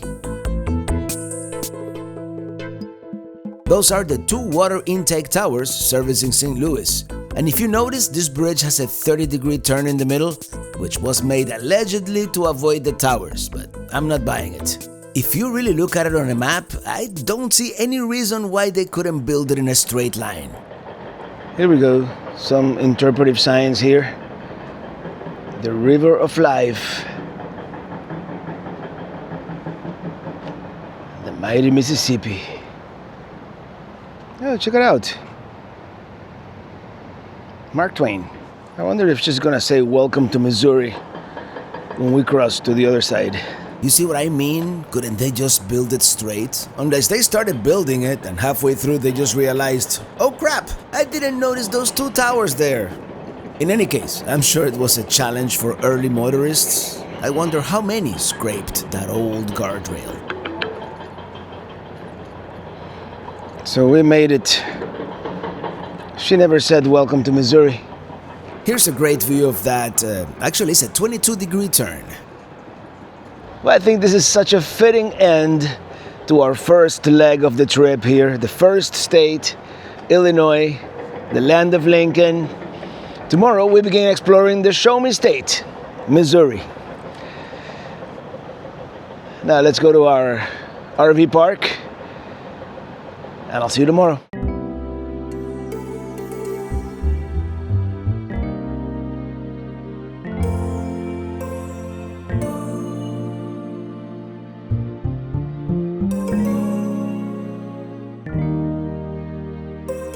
That's the new Chain of Rocks bridge.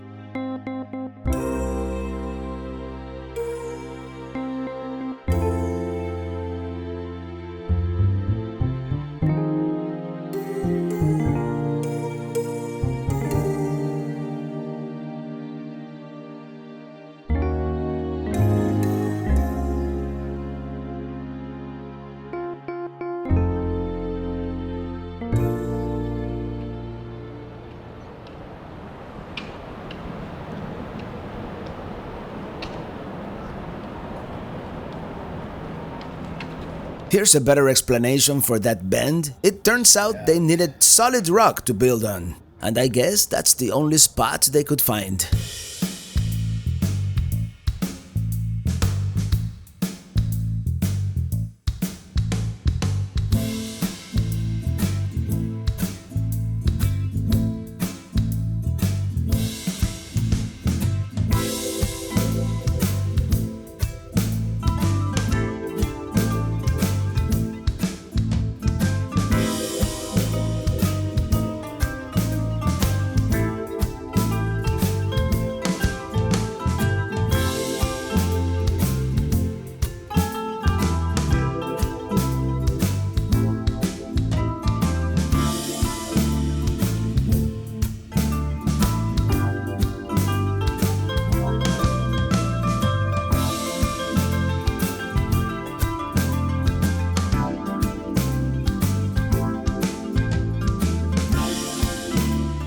We're going to be staying, as is usually the case, at the DraftKings at Casino Queen RV Park in East St. Louis.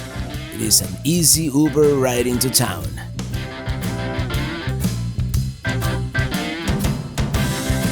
And now for real, this is it for Illinois. Tomorrow we begin exploring the Show Me State, but that will be a whole other movie. Until then, thank you so much for watching, and see you on the road.